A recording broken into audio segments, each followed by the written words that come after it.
So hey, what's up guys, welcome back to our YouTube channel, and today we are gonna see what if Harry Potter had one home in that he can summon any kind of witches and witch he want. This can be a little bit harem, so if you're new to this channel, please make sure to subscribe and like the video. And also, because of some YouTube community guidelines, I have to make this short intro before I upload videos. So always remember to skip 20 to 30 seconds of my video. Yeah, now without any further ado, let's get straight to the video. Harry's shoulder slammed into the stone wall hard enough to rattle his teeth, and he didn't stop moving. Filch's wheezing breath echoed somewhere behind him, 2 corridors back, maybe 3, and misses. Norris had definitely seen him coming out of the restricted section with books he absolutely did not have permission to touch. Stupid. So incredibly stupid. He'd gotten cocky. 3 weeks of sneaking around after curfew, 3 weeks of Umbridge's new, random dormitory inspections that somehow always targeted Gryffindor. 3 weeks of pretending everything was fine, while the Daily Prophet called him a liar and Dumbledore wouldn't even look at him. He'd needed something. Anything.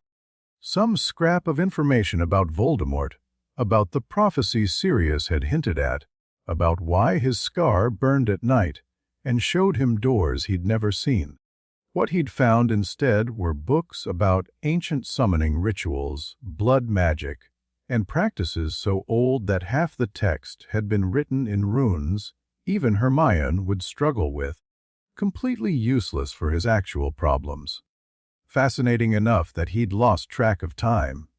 And now Filch was going to catch him, and Umbridge would have the excuse she'd been salivating for since September, and Harry would probably end up expelled or worse, locked in detention carving words into his own hand until graduation. He cut left at the next intersection, then immediately right, climbing a staircase that groaned under his feet. The castle shifted around him, stones grinding against stones, and Harry bit back a curse as the staircase decided this was an excellent moment to start rotating toward the wrong, bloody corridor. "Come on," he hissed. "Come on, come on." The staircase stopped. Not where it was supposed to. Not anywhere Harry recognized. He was standing in front of a blank wall on the 7th floor, somewhere between the tapestry of Barnabas the Barmy and absolutely nothing he'd ever seen before. The corridor stretched in both directions, empty, silent, lit by torches that burned with flames slightly too blue to be normal. Filch's voice drifted up from somewhere below. "I know you're up here, boy!" "Mrs. Norris has your scent." Harry pressed his back against the wall, breathing hard. No doors. No alcoves. No convenient suits of armor to hide behind. He was completely exposed in a corridor that shouldn't exist, and in about 30 seconds, Filch was going to round that corner and the wall behind him wasn't there anymore. Harry stumbled backward through empty air, arms pinwheeling, and hit the ground hard enough to drive the breath from his lungs. His wand skittered across stone floors. The books he'd stolen scattered around him, and the wall that had been solid stone 2 seconds ago, sealed itself shut with a sound like a held breath finally released. What the? Harry scrambled for his wand, got his fingers around it, and spun to face a room. Not just any room. The room of requirement. It had to be. Nothing else in Hogwarts did this, but he'd never seen it look like this before. When he'd used it for DA meetings, it had been all cushions and practice dummies, and bookshelves full of defensive magic texts. This was something else entirely. The space was circular, maybe 30 feet across, with walls made of something that looked like black glass. Not obsidian. Harry had seen obsidian in Snape's private stores, but something that reflected light wrong, showing images that weren't quite there. Glimpses of faces. Flickers of movement. Shadows that didn't match anything in the room. In the center, carved directly into the floor, was a circle made of silver that seemed to glow from within. Runes spiraled out from it in patterns Harry didn't recognize, and he'd gotten pretty good at recognizing runes over the past few weeks. These were older, different, the kind of writing that made his eyes slide away if he looked too long. The air tasted like lightning about to strike. "Okay," Harry said to no one. "Okay, this is fine. This is completely normal. The castle just ate me and spit me out in a room that definitely isn't haunted." He pushed himself to his feet, keeping his wand raised. The books he'd dropped were scattered around the edge of the silver circle, close, but not touching it. Somehow, despite his graceless fall, nothing had landed inside the runes. That felt deliberate. Harry approached the circle slowly, testing each step like the floor might give way beneath him. The closer he got, the more he could feel, not heat, exactly, not cold, but something. A pressure against his skin, a vibration in his bones. The runes were definitely glowing now. Silver light pulsed through them like blood through veins, and the pattern was shifting, rearranging itself while Harry watched. Right. Nope. Not touching that. He turned to leave, or tried to. The wall where he'd fallen through was just wall now. Solid black glass that showed his reflection staring back at him, pale and wild-eyed, with his scar standing out like a fresh wound. Brilliant. Fantastic. Trapped in a murder room. Exactly how I wanted to spend my Tuesday. Harry circled the perimeter, running his free hand along the walls, looking for seams or hidden doors or anything that might indicate an exit. Nothing. The black glass was smooth and slightly warm, like it had been sitting in sunlight, even though there were no windows. No torches either. The light seemed to come from everywhere and nowhere. Soft and shadowless. The only feature in the entire room was the circle. Harry stopped in front of it again, chewing his lip. Hermione would tell him not to touch anything. Ron would probably agree, though he'd frame it more as mate. That looks dodgy as hell. Sirius would. Harry's chest ached. Sirius would probably tell him to be smart, be careful, and then do something reckless anyway because that's just how things worked when you were a black. "Fine," Harry muttered. "Fine, okay. Let's see what you do." He stepped into the circle. Nothing happened. Harry let out a breath he didn't realize he'd been holding. The runes kept pulsing, the walls kept reflecting wrong. But no ancient curse struck him dead, and no Hogwarts ghost emerged to lecture him about trespassing in forbidden rooms. "So what's the point of you, then?" The circle flared.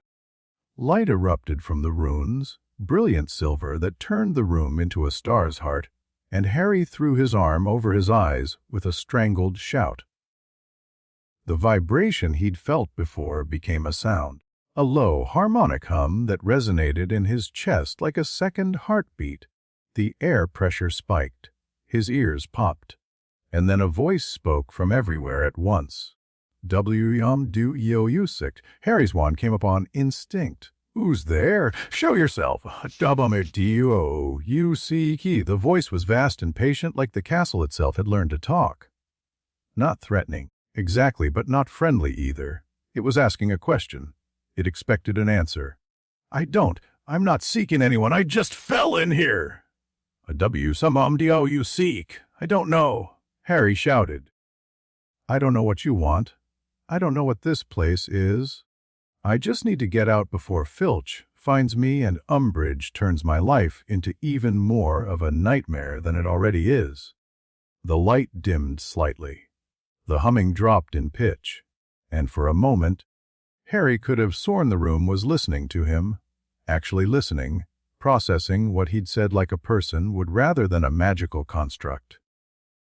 "Eek A and Phi and D," the voice said, quieter now. "Anspirs, Goras, Terrier, Ovidus, provides what? Ubio-yo-you-seek." Harry wanted to scream. He wanted to blast the walls with every hex he knew and demand the castle stop playing games and let him out. But something about the question nagged at him. The room answers. The room provides. This was still the room of requirement, wasn't it? Just a different aspect of it. A different function. When he'd needed a place to hide, it had hidden him. When he'd needed a place to train, it had given him training space. So what happened when he needed a person? The thought was absurd. You couldn't summon people through walls. You couldn't conjure human beings out of nowhere. That was basic magical theory, Gamp's law of elemental transfiguration, fifth exception. Living things couldn't be created from nothing. But summoning wasn't creating, was it? Summoning was calling something that already existed, pulling it from one place to another. "You're saying I can summon someone?" Harry asked slowly. "Anyone, only you, do you see? Honey?" "Which?" The circle flared again, brighter this time, and Harry felt the room's attention sharpen on him like a predator catching scent. Something had changed. The question had been refined. "Witches?" he repeated. "This room summons witches. A do you seek?" Harry's mind raced. If this was real, if the castle had actually given him access to some kind of temporal summoning room, the possibilities were staggering. He could bring back his mother. He could talk to the founders. He could summon every dark lady in history and ask them how to defeat Voldemort. He could also get himself killed, erase the timeline, or accidentally unleash something worse than the Dark Lord currently hunting him. But Harry was 15 years old, and he was tired, and he was angry, and he'd been alone for too long with nothing but nightmares and newspaper articles, calling him insane for company. The smart thing to do would be to leave this room and never come back. Harry had never been particularly good at the smart thing. "Give me someone who can help," he said. "Someone who knows about dark magic. Someone who's fought it and won. Someone—" He stopped, too vague. The room needed a name, he could feel it. A specific target. A person to reach across whatever barrier separated this moment from all the other moments in history. What he needed was a teacher. Someone who understood power and wasn't afraid of it. Someone who'd been called evil and proven everyone wrong, or right, depending on your perspective. Someone who knew what it meant to stand against the whole world and refuse to break. A name surfaced from the books he'd been reading. A woman history had turned into a monster. Morgana Le Fay, Harry said. "I want to talk to Morgana Le Fay." The room answered. Light exploded upward from the circle in a column of silver fire, and Harry dove backward, hitting the black glass wall with his shoulder and raising his wand in a guard position he'd learned from mad, eyes few coherent lectures. The fire twisted and coiled, shaping itself into something that might have been human if humans were made of lightning and fury. Then the light collapsed, and there was a woman standing in the circle. She wasn't what Harry expected. The paintings in books always showed Morgana as a dark-haired seductress in flowing black robes, beautiful and terrible and obviously evil. The woman in front of him was shorter, stockier. Her hair was more brown than black, cut practically short around a face that was handsome rather than pretty, with strong bones and eyes the color of a winter sky.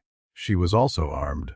The staff in her hands crackled with green energy, and her robes, rough, spun wool, not silk, traveling clothes, not court dress, were singed at the edges like she'd just walked through a fire. Her expression was the expression of someone who'd been interrupted in the middle of something important, and wasn't happy about it. "Who are you?" she demanded, and her voice was nothing like the voice of the room. It was rough and human and absolutely furious. "Where is this place? Answer me, boy, before I turn your bones to ash and use them to divine my way home." Harry kept his wand up. "I'm Harry Potter. This is Hogwarts. And you're Morgana Le Fay. I summoned you." The woman stared at him for a long moment. Then she laughed, a sharp, bitter sound with no humor in it whatsoever. "Hogwarts," she repeated. "You summoned me. Do you have any idea what you've done, child? Do you have any concept of the laws you've broken by reaching across the veil? The veil? Time." She spat the word like a curse. "You've pulled me through time. I can feel it, the years between us pressing down like water in the deep. What era is this? How far have I fallen?" Harry did quick math in his head. If Morgana had lived during Merlin's time, and Merlin had been around during the founding of Hogwarts, and the founders had lived roughly 1,000 years ago, about 1,500 years, he said, give or take. Morgana's grip on her staff tightened. The green energy around it intensified, casting harsh shadows across her face. 1,500 years, she whispered. 1,500 years. And some child in a castle pulls me from my path like a fish on a line. Do you know how many people have tried to summon me, boy? Do you know how many have died screaming for the attempt? I'm guessing a lot. Dozens? Hundreds. Merlin himself couldn't bind me to his will, and you think... She stopped. Her eyes narrowed, focusing on something Harry couldn't see. You didn't bind me, she said slowly. You invited. This wasn't a summoning circle. It was a request. A question asked to the universe. The room asked, whom I sought, Harry confirmed. I gave it your name. I didn't draw any circles or perform any rituals. I just asked. Morgana's expression shifted. The murderous fury was still there, but now it was joined by something that looked almost like curiosity. What room is this? I don't know exactly. It's called the Room of Requirement. It gives you what you need. I think this is some kind of alternate version, a different function, a sentient space that responds to need. Morgana lowered her staff slightly, though she didn't dismiss the energy around it. I've heard of such things. The old places, built before the modern age, codified magic into your neat little categories. They work on different rules. Can you get back? Harry asked. To your own time. Can I? Morgana laughed again, and this time there was real amusement in it. Child, I could level this castle with a word if I chose. Returning to my era would be trivial. But I find myself curious. She stepped out of the circle. Harry tensed, but she didn't attack, just walked the perimeter of the room, trailing her fingers along the black glass walls. 1,500 years, she murmured. And still your kind builds schools. Still you hide away and pretend the Muggles don't exist. Has anything changed at all? A lot, actually. We have a Ministry of Magic now, international governing bodies. Laws against... laws. Morgana snorted. More rules to constrain power. More chains wrapped in pretty words.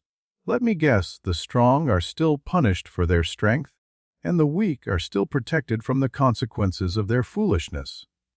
That's not exactly how I'd describe it, no. Tell me, Harry Potter, why did you summon me? What made you desperate enough to reach across 15 centuries for a woman your history has called the greatest dark witch who ever lived? Harry hesitated. The answer was complicated, tangled up in politics and prophecies, and a war he hadn't asked to be part of.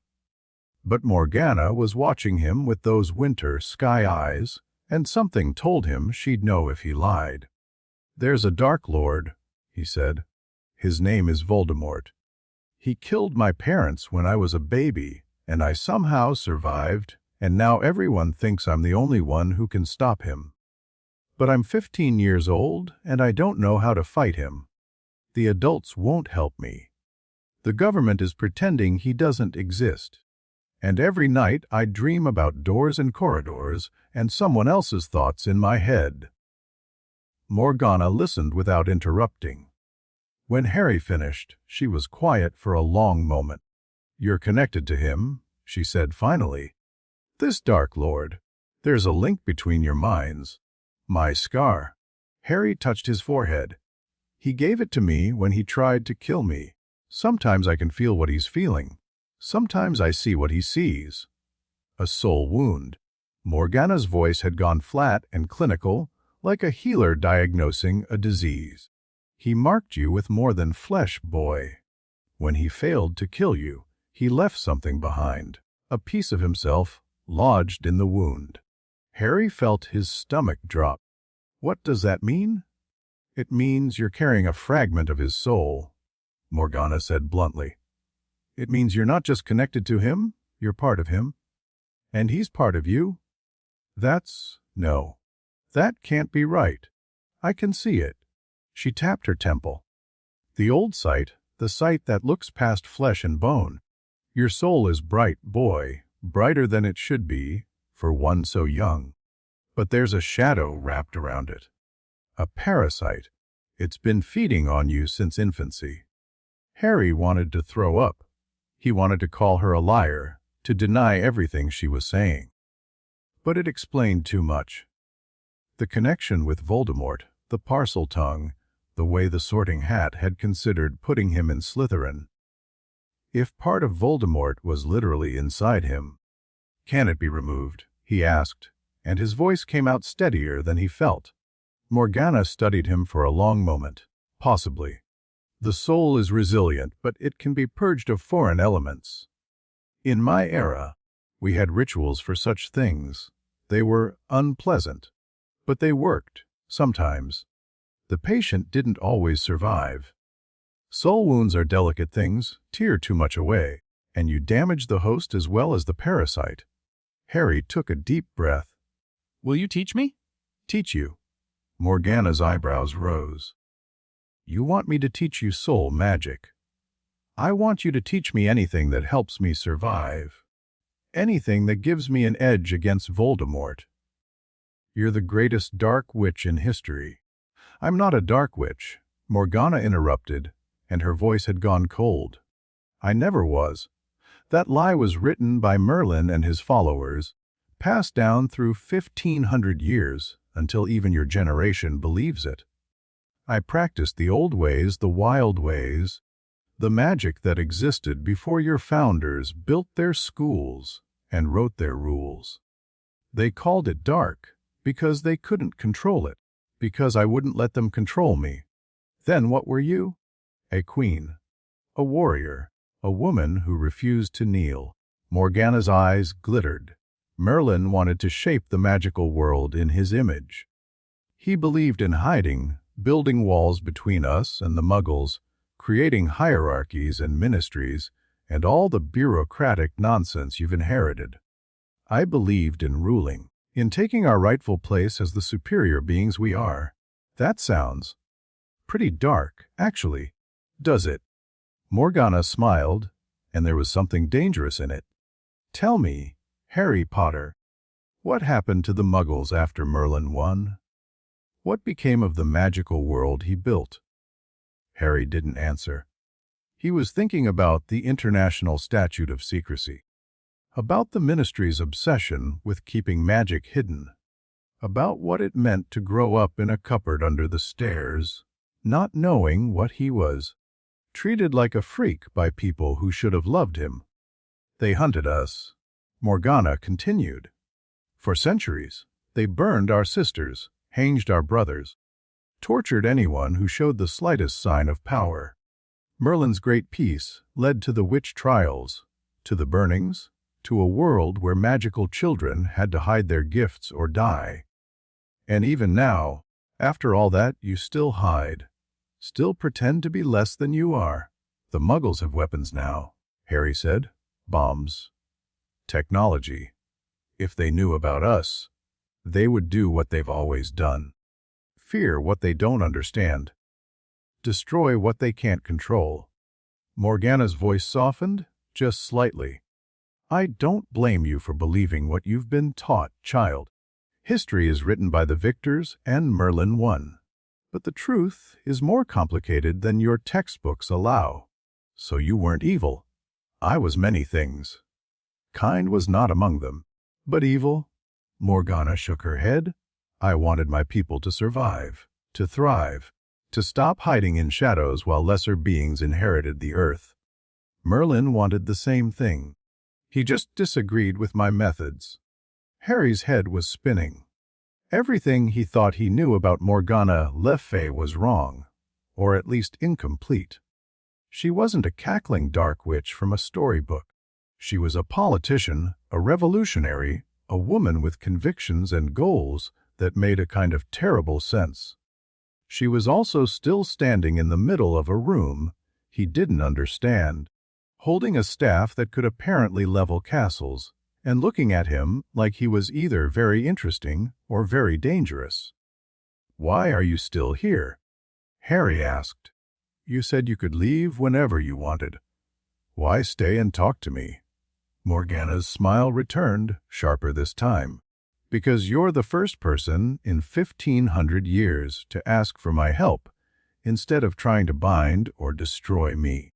Because you have a piece of a Dark Lord's soul lodged in your skull, and you're still standing. And because that room," she gestured at the walls around them, "shouldn't exist." "What do you mean?" "I mean I know this magic, the summoning aspect at least. It was created in my era, designed as a weapon to reach across time and pull enemy leaders from their moments of triumph. To kidnap, essentially. It was supposed to be destroyed. Supposed to be. Merlin and I agreed on very little, but we agreed on this temporal summoning was too dangerous to exist. The potential for abuse was enormous. We worked together to unmake every circle, erase every spell, burn every text that referenced the practice. Morgana's eyes swept the room again. And yet here it is. Modified, refined, built into a sentient space that asks rather than commands. Someone preserved this knowledge. Someone improved it. The founders. Harry guessed. This is Hogwarts. Maybe Rowena Ravenclaw or Salazar Slytherin. Perhaps. Or perhaps someone else. Someone who knew what Merlin and I did and decided to ignore our warnings. Morgana's expression darkened. Temporal magic has costs, boy. Every summoning weakens the barriers between moments. Do it too often, and those barriers start to crack. Things slip through the gaps. Things that shouldn't exist in any era. Things like what? Like the spaces between seconds. The gaps where time doesn't flow correctly. There are entities that live in those gaps. Beings that were erased from the timeline. Paradoxes given form, moments that refuse to end. Morgana met his eyes, and for the first time, Harry saw something like fear in her expression. If you use this room carelessly, you'll attract their attention. And once they notice you, they don't stop watching. Harry swallowed. So I should never use it again. I didn't say that. Morgana's fear was gone, replaced by something more calculating. I said you should use it wisely. This power is too valuable to ignore, especially for someone in your position. A Dark Lord hunting you, a piece of his soul in your head, a government that refuses to acknowledge the threat. You need allies. You need knowledge, and this room can provide both. In exchange for what? Morgana's smile widened. You're not as knave as you look. In exchange for nothing, Harry Potter, I have no designs on your era. My fight is in my own time, against my own enemies. If I help you, it's because you asked honestly and because I find your situation interesting. That seems too simple. It is. Morgana shrugged. There's also the matter of professional pride. You say this Voldemort is the greatest Dark Lord of your age? That he's killed thousands and terrorized your world for decades. I find that irritating. In my time, power like that was expected to be matched by wisdom and vision. A wizard who kills without purpose, who spreads fear without building anything worthwhile. That's not a Dark Lord. That's a mad dog, and mad dogs should be put down. Harry stared at her. You want to help me kill Voldemort because he's unprofessional. I want to teach you because you have potential and because the soul wound in your head offends me. Whether you kill your Dark Lord or not is your affair. Morgana extended her hand. One conversation, you said. When you summoned me, you asked for one conversation. I'll give you more than that. I'll give you lessons, real lessons, in magic your ministry doesn't even know exists. In exchange, you'll tell me about this era. What's changed, what's stayed the same. Call it an anthropological curiosity. Harry looked at her hand. 5 minutes ago, he would have said making deals with Morgana Le Fay was the worst idea he'd ever had. Now he wasn't sure. She was arrogant, dangerous, and held beliefs about muggles that made his skin crawl. But she was also the first person in months to look at him and see something other than a problem to be managed or a weapon to be aimed. She'd called him child. She'd told him the truth about his scar without softening it. She'd offered to help without asking for anything that felt like a trap. It wasn't trust. Harry wasn't stupid enough to trust anyone after the year he'd had, but it was something. One condition, he said. You don't hurt anyone at Hogwarts. Not students, not teachers, not even the ghosts. This is my home, and I won't let you turn it into a battlefield. Acceptable. Morgana's hand stayed extended. Do we have a bargain? Harry took her hand. Her grip was stronger than he expected, collused from staff work and harder labor than a queen should know. When they shook, he felt something pass between them, not magic, exactly, but something like recognition.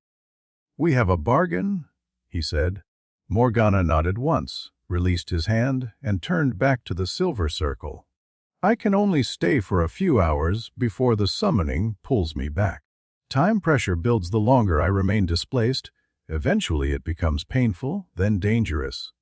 We should use the time wisely. Wait a few hours. That's it. For now. The room's power has limits, and so does my tolerance for temporal displacement. Morgana gestured at the circle, and the runes began to pulse again. Each summoning will be easier than the last, now that a connection exists between us. You can call me again tomorrow or in a week. The room will remember. Will you remember? The things we talk about, the lessons. Will you know them next time? That's an interesting question. Morgana tilted her head, considering. Normally, a summoned being returns to their moment of origin with no memory of the displacement. But this room is different. It asks rather than commands. I suspect I'll retain fragments, impressions, enough to build on. And if you don't, then you'll have to remind me. That's the price of temporal magic, Harry Potter. Nothing is certain. Time doesn't like to be cheated. Harry filed that away for later.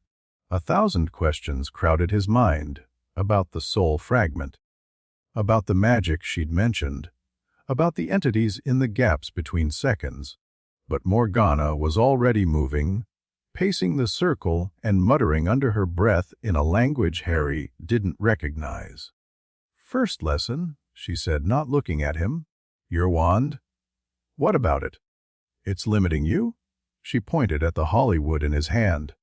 Focus instruments are useful tools, but they create dependency. In my era, we learned to channel magic through our bodies before we ever touched a staff or wand. The instrument amplified what was already there. It didn't replace it. Wandless magic. Harry perked up. He'd heard of it, but everyone said it was impossible to learn without years of practice. Can you teach me? Eventually. For now, I want you to understand the principle. Morgana held up her staff and let it drop. It hit the ground with a clatter, and the green energy that had surrounded it didn't flicker. It stayed wrapped around her hands, crackling between her fingers. Magic comes from you. The wand is just a path. Find other paths, and you become harder to disarm, harder to defeat. The ministry tracks underage magic through wands, Harry said slowly. If I could cast without one, they wouldn't know. Morgana smiled. I thought that might appeal to you. The first exercise is simple. Put your wand down and try to light a candle. Harry looked around the room. There are no candles. Observe. Morgana flicked her fingers, and a small flame bloomed in the air in front of her, hovering without fuel or wick, burning steady and blue. This is called a mote. Basic manifestation. Every child in my era could do it by age 7. We'll learn Lumos instead, Harry said. Light charm. It requires a wand. Yes, convenient for tracking. Useless for actual combat. Morgana dismissed the flame with a wave. Your society has taught you to depend on tools because dependent people are easier to control. I'm going to teach you to need nothing but yourself. Harry set his wand on the ground. It felt wrong, naked, vulnerable, like he was missing a limb. The wand had been his first real possession in the magical world. His first sign that he was more than what the Dursleys said he was. Now focus, Morgana instructed. Not on the spell you want to cast. On the power inside you. Feel it. It's always there, moving through your blood, waiting to be used. Magic isn't something you do, Harry Potter. It's something you are. Harry closed his eyes.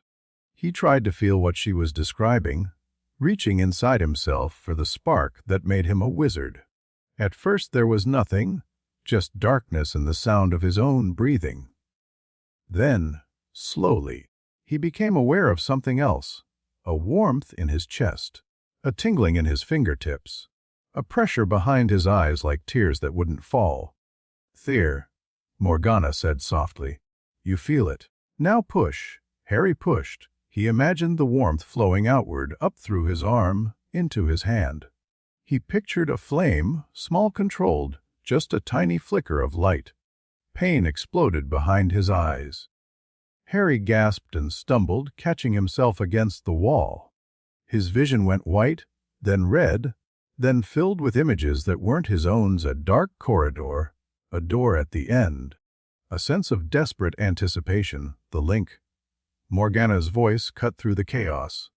Your Dark Lord felt that. You pushed your magic outward, and it traveled through the soul wound. Harry forced his eyes open. He was on his knees, breathing hard, with sweat running down his face. The flame he'd tried to create was nowhere to be seen. I can't, he gasped. Every time I try, he's right there, he's always right there. That's because you're pushing outward blindly. Morgana crouched in front of him, winter sky eyes intent. The soul fragment acts as a bridge. Any significant magical expenditure risks crossing that bridge. You need to learn to direct your power more precisely, to seal the wound before you push through it. How? Occlumency. The word was strange in her mouth, like she was translating from another language. Mind magic, building walls inside your thoughts. It's been 1,500 years, surely someone in your era practices it. Harry thought of Snape. The endless, brutal lessons that had ended with Harry rifling through Snape's worst memories and getting thrown out of the office forever. Someone tried to teach me, he said. It didn't go well. Let me guess, they attacked your mind directly and expected you to figure out how to defend yourself. Yes? Idiots. Morgana stood, offering Harry her hand. That's like teaching someone to swim by drowning them. Effective for some, fatal for others, and completely unnecessary when better methods exist. Harry took her hand and let her pull him up. You know a better way? I know the way it was taught before your society decided that torture was an acceptable pedagogical technique. Morgana's expression softened, just slightly. We'll start there. Before wandless magic, before combat spells, before anything else, you need to learn to protect your mind. It's the foundation for everything else. Why? Because until you can seal that soul wound, every lesson I teach you is a lesson you teach him.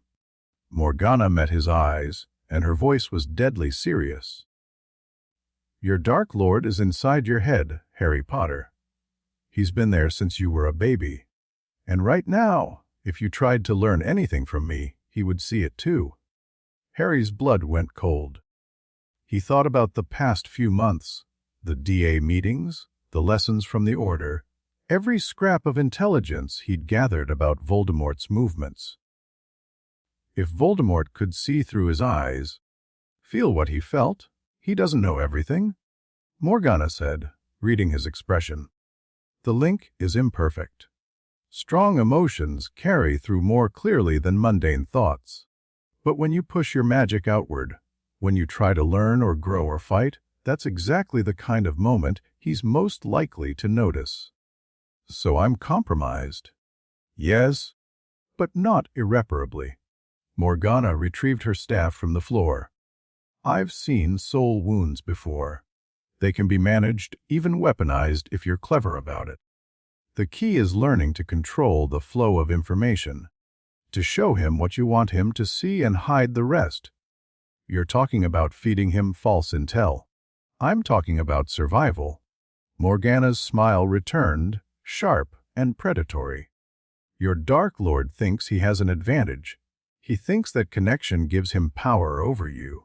What if you made him think that, while using it to spy on him instead? Harry's mind raced.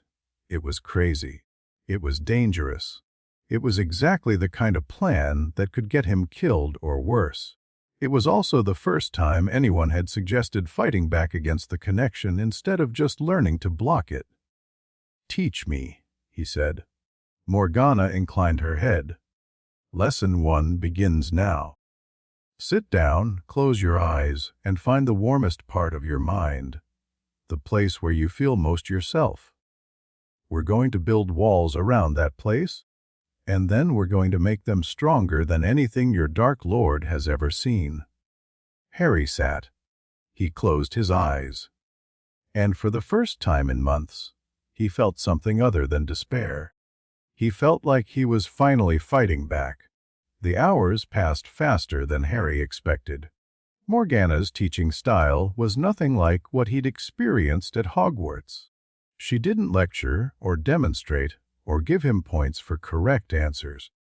She asked questions, challenged assumptions, and forced him to figure things out for himself. When he got something wrong, she didn't punish him. She asked why he'd made that choice and what he could learn from the mistake. It was exhausting. It was frustrating. It was the best instruction he'd ever received. The mind isn't a room, she explained, pacing around him while he sat cross-legged in the center of the circle. That's the first error your teachers make. They tell you to build walls, but they don't tell you that walls can be climbed, or broken, or simply walked around. The mind is a landscape. It has valleys and mountains, rivers and forests. A single wall protecting a single room is useless against someone who can simply approach from another direction. So what do I do instead? You become the landscape. You make your thoughts so complex, so layered, so intertwined with false trails and dead ends that anyone trying to invade gets lost before they reach anything important. Morgana stopped in front of him. I'm going to touch your mind now. Gently. I want you to feel what a proper probe feels like. Is this legilimency? Yes, the art of reading minds. In my era we called it something else, but the principle is the same. Morgana raised a hand to his temple. This will feel strange. Don't fight it, just observe. Her fingers touched his skin, and Harry felt it wasn't like Snape. Snape's legilimency had been a battering ram, smashing through his defenses with brutal efficiency. This was different. Lighter, like someone running their fingers along the surface of water, feeling for ripples without disturbing what lay beneath. He could sense Morgana moving through his surface thoughts. Yesterday's potions class, his frustration with Umbridge, his worry about Sirius. She didn't dig deeper. She just explored, testing boundaries, noting weaknesses, building a map of his mental terrain. Then she withdrew, and Harry gasped at the sudden absence. You have good instincts, Morgana said.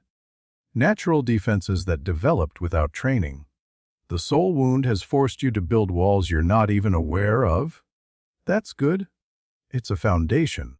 Most of your mind is open, but the deepest parts, your core self, your truest memories, those are already partially protected. We'll build on that. Morgana sat down across from him, folding her legs beneath her robes. Close your eyes again. I want you to find those walls I mentioned, the ones you built without knowing. Harry obeyed. He sank into himself, feeling for the warmth Morgana had described. There, at the center of his thoughts, something that felt like home, like safety. Around it, barely visible, were the walls. Thin and fragile, more like screens than barriers, but real. They'd grown up around his most precious memories, his mother's voice. The first time he'd flown, the Weasleys' kitchen at Christmas. Now make them stronger, Morgana instructed. Not by adding material, by deepening them. Push their roots down into the earth of your mind. Make them part of you, not just something you built. Harry pushed. He imagined the walls sinking down, spreading out, becoming as natural as breathing. The fragile screens thickened slightly, gained texture, became less like curtains and more like stone. Better, Morgana said. Again, he pushed harder, the walls grew, the warmth at his center intensified. And for a moment, just a moment, Harry felt completely alone in his own head. No whispers from Voldemort. No shadow at the edge of his thoughts, just himself. Then the pressure returned, and Harry opened his eyes, breathing hard. You felt it, Morgana observed. The isolation, the peace. It was incredible. It won't last. The soul wound will find new paths, new ways to connect. But now you know what you're aiming for. Now you have a target. Morgana rose, brushing off her robes. Practice that exercise every night before you sleep. 10 minutes at minimum, more if you can manage. Build those walls deeper, layer by layer. In a week, we'll see if you can maintain them while doing something else. Harry scrambled to his feet. A week. But you said you could only stay a few hours. This hour is ending. The next will begin when you summon me again. Morgana moved toward the circle, and Harry saw the silver runes beginning to pulse more urgently. Remember what I've taught you. Practice the exercises. And be careful with this room. I wasn't lying about the entities in the gaps. The more you use temporal magic, the more attention you draw. Wait, I still have questions. About the soul fragment. About how to remove it. Next time. Morgana stepped into the circle, and the silver light began to wrap around her feet. You're not ready for that knowledge yet. Build your defenses first. Once your mind is secure, we'll discuss more dangerous things. Morgana, one piece of advice, Harry Potter. She turned to face him, her expression unreadable. The histories call me a villain because I lost. But there's a reason I fought. A reason I stood against Merlin and his vision of hiding. Remember that when you read about me, remember that every monster has reasons, and every hero has costs. The light surged upward, engulfing her completely. Harry shielded his eyes against the brilliance, and when it faded, Morgana Le Fay was gone. The room was silent.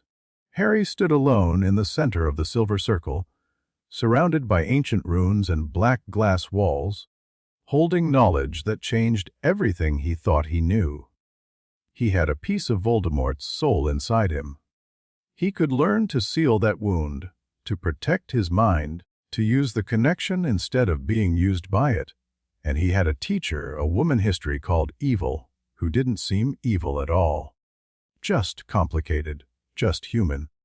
The wall behind him shifted, and Harry turned to see an exit that hadn't been there before, an archway leading into a normal Hogwarts corridor, torches burning with normal orange flames. He gathered the books he'd dropped, tucked them under his arm, and stepped through. The corridor was the 7th floor, right where he'd started. The tapestry of Barnabas the Barmy hung on the wall to his left, and there was no sign of Filch or Mrs. Norris anywhere. Harry glanced back. The archway was gone. The wall was just a wall again, blank stone, completely unremarkable. But he could feel it. Now that he knew what to look for, he could sense the room behind the wall, waiting, ready to answer when he called. Harry Potter walked back to Gryffindor Tower with his mind full of new knowledge and his heart full of something that felt dangerously like hope. Tomorrow, he would practice what Morgana had taught him. Tomorrow, he would begin building walls in his mind. But tonight, he was going to sleep better than he had in months. The common room was empty when Harry slipped through the portrait hole. Nearly 3 in the morning, everyone with sense was long asleep. He crossed to the boys' staircase, moving quietly out of habit, even though there was no one to disturb. Harry. He froze. Hermione's voice, coming from one of the armchairs by the fireplace. She rose as he turned, her bushy hair backlit by the dying embers. "Where have you been?" she demanded, keeping her voice low. "I checked the map hours ago. You just vanished. 1 second you were on the 7th floor, and then nothing." Harry's hand went to his pocket. The Marauder's map. He'd forgotten she knew about it, that she'd borrowed it to check on him. "I found something," he said. "A room I've never seen before. The room of requirement, but different." "Different? How?" Harry hesitated. He wanted to tell her everything, about Morgana, about the soul fragment, about the lessons and the warnings, and the hope he'd felt for the first time in months. But something held him back. Not distrust. Never distrust, not with Hermione. But caution. Morgana had said his mind was compromised, that anything he learned might be visible to Voldemort. If that was true, then telling Hermione would put her at risk too. Anyone he told became a potential target. "I'm not sure yet," he said finally. "I need to figure it out before I explain. Can you give me a few days?" Hermione's eyes narrowed. She didn't like secrets, especially not from him. But she'd also learned, they'd all learned, that sometimes keeping quiet was safer than sharing. "A few days," she agreed. "But if you're not talking by then, I'm dragging Ron into an intervention. He's rubbish at subtlety, but he makes up for it in stubbornness." Harry smiled. "Deal." He climbed the stairs to his dormitory, changed into pajamas, and lay down on his bed. The curtains around his poster blocked out the moonlight, cocooning him in comfortable darkness. For the first time in weeks, Harry didn't dream of corridors and doors. He dreamed of walls instead. 3 days later, Harry stood in front of the blank wall on the 7th floor and reached out with his thoughts. The room was there. He could feel it now, a presence behind the stone, patient and powerful, waiting for his request. The castle's ancient magic responding to his need. "I need the summoning room," he said quietly. "I need to call someone who can help." The wall rippled and parted, revealing the circular chamber with its silver circle and black glass walls. Harry stepped inside, and the entrance sealed behind him. The runes were already glowing. Erdal Yerdammerdu, O Yao Yusik. Harry thought about Morgana's warnings, about the entities in the gaps, the attention he was drawing, the risks of temporal magic. He thought about the soul fragment in his head, and the walls he'd been building every night, fragile still, but growing stronger. He thought about Voldemort, hunting him across the country, about Umbridge, tightening her grip on the school, about Dumbledore, distant and silent, offering no guidance when Harry needed it most. He needed more help. One teacher wasn't enough, especially a teacher who could only stay for hours at a time, who came from an era so distant that half her knowledge was obsolete. He needed someone else. Someone who understood the modern world. Someone who could teach him things Morgana couldn't. A name surfaced from his reading. a woman who'd lived 1,000 years after Morgana, but still centuries before Harry's birth. A seer, the most famous seer of the modern era. Cassandra Wablatsky, Harry said, author of Unfogging the Future. I want to talk to Cassandra Wablatsky. The room flared with silver light, and Harry braced himself for what came next. The pillar of fire twisted and coalesced, shaping itself into a human form. When the light faded, a woman stood in the circle, younger than Harry expected, maybe 30 at most, with wild red hair and eyes that seemed to look past him into something he couldn't see. She was smiling. "Oh, wonderful," she said, her voice warm and musical. "I've been waiting for this. A summoning room that asks instead of demands, exactly as the vision showed. And you must be." She stopped. The smile died on her face. Her eyes focused on Harry, really focused, not looking through him anymore but directly at him, and what he saw in her expression made his blood run cold. Terror. Pure, absolute terror. "No," she whispered. "No, no, no, not you. Not that." "What?" Harry stepped forward. "What do you see? What's wrong?" Cassandra Wablatsky backed away from him, her hands raised like she was trying to ward off an attack. "I can't," she said, her voice cracking. "I won't.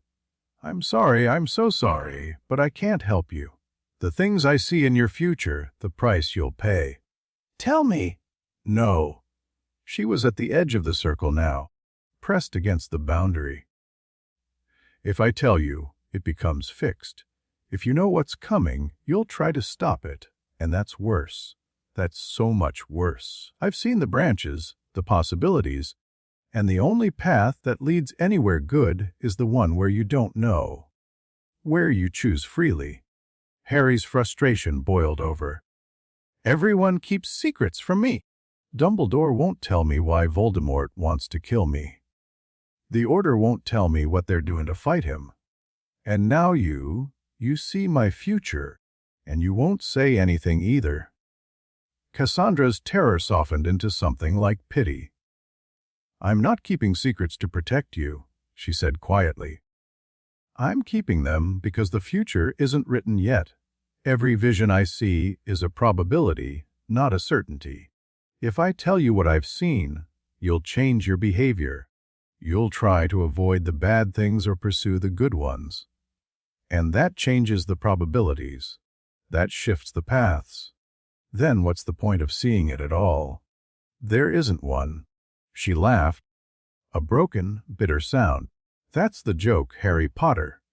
The great cosmic joke that seers live with every day. We see what's coming, and we can't do anything about it. The more we try to change, the more we lock things in place. The only winning move is not to play." Harry took a deep breath. His anger was still there, but it was harder to maintain when he could see how much pain she was in. "Then why did you come?" he asked. "The room asked whom I sought. I said your name. Why did you agree to be summoned if you can't help me?" Cassandra was quiet for a long moment. "Because in every vision I've seen," she said finally, "this conversation happens. You summon me. I refuse to tell you the specifics. Then what?" "Then I make you a promise." She stepped forward, out of the circle's boundary, and met his eyes. "I can't tell you what I've seen, but I can tell you this. There is a path through what's coming. A narrow one, full of pain and sacrifice. But it exists. And the person you're becoming, the person this room is helping you become, has a chance to walk it. A chance isn't a certainty. Nothing is certain. That's what I'm trying to tell you." Cassandra's expression hardened with something like resolve. "But I can help you in other ways. Not with prophecy. I won't give you visions or warnings or cryptic hints that drive you mad trying to interpret. But I can teach you to see." "See what?" "The threads. The connections between moments. Seers don't just see the future, we see time differently. We perceive the flow of events, the way one moment leads to another. And that perception can be learned. even by someone who isn't a natural seer. Harry considered this. It wasn't what he'd wanted. He'd hoped for clear answers, specific predictions, a roadmap through the danger ahead, but it was something, another tool, another edge. What would I need to do? Practice. Meditation. Learning to quiet your mind and observe instead of react. Cassandra paused. I hear you've already started that training. The walls you're building, the defenses against intrusion, that's good. That's exactly the foundation you need. Harry stiffened. How do you know about that? I see threads, remember. The woman who taught you, she'll be important. Keep working with her. Cassandra's smile returned, though it was sadder now. And keep using this room, despite the risks, despite the attention it draws. The people you'll meet through this place, they're not just teachers. They're the allies you'll need when the darkness comes. What darkness? Cassandra's smile vanished. I told you, she said quietly. I won't give you specifics. But darkness is coming, Harry Potter. Darkness unlike anything your generation has faced. And when it arrives, you'll need every friend you can gather. She stepped back into the circle. The runes were pulsing more urgently now. Her time was running out, too. One more thing, she said. The entities Morgana warned you about. The things that live in the gaps between seconds. They've already noticed you. I've seen them watching. They're curious for now. Interested. But if you keep summoning, if you keep reaching across time, their curiosity will become something else. Something dangerous. Something inevitable. Cassandra's form began to shimmer, the silver light wrapping around her. Be careful, Harry Potter. Be very, very careful. And whatever you do, never summon someone who's already dead. The gaps remember the dead. The gaps want them back. The light flared, and Cassandra Wablatsky was gone. Harry stood alone in the chamber, his mind racing with warnings and promises and glimpses of a future he couldn't see. Darkness coming. Entities watching. A narrow path through pain and sacrifice. And somewhere, in the spaces between seconds, something was taking notice. Harry squared his shoulders and walked out of the room. He had work to do. Chapter 1 aimed, Chapter 2 ain't. The seer, who stopped smiling Harry's wand, clattered across the Gryffindor common room floor for the third time in 10 minutes, and Ron winced sympathetically from the couch. Mate, maybe take a break. You've been at this for hours. I almost had it. Harry retrieved his wand and shook out his hand, which was cramping from the repetitive motions. The flame was right there. I could feel it forming. Yeah, and then you made that weird face and dropped everything. Ron set aside the Chudley Cannon's magazine he'd been pretending to read. What exactly are you trying to do?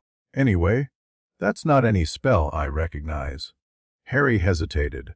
A week had passed since his first visit to the summoning room, and he'd kept his promise to Hermione, mostly. He'd told them about finding a hidden chamber, about discovering it could teach him things the regular curriculum didn't cover. He'd left out the parts about Morgana Le Fay, temporal summoning, and the piece of Voldemort's soul lodged in his skull. Some secrets were too dangerous to share. Wandless casting, he said finally. I found some old texts about it. Apparently wizards used to learn magic without wands before they became standardized. Ron's eyebrows shot up. Wandless. Blimey, Harry. That's supposed to be impossible. Even Dumbledore uses a wand for most things. It's not impossible, just difficult. And think about it. Harry sat down across from his friend, lowering his voice. Umbridge keeps threatening to confiscate wands from students she doesn't like. If she takes mine, you'd still be able to fight back. Ron's expression shifted from skepticism to interest. That's actually brilliant. Where'd you find these texts? The room I mentioned. It has resources.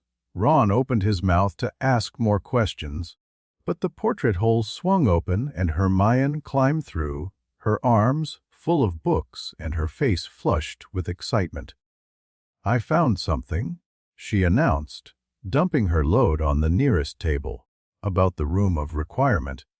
Harry, you need to see this." Harry exchanged a glance with Ron before moving to examine Hermione's discovery.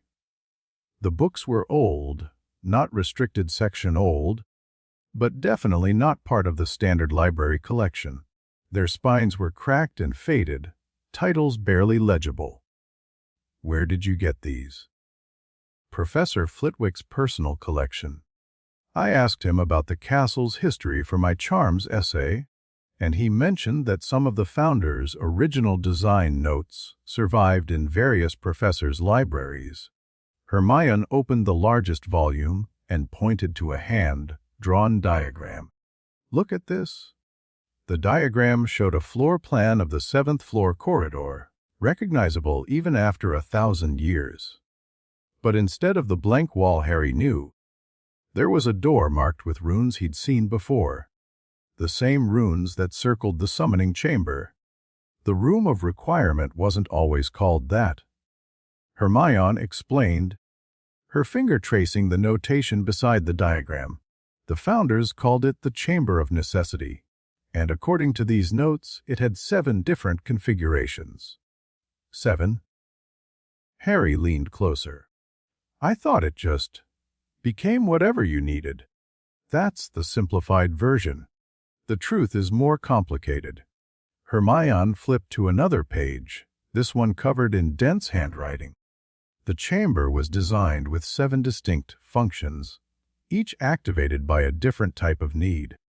The version everyone knows about, the one that creates practice rooms and hiding spaces, that's configuration 1, the most basic application. Harry's mouth went dry. "What are the other 6? That's the problem. The notes are incomplete. I can identify configuration 2 as something called the repository, which apparently stores things people want to hide. Configuration 3 is labeled the sanctuary, meant for healing and protection." Hermione's brow furrowed, but configurations 4 through 7 are only referenced by number. No descriptions, no activation conditions. It's like the founders deliberately obscured them. Or someone else did, Harry said quietly. Hermione looked up sharply. "What do you mean?" Harry made a decision. He couldn't tell them everything. The risks were too high, but he could tell them enough to help. "The room I found," he said. "I think it's one of the hidden configurations. Maybe configuration 4 or 5. It does something the other versions don't." "What kind of something?" "I'm still figuring that out. Not technically a lie, but it's teaching me things, helping me prepare for what's coming. And I think," he hesitated, choosing his words carefully, "I think there's a reason it revealed itself to me now. With everything happening, Umbridge, the Ministry, Voldemort, the castle knows we need help." Ron had gone pale at Voldemort's name, but he didn't flinch. He'd gotten better about that.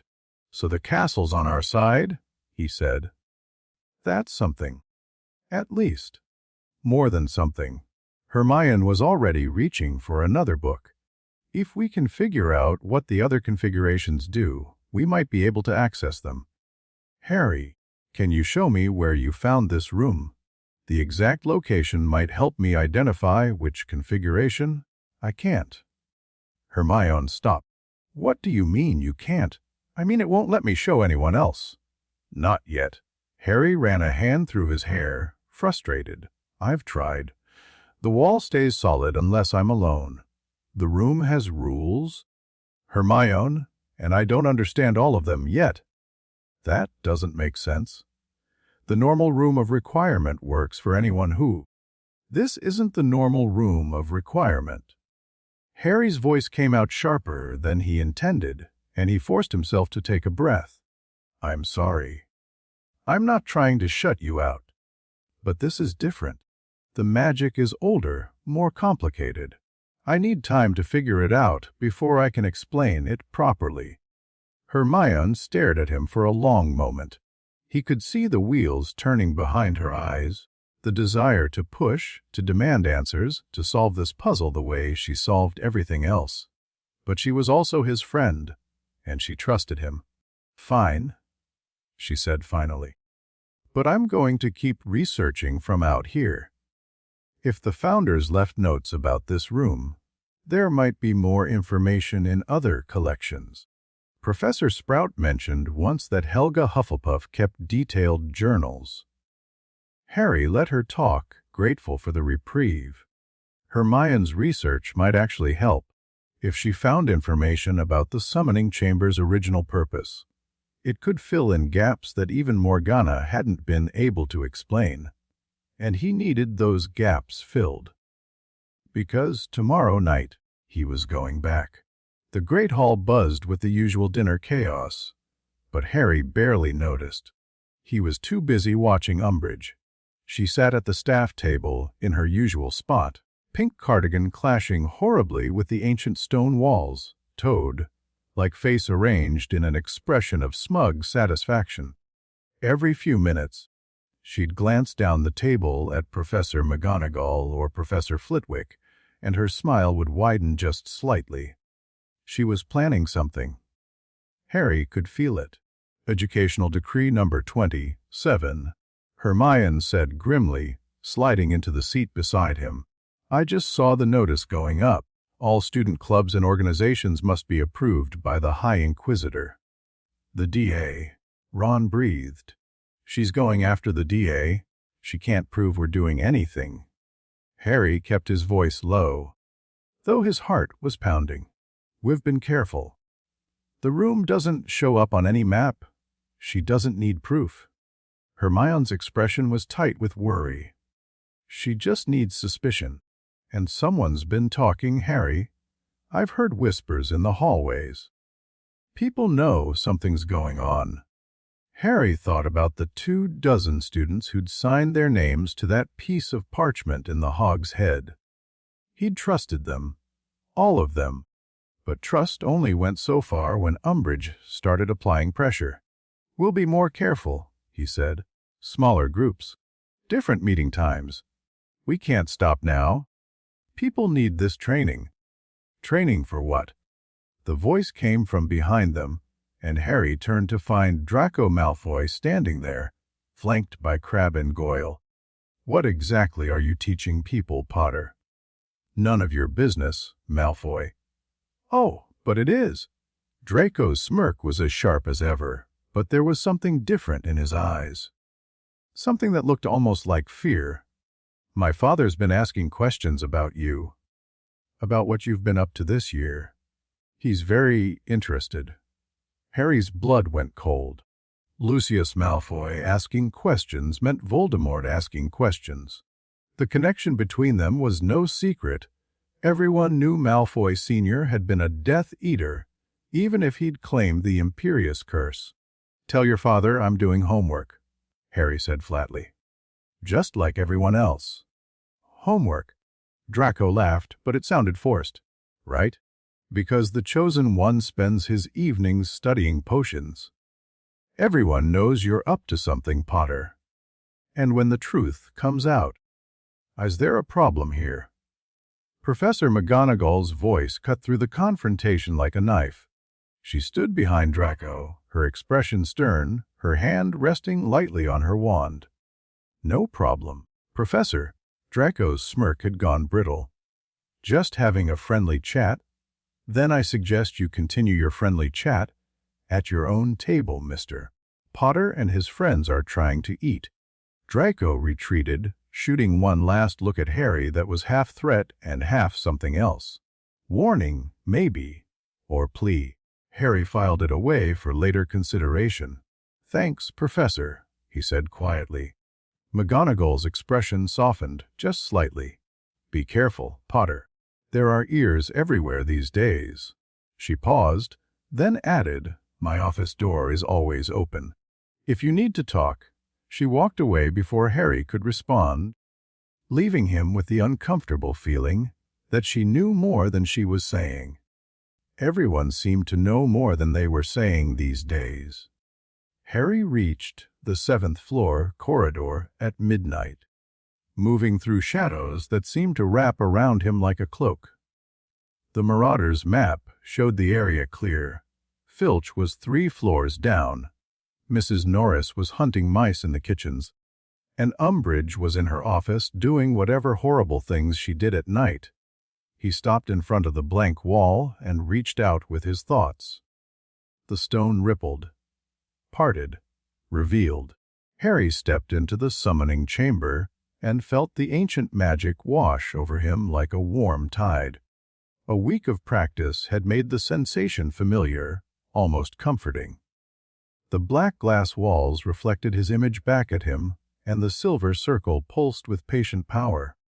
"I need to speak with Morgana Le Fay," he said. The room flared.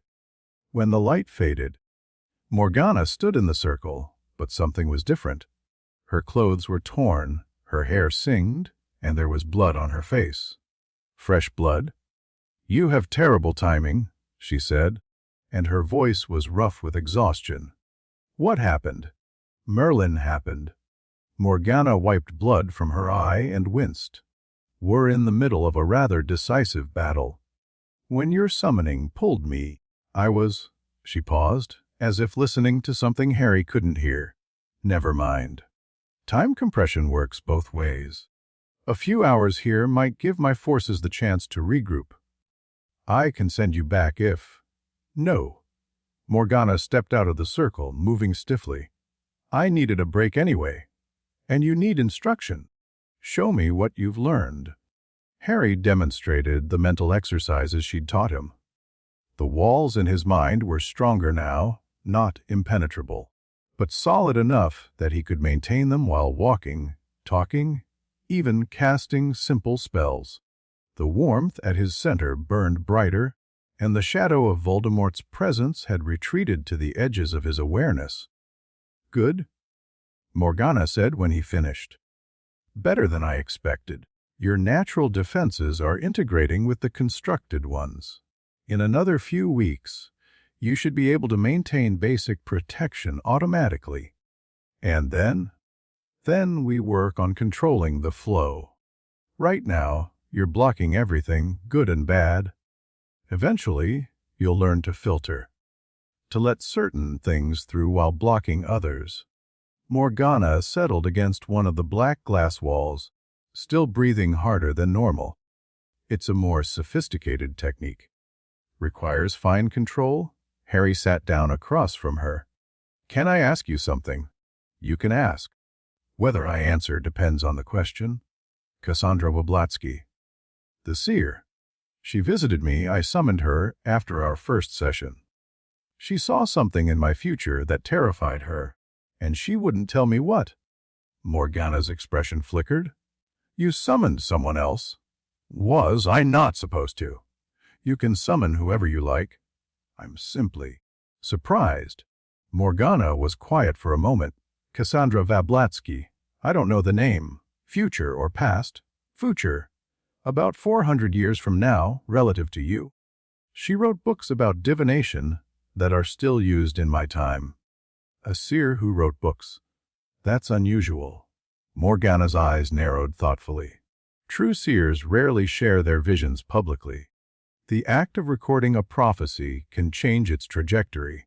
She must have been very confident in what she saw, or very desperate to warn people." "She said something about branches, about probabilities and paths.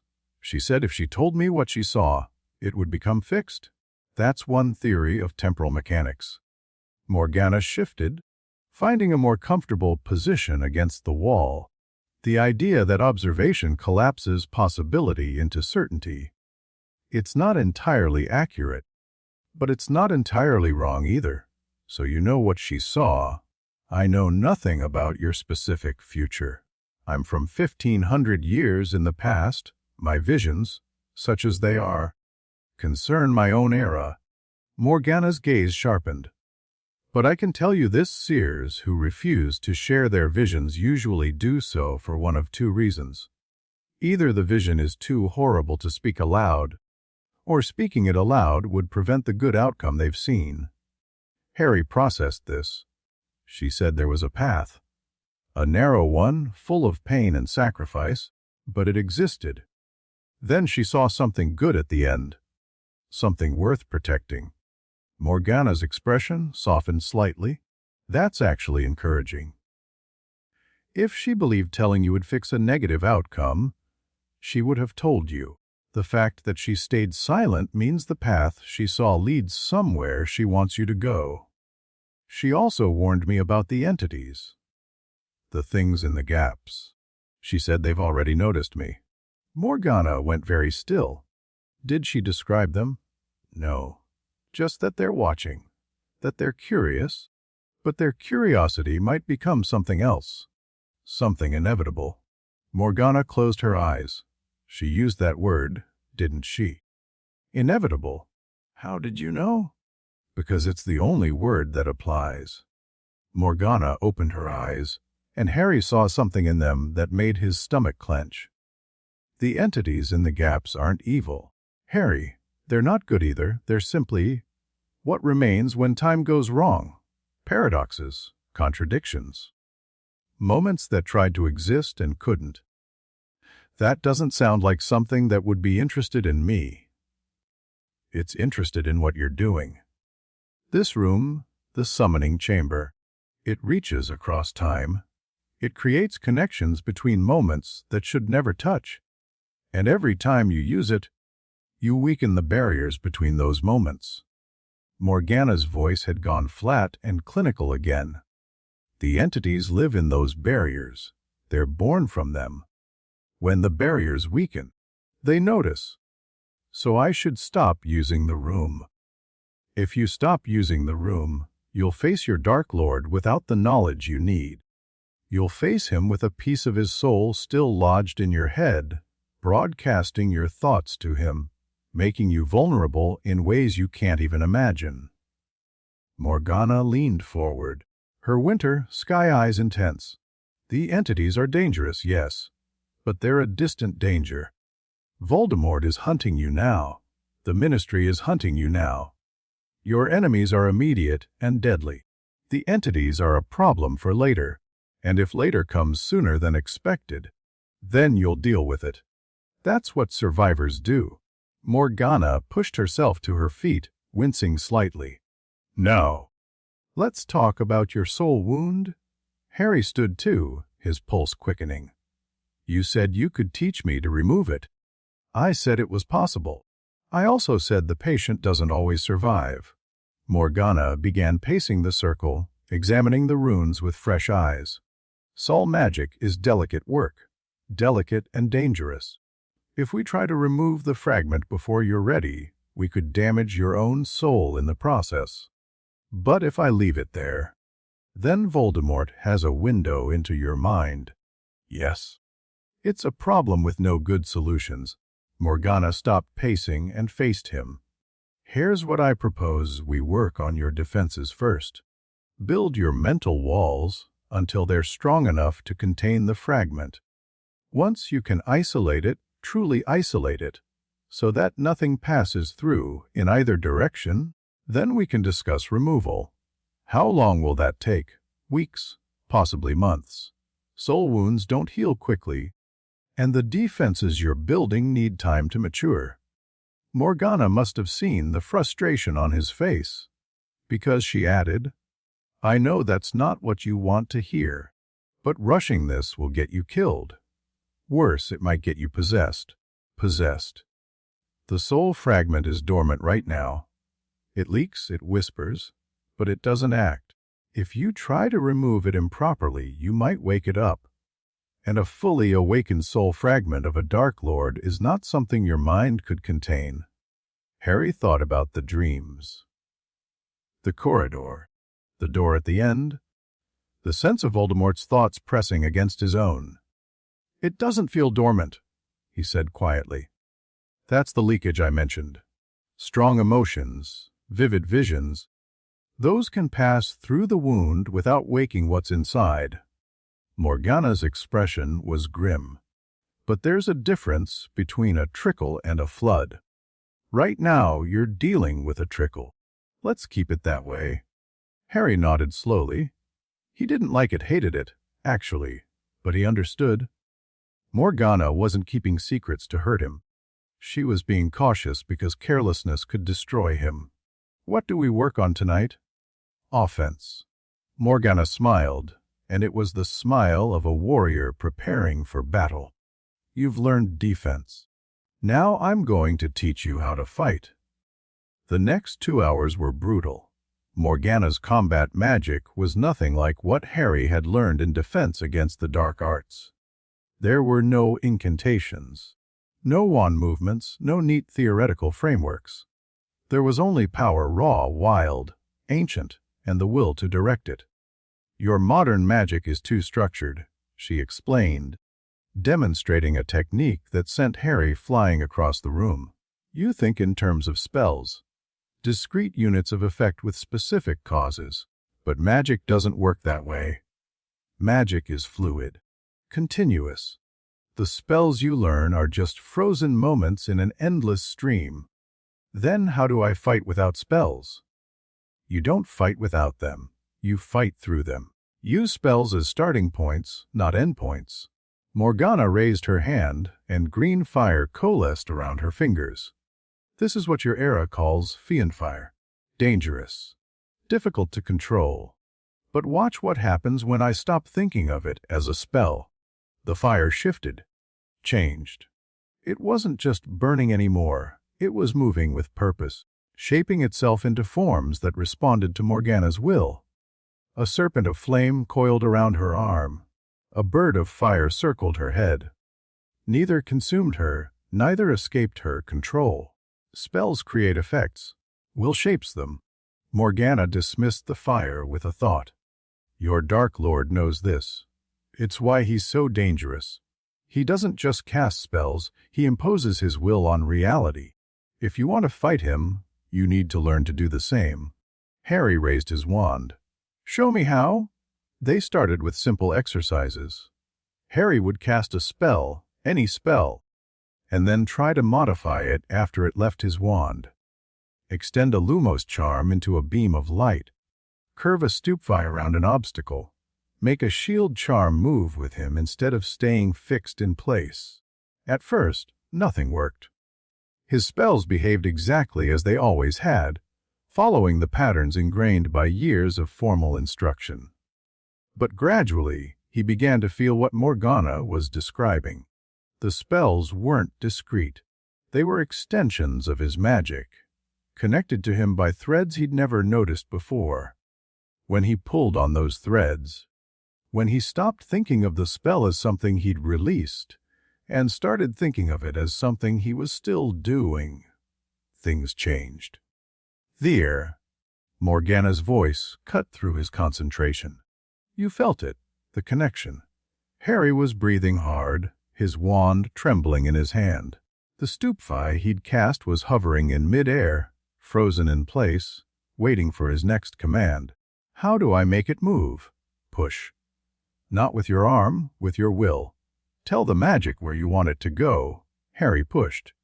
The red light shuddered, wobbled, and then shot sideways, completely missing the target he'd been aiming at, but moving nonetheless. "Again?" Morgana said. Harry cast another stupefy. This time, when he grabbed the thread of connection, he was ready. He pushed the spell left, then right, then sent it spiraling upward, before finally releasing it to splash harmlessly against the ceiling. "Better?" Morgana actually looked impressed. "You have a talent for this. Most wizards take months to reach this point." "I've had practice." Harry thought about all the times his magic had done things it wasn't supposed to, escaped when he needed it most, protected him in ways no textbook described. Accidental magic. "Growing up, my magic never behaved normally." "That's because you weren't raised to suppress it. The children of magical families learn control early, too early, in my opinion. Their wild magic gets tamed before it can fully develop. But you..." Morgana studied him with new interest. You grew up without training, without structure. Your magic is raw in a way that most modern wizards can't achieve. Is that good? It's powerful. Whether it's good depends on what you do with it. Morgana glanced at the silver circle, which had begun pulsing more urgently. We're running out of time. My era calls me back. Already? I've been here nearly 3 hours. The battle, Morgana's expression tightened. I should return. There are things I need to finish. Harry nodded. Though he felt a pang of disappointment, there was so much more he wanted to learn, so many questions he still had. Will you come back? He asked. You'll summon me, and I'll answer. Morgana stepped into the circle. Keep practicing what I've taught you. The mental exercises, the connection to your spells. And be careful, your control is growing. But so is the attention you're drawing. From the entities. From everyone. Morgana's form began to shimmer as the light wrapped around her. Your enemies are watching, Harry Potter. Your friends, too. Everyone wants to know what you're becoming. Make sure the answer is something that serves your purposes, not theirs. The light flared, and she was gone. Harry stood alone in the chamber, processing everything he'd learned. Combat magic that flowed like water instead of firing like bullets. A soul wound that might be containable if he worked hard enough. The constant, growing awareness of things watching from the gaps between moments. It was a lot. Too much for any 15-year-old to handle. But Harry had never been a normal 15-year-old. He walked to the center of the silver circle and raised his wand. I need to speak with someone else, he said. Someone who can teach me about the gaps. About the entities watching me. The room hummed. The runes pulsed.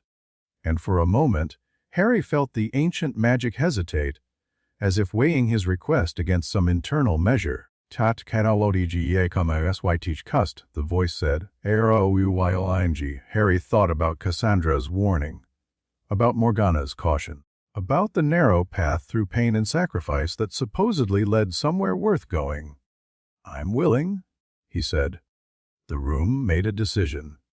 Light erupted from the runes, not silver this time, but gold, blazing with an intensity that made Harry stagger backward. The air pressure spiked. His ears popped, and something vast and ancient turned its attention toward him. When the light faded, there was no woman standing in the circle. There was a crack, a fissure in the air itself, hanging 3 feet off the ground, edges rippling like heat shimmer. And through that crack, Harry could see colors that didn't exist, shapes that contradicted themselves. A void that wasn't empty, filled with things that moved without motion. You called, said a voice that came from everywhere and nowhere. You asked about the gaps. We are the gaps. We are what remains when time breaks. Harry's hand shook, but he kept his wand raised. What are you? We are the convergence. The place where timelines meet and die. You've been reaching across the barriers, boy, pulling threads that bind reality together. We felt you. We watched. And now you've opened a door. The crack widened slightly. Harry felt pressure against his mental walls, not an attack, but a presence. Something testing his defenses. I didn't mean to attract your attention, he said. Intent is irrelevant. You used temporal magic. You summoned beings across centuries. Each summoning weakens the barriers. Each summoning lets us see more clearly. The voice shifted, becoming almost curious. You carry something interesting. A fragment of another soul. It calls to us. It remembers the moment of its creation, the death that wasn't quite death, the survival that shouldn't have been. The soul fragment. Harry's blood ran cold. You can see it? Why can see everything that exists between moments. The fragment lives there, partly. It was created in a second that tried to be 2 different things, life and death, victory and defeat. That contradiction feeds us. Then you want it. You want to take it from me. We want nothing. We are what remains when wants fail. The crack pulsed, and Harry felt something like amusement ripple through the air. But we offer you knowledge, since you asked. The fragment can be removed. Not easily, not safely, but it can be done. How? D. Harry's heart stopped. D, and the fragment dies with you. Die and the connection breaks. Die and we claim what's ours, the paradox of your survival, the contradiction of your existence. The voice paused. Or live. Live and contain it. Live and make it yours instead of his. There are ways to consume a soul fragment instead of being consumed by it. Consume it. Take its power. Make it part of you instead of an invader in your thoughts. The Dark Lord's magic, his knowledge, his strength, all of it could be yours. The crack rippled again. This is old magic. Forbidden magic. But we know how it works. We've seen it done. In timelines that no longer exist. Harry's mind raced. If he could absorb the soul fragment, take Voldemort's power instead of being vulnerable to it, no. That was exactly what the Dark Lord would do. Take power at any cost, consume others to fuel himself. That wasn't the answer. There has to be another way, he said. There are many ways. Death, absorption, surgical removal with a chance of fatal complications, or waiting. The voice grew quieter, almost thoughtful. The fragment is young, unstable. Given enough time, properly contained, it might wither on its own. Starved of connection to its source, it could fade into nothing. How long? Years? Decades, perhaps longer. The timeline is unclear, too many variables, too many possible futures. The crack began to shrink. We've told you what you wanted to know. The debt is acknowledged, but be warned, Harry Potter, we will be watching. Every summoning, every reach across time, we will see. And when the barriers finally break, when your use of this room tears a hole that cannot be closed, we will come through? What happens then? Then the gaps between seconds become seconds themselves. Then paradox becomes reality. Then everything that tried to exist and failed gets another chance. The voice faded as the crack sealed itself. Sleep well, child. Dream of impossible things.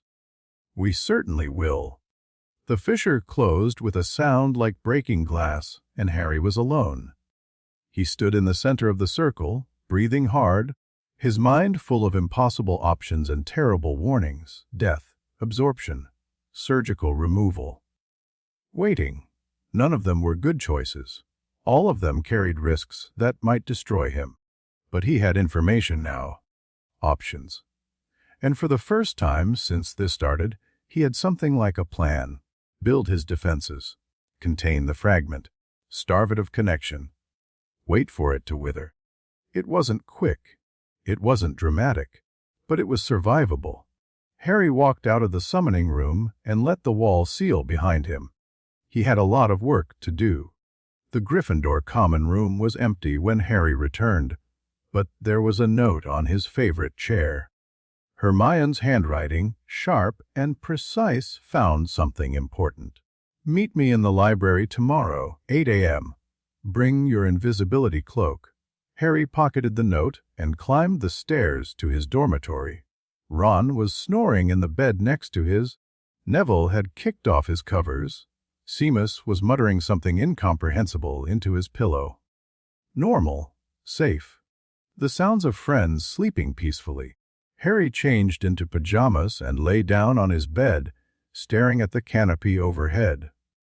His mind was still spinning with everything he'd learned: Morgana's combat techniques, the Convergence's warnings, the terrible options for dealing with his soul wound. He closed his eyes and reached for the warmth at his center. The walls he'd built were still there, stronger than before. He could feel them surrounding his core self, protecting his most precious memories. And at the edges, barely visible, the shadow of Voldemort's presence lurked. Watching, waiting. Harry pushed his walls outward just slightly. Tested them against the shadow. felt them hold. For now, that was enough. He slept, and for once, he didn't dream of corridors and doors. He dreamed of walls instead. Hermione was waiting in the restricted section when Harry arrived, hidden behind a shelf of particularly dusty tomes. She'd somehow managed to get a pass. McGonagall's signature, it looked like, and was surrounded by books that made the ones she'd brought to the common room look positively new. "These are Founder-era texts," she explained before Harry could ask. "Original sources." Professor Sprout was right. Helga Hufflepuff kept detailed journals, and some of them ended up in the Hogwarts collection after her death. "Did you find anything about the summoning chamber?" "Better." Hermione pulled a fragile looking book from the pile, handling it with exaggerated care. "I found out why it was hidden."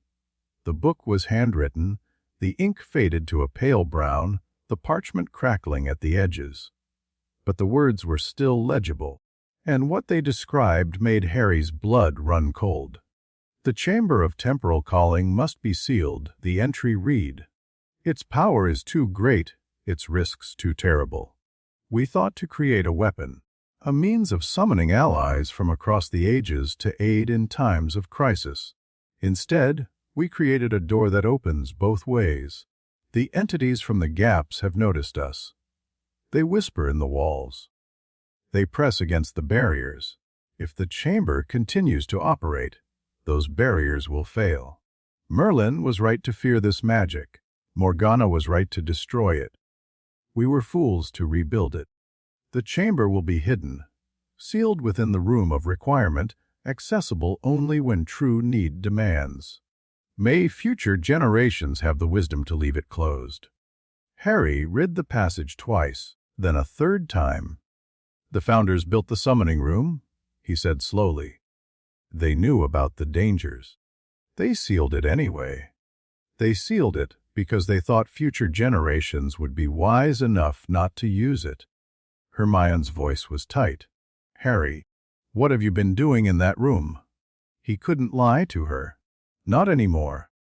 Not when she was looking at him with that mixture of worry and determination that meant she wouldn't stop until she had answers.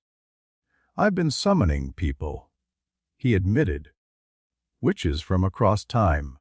They've been teaching me things, magic that Hogwarts doesn't cover, techniques for protecting my mind, combat skills that might help against Voldemort." "You've been reaching across time." Hermione looked like she might be sick. "Harry, this passage says the entities from the gaps are attracted to that magic, that the barriers between timelines are weakened every time someone uses it." "I know. They told me." "They told you? You've talked to them?" "Once. Last night." Harry met her eyes. "They're watching me, Hermione. They've been watching since my first summoning. But they're not the immediate threat, Voldemort is. And the people I've summoned are helping me prepare to fight him." Hermione was silent for a long moment. He could see her processing, analyzing, weighing risks against benefits the way she always did. "Who?" she finally asked. "Who have you summoned?" "Morgana Le Fay, the real one, not the legend. She's been teaching me mental defenses and combat magic." "Morgana Lee, Harry. She's one of the most dangerous dark witches in history." "No, she isn't. The history books are wrong about her. She's complicated, yes. Dangerous, definitely. But she's not evil." Harry reached out and took Hermione's hand. "I'm being careful. I know this is risky. But I need every advantage I can get against Voldemort, and the room is giving me advantages no one else can provide." "At what cost?" "I don't know yet. That's what I'm trying to figure out." Hermione squeezed his hand, then released it. "One need to research this properly. Find everything we can about the entities, about the barriers between timelines, about how to use the chamber safely. You believe me. You're not going to try to stop me." "I believe you think you're doing the right thing." Hermione's expression was complicated, fear and trust and determination all mixed together. And I believe you need help, even if you won't admit it. So yes, I'm going to research. And you're going to tell me everything, every summoning, every conversation, every warning you've received. We'll figure this out together. Harry felt something loosen in his chest. He'd been carrying these secrets alone for too long. Having Hermione's help, her brilliant, methodical, unstoppable help, made the burden lighter. Deal, he said. They spent the next 2 hours going through Hermione's books, piecing together fragments of information about the Chamber of Temporal Calling. What they found was both reassuring and terrifying. The founders had used the chamber sparingly, a handful of summonings over several decades. Each time, they'd reported increased activity from the entities in the gaps. Whispers in empty corridors. Shadows that moved wrong. The sense of being watched from angles that shouldn't exist. But the chamber had also been incredibly valuable.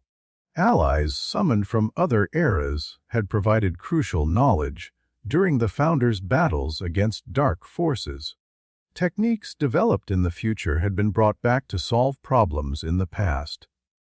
The chamber was dangerous, yes, but it was also powerful in ways that couldn't be easily replaced.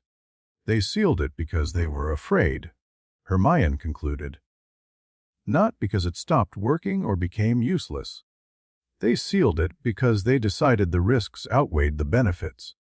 And now I've unsealed it. No, the room unsealed itself. You said it only appeared when you needed somewhere to hide. The castle decided you needed access. Hermione chewed her lip thoughtfully. That means something. The room is supposed to give people what they need. If it gave you the summoning chamber, there must be a reason. Maybe the reason is that I'm desperate and reckless, and the castle has a terrible sense of humor. Or maybe the reason is that you're facing a threat the Founders couldn't have imagined, and you need tools they never had to use. Hermione met his eyes. Voldemort is worse than anything they fought, Harry. The Founders dealt with dark wizards, sure, but they didn't deal with someone who split his soul 7 times, who came back from death, who's hunting one specific person with the resources of an entire movement behind him.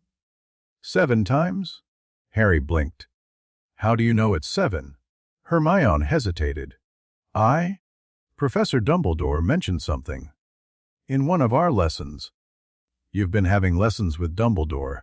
Just a few. About ancient magic and... She cut herself off. That's not important right now. What's important is that you're not wrong to be looking for extra advantages. You need them. I just want to make sure you're not paying too high a price. Harry nodded slowly. There was clearly more to Hermione's story, but she was right. Now wasn't the time. Tonight, he said, I'm going to summon someone new. Someone who might be a help with the entity problem. Who? I don't know yet. The room asks whom I seek. Maybe I should ask it for someone specific. Or maybe I should let it decide. That seems dangerous. Everything about this is dangerous. Harry stood, gathering the notes they'd made. But I'll be careful. And I'll tell you everything tomorrow. Hermione stood too, and for a moment, Harry thought she might hug him. Instead, she just nodded, her expression a mixture of worry and trust. Be careful, she said. And if anything goes wrong, I'll get out. I promise. He hoped it was a promise he could keep. The summoning room felt different that night.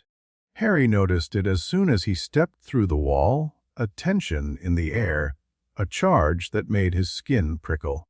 The silver circle was pulsing faster than usual, and the black glass walls seemed to shimmer with something more than just reflection. The entities were watching. He could feel them now, pressing against the edges of reality.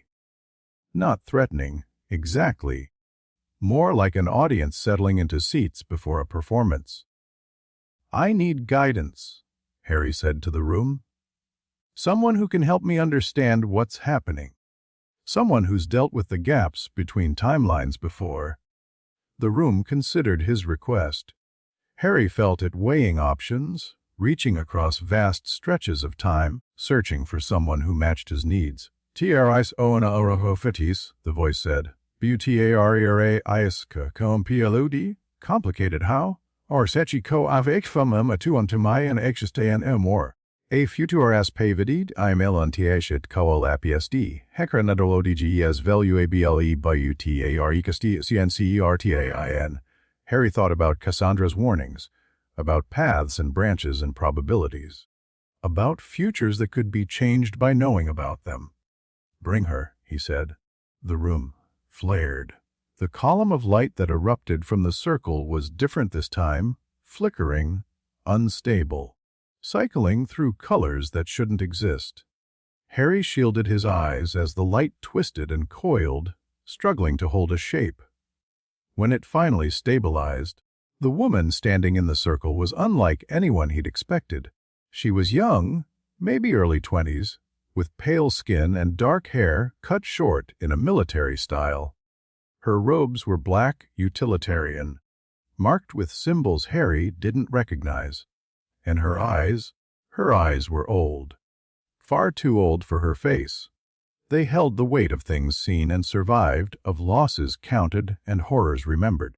So, she said, and her voice was flat and cold. The room finally found me. I wondered when it would. Who are you? My name is Artemis Blackwood. She stepped out of the circle, her movements precise and controlled. I'm from the year 2247, or I was. My timeline doesn't exist anymore, thanks to decisions that haven't been made yet. A timeline that doesn't exist. There was a war, a bad one. Voldemort won. Artemis's expression didn't change, but something flickered in her eyes. He ruled for decades, expanded his empire across the world. By the time I was born, there was no magical resistance left, just survivors hiding in ruins, passing down scraps of knowledge and hoping someday things would change. Harry felt cold. But if you're from a timeline where Voldemort won, then either your timeline is different, or I'm a paradox waiting to collapse.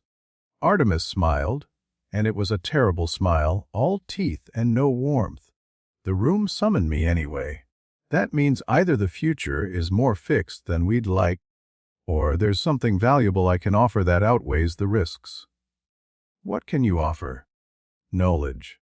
The kind that comes from living under a Dark Lord's rule for 2 centuries. Artemis began pacing the chamber, examining the walls with clinical interest. In my timeline, Voldemort learned about this room. He used it to summon allies from across time, dark witches and wizards who shared his vision, built an army that couldn't be stopped by any single era's resistance. He's going to find out about it here too, Harry said, isn't he? Probably.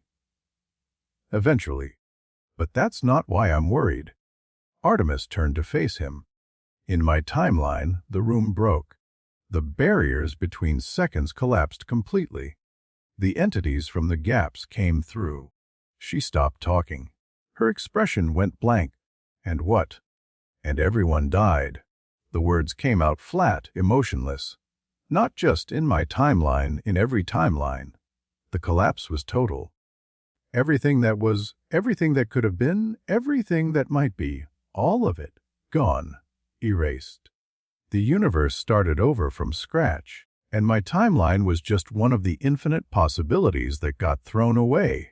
Harry felt sick. Then why are you here? If your timeline was erased. Because I was in the gaps when it happened. Artemis's voice was still flat, but something cracked behind her eyes. I was trying to stop the collapse. I failed. But the entities found me interesting.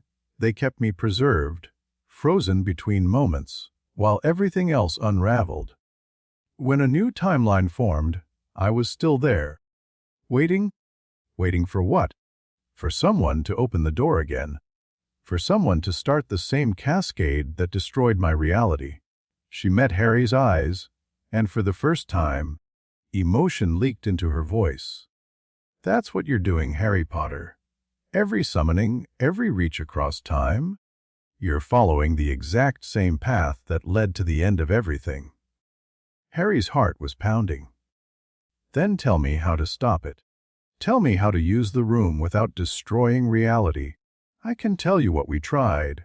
Most of it failed. Artemis resumed pacing, her movements jerky now. Limiting summonings. Carefully choosing who to call.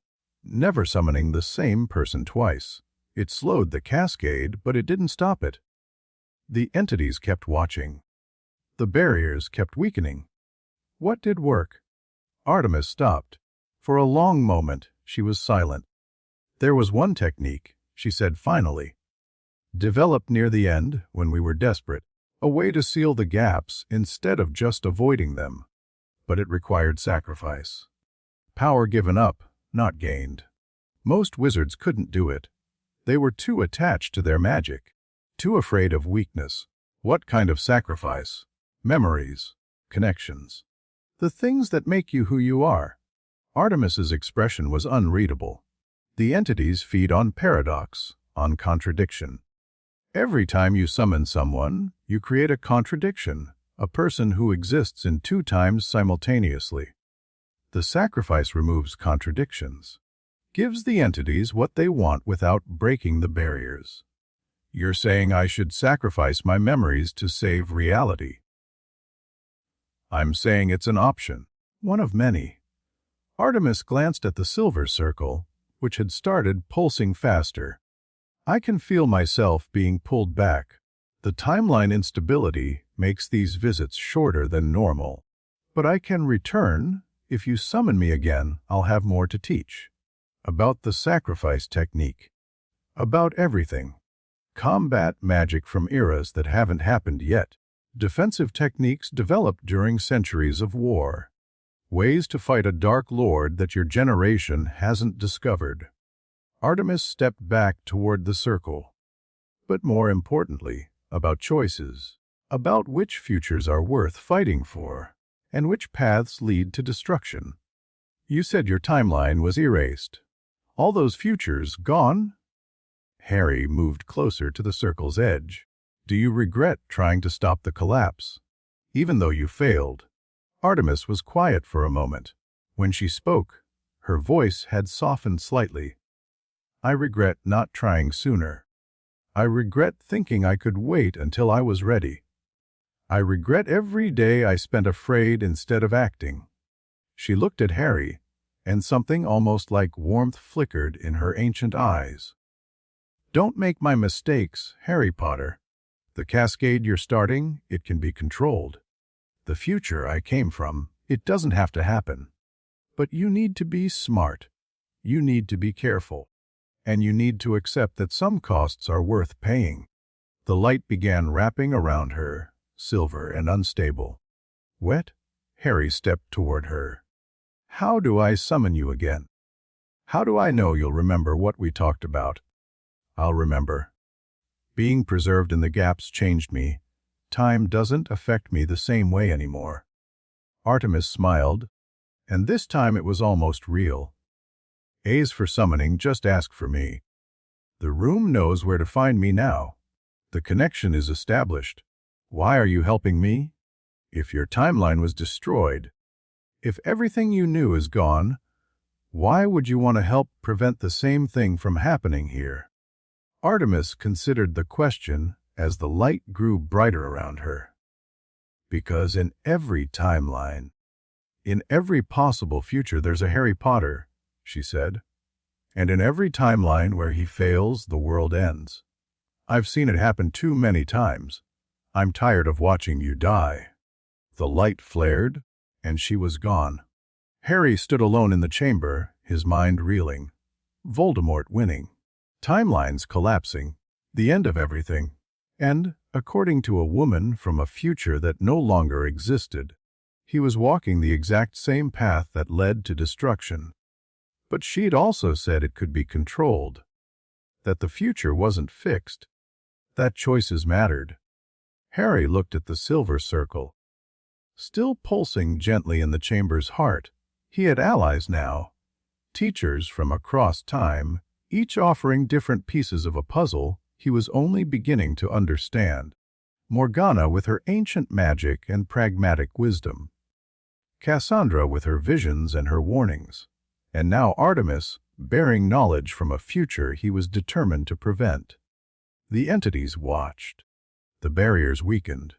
The cascade continued. But Harry Potter wasn't going to give up. Not now. Not when he finally had the tools to fight back. He walked out of the summoning room and let the wall seal behind him. Tomorrow, he would start training in earnest. Tomorrow, he would learn how to save the world. The Gryffindor common room was still empty when he returned, but this time there was no note waiting. Just silence and the dying embers of the fire, and the weight of everything he'd learned pressing down on his shoulders.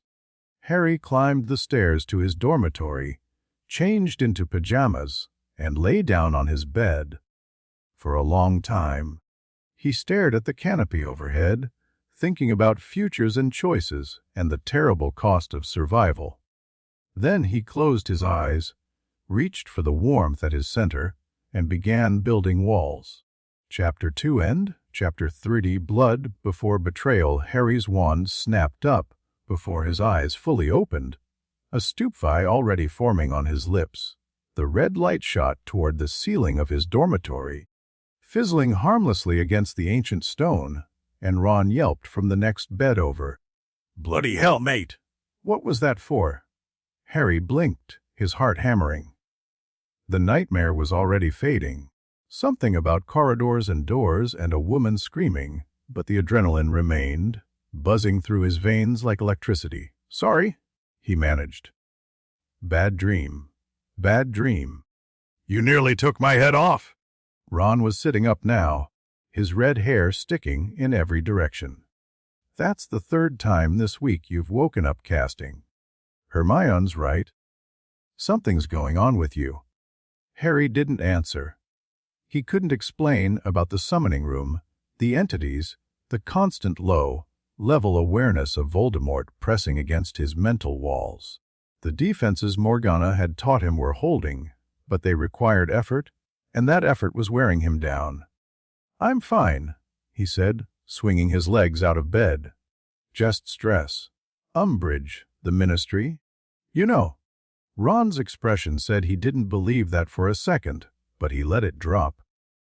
That was the thing about Ron, he knew when to push and when to back off. Right now, Harry needed space, and Ron was giving it to him. "Breakfast in 20 minutes, Ron said, flopping back onto his pillow. "Try not to hex anyone on the way down." Harry showered, dressed, and made his way to the great hall through corridors that felt more alive than usual.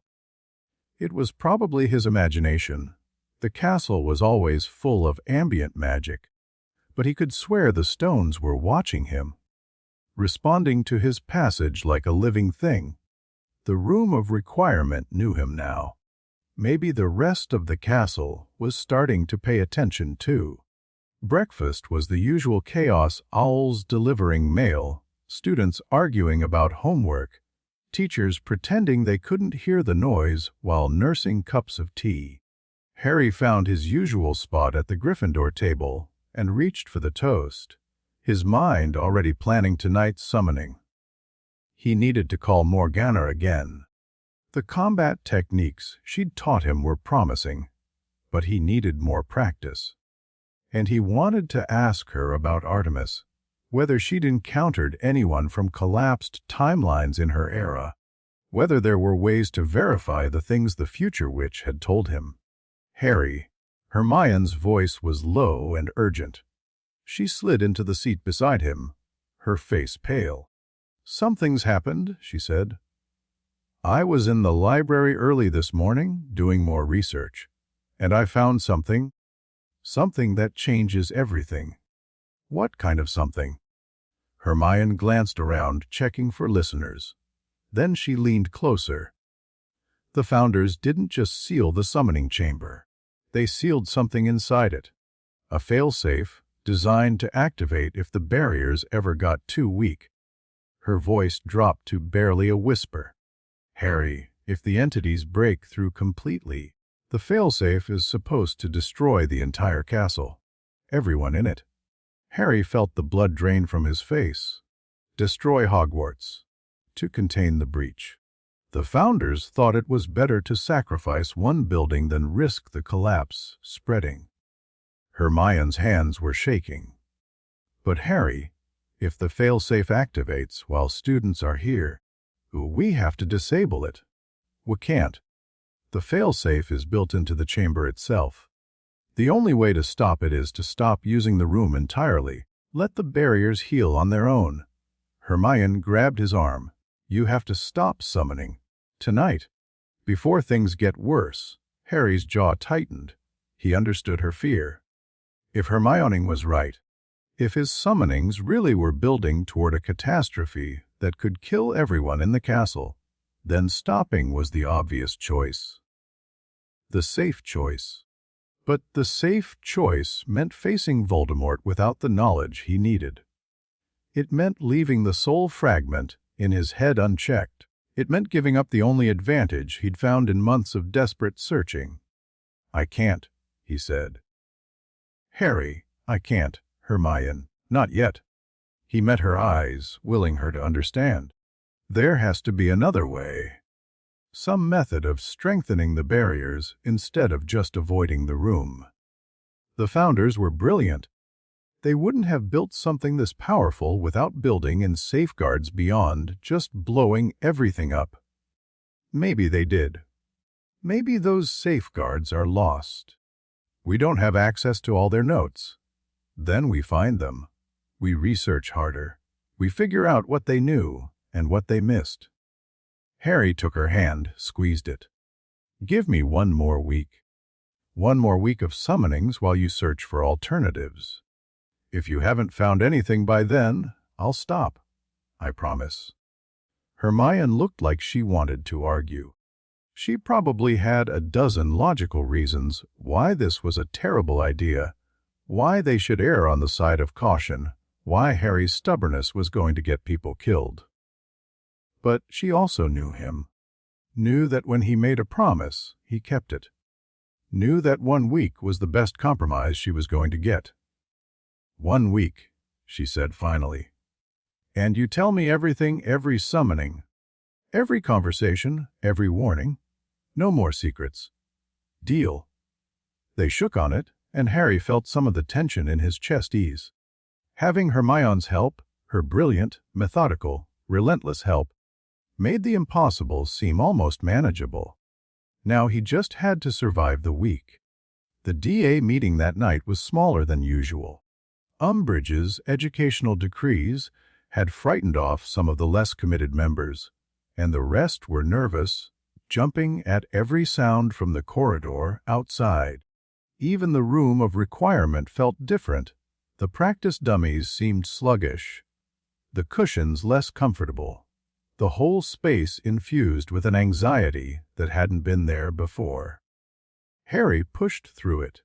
He drilled his students on shield charms and stunning spells, corrected wand movements, offered encouragement where it was needed. But his mind was elsewhere, planning his summoning, worrying about Hermione's discovery, trying to calculate risks that seemed to multiply every time he thought about them. "You're distracted," Neville said during a water break. "More than usual, I mean." Harry forced a smile. "Just tired. Lot on my mind." "Yeah, I bet." Neville's expression was thoughtful. "Gran says the ministry's getting worse. More restrictions coming. More control. She thinks they're scared of something, really scared, and they're trying to clamp down before it gets out of hand." Scared of Voldemort. Neville didn't flinch at the name. He'd gotten braver over the past few months, or maybe he'd always been brave, just waiting for the chance to show it. Maybe. Or scared of what happens if people find out they've been lying. The prophet keeps saying you're delusional, that Dumbledore's lost his mind, but more and more people are asking questions. Neville lowered his voice. My gran heard from someone at the ministry that there've been attacks, disappearances, things they're covering up because admitting them would prove you right. Harry's stomach tightened. He'd known, abstractly, that Voldemort wasn't sitting idle. But hearing confirmation, hearing that people were vanishing while the ministry pretended everything was fine, made it real in a way it hadn't been before. "Thanks for telling me," he said. "Tell your gran to be careful. You too, Harry. Whatever you're doing, whatever's got you so distracted, just be careful." Harry nodded. He wished he could promise that. He wished careful was an option. But careful had never been how Harry Potter operated. The summoning room felt wrong the moment Harry stepped through the wall. Not dangerous. Exactly. The silver circle was pulsing normally. The black glass walls reflected his image without distortion. The ancient magic wrapped around him like a familiar cloak. But there was something else in the air. A tension. A sense of waiting. The entities were closer tonight. Harry could feel them pressing against the barriers, testing weaknesses, probing for gaps. His mental walls held firm, but the pressure was stronger than before, like a weight on his thoughts that hadn't been there yesterday. "I need to speak with Morgana Le Fay," he said. The room hesitated. That had never happened before. Harry felt the ancient magic considering his request, weighing it against some internal measure he couldn't perceive. "Morgana fa kana be suamonad to IGHT," the voice said finally. "Ice infuk, tupil out here you'll dratus to iderstuestibias. What kind of instabilities? The ba tietl shi figeshtis hesrifwati klio anitre revenger al the giarkai Say heousioma elfiatar fit en haradiars of highest to ry. Harry's hands clenched. He needed Morgana's guidance, her experience with combat magic, her insight into the soul fragment, her practical wisdom about surviving impossible situations. "Then give me someone else," he said. "Someone who can teach me what I need to know." Wouc. Harry thought about his options. Artemis had knowledge of the future, but her warnings were terrifying rather than helpful. Cassandra had refused to share her visions, leaving him with nothing but ominous hints. He needed someone practical, someone who understood the current war, who could teach him about fighting Death Eaters, about survival tactics, about the brutal realities of magical combat. A name surfaced from his reading. A woman mentioned in Old Order records Sirius had once shown him a spy in Voldemort's inner circle during the First War, someone who'd survived impossible odds and came out the other side. "Elena Rosier," he said, "from the First War. I want to speak with Elena Rosier." The room flared. But this time, the something went wrong. The silver light erupted from the circle as usual, twisting and coiling into a human shape.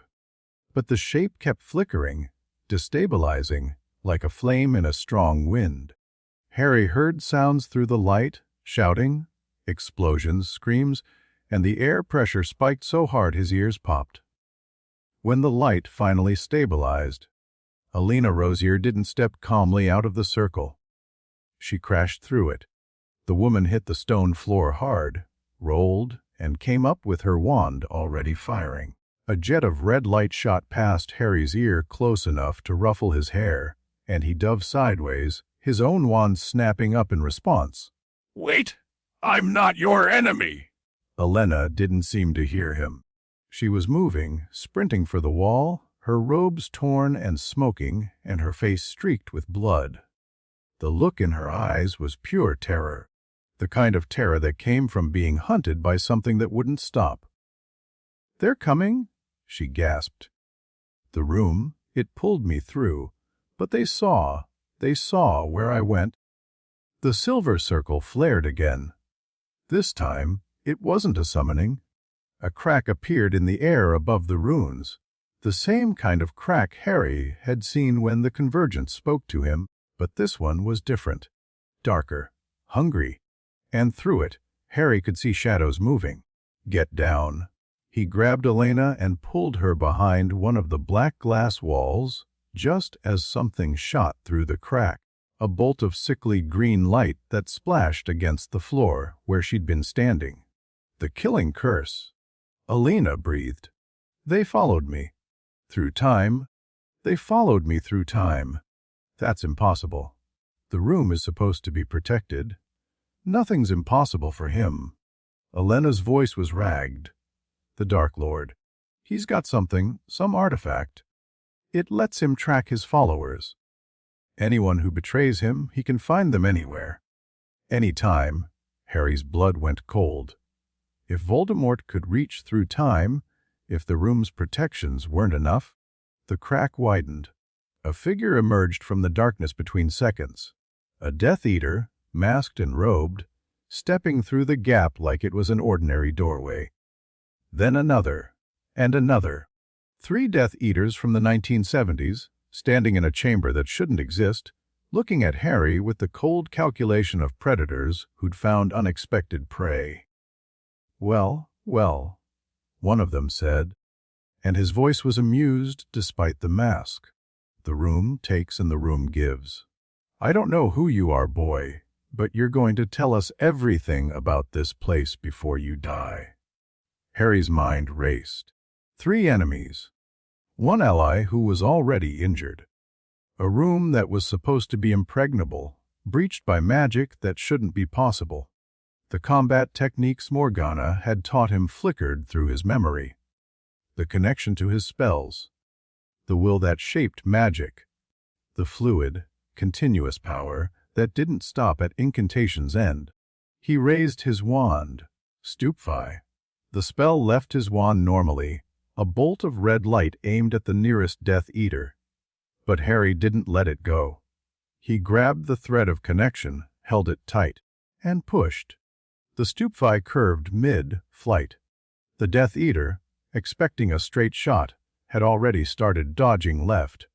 The spell followed him, adjusting trajectory, and caught him square in the chest. He went down without a sound.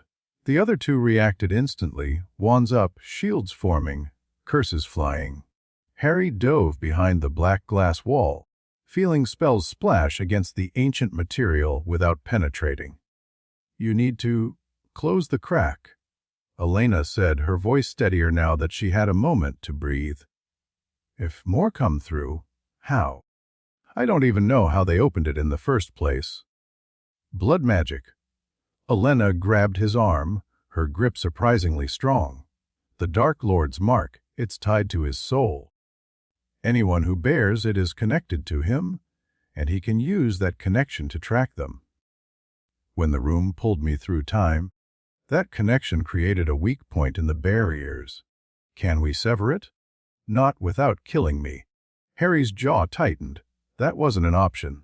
Then we seal it another way. The room. He ducked as a curse shattered the wall above his head. The room responds to need. If I can make it understand we need the crack closed. The room doesn't respond while it's occupied by the summoning, Elena interrupted. Once someone's been pulled through, the magic is locked until they leave or the connection breaks naturally. Then we make the connection break. Harry didn't have time to explain his idea. He burst from cover, firing a rapid sequence of spells, Stupefy, Expelliarmus, Impedimenta, keeping them connected, steering them through the air like guided missiles. The Death Eaters scattered. Their practiced coordination disrupted by magic that didn't behave the way they expected. One of them went down leg-locked by the Impedimenta. The other managed to get a shield up, deflecting Harry's Stupefy, and began casting in return. The duel that followed was unlike anything Harry had experienced before. This wasn't the formal combat of defense against the dark arts, with neat exchanges and predictable patterns. This was survival, raw and brutal and desperate. The Death Eater was experienced, his spells precise and vicious, and Harry was 15 years old with a few weeks of unconventional training. But Harry had something the Death Eater didn't, He had will. Every spell Harry cast he bent to his purpose. Shields that moved with him instead of staying fixed in place. Stunners that curved around obstacles. A reductor curse that he split into 3 separate bolts, forcing his opponent to dodge in multiple directions. The Death Eater's confidence began to crack. "What are you?" he demanded, blocking a spell that had come at him from an impossible angle. "Where did you learn to fight like this?" "From someone better than you." Harry pushed harder. He felt the connection to his magic straining. This wasn't sustainable, this level of control, this intensity of will, but he didn't need it to last forever. He just needed it to last long enough. The Death Eater made a mistake. It was small, a slight overextension on a shield charm, leaving his left side exposed for a fraction of a second.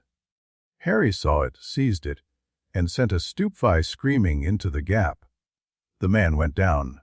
Harry stood in the center of the chamber, breathing hard. 3 unconscious Death Eaters scattered around him. The crack in the air was still there, still pulsing with dark energy, but nothing else was coming through. That was... Elena emerged from behind the wall, staring at him with something between awe and disbelief. That was impossible. No one fights like that. No one your age should be able to do what you just did. I had good teachers. Harry approached the crack carefully. Up close, he could see it more clearly, a wound in reality. Edges ragged and bleeding something that wasn't quite light.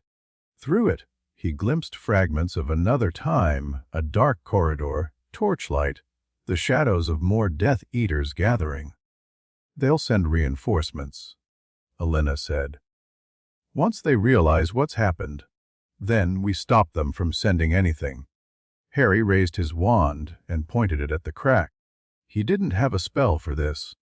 There was no incantation designed to seal wounds in time. But Morgana had taught him that spells were just starting points, frozen moments in an endless stream of magic. If he couldn't find a spell, he would make one. Harry reached for the warmth at his center, the power that made him a wizard.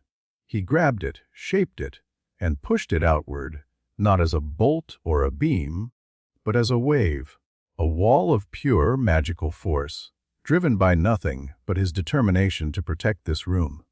The crack resisted. Dark energy pushed back against his power, trying to hold the wound open. Harry felt the strain in his bones, in his blood, in the part of him that connected to the magic of the castle itself. He pushed harder. Something gave. The crack shuddered, contracted, and sealed itself with a sound like thunder. The dark energy dissipated. The connection to the past, to the Death Eaters waiting on the other side, was severed. Harry collapsed. He didn't pass out. Not quite, but his legs gave way, and he hit the stone floor hard enough to jar his teeth. Every muscle in his body ached. His head was pounding, and his wand hand was shaking so badly he could barely hold the holly wood. "You did it." Elena was kneeling beside him, her expression a mixture of concern and wonder. "You actually did it. I've never seen anyone seal a temporal breach with raw magic before. First time for everything," Harry managed. The Dark Lord's mark. Elena touched her left forearm reflexively. The connection should have made that impossible. "How did you?" "I don't know. I just needed it to close." "And it did." Elena was quiet for a moment. Then she laughed, a slightly hysterical sound, but genuine. "You're either the most powerful wizard I've ever met or the luckiest." Possibly both. Harry sat up slowly, his head still swimming. The chamber looked normal again. Silver circle pulsing gently, black glass walls reflecting nothing unusual, ancient magic settled and calm. But the Death Eaters were still there. 3 unconscious enemies from another time, lying on the floor of a room that wasn't supposed to be breached. "What do we do with them?" he asked. "We can't send them back. The breach is sealed, and opening another one would be..." Suicidal. Yeah, I figured. Harry rubbed his temples, trying to think through the pounding headache. But we can't just leave them here. Someone will notice they're missing. Someone will investigate. In my time, they'll assume we all died, Elena said quietly. The attack on the safe house, there were explosions, fires.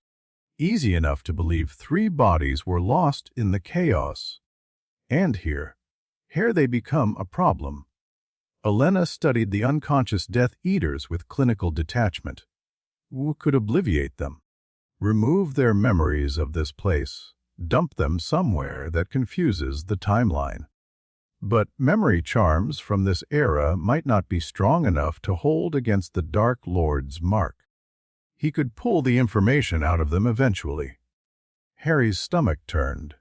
He knew what she was implying, what the practical solution would be. We're not killing them. I wasn't suggesting. You were thinking it. Harry met her eyes. I saw your face. You were calculating whether it would be easier to just eliminate the problem. Elena didn't look away. I've been a spy for 3 years. Harry, I've done things, had to do things, that would make you sick. Survival against the Dark Lord doesn't leave room for moral purity.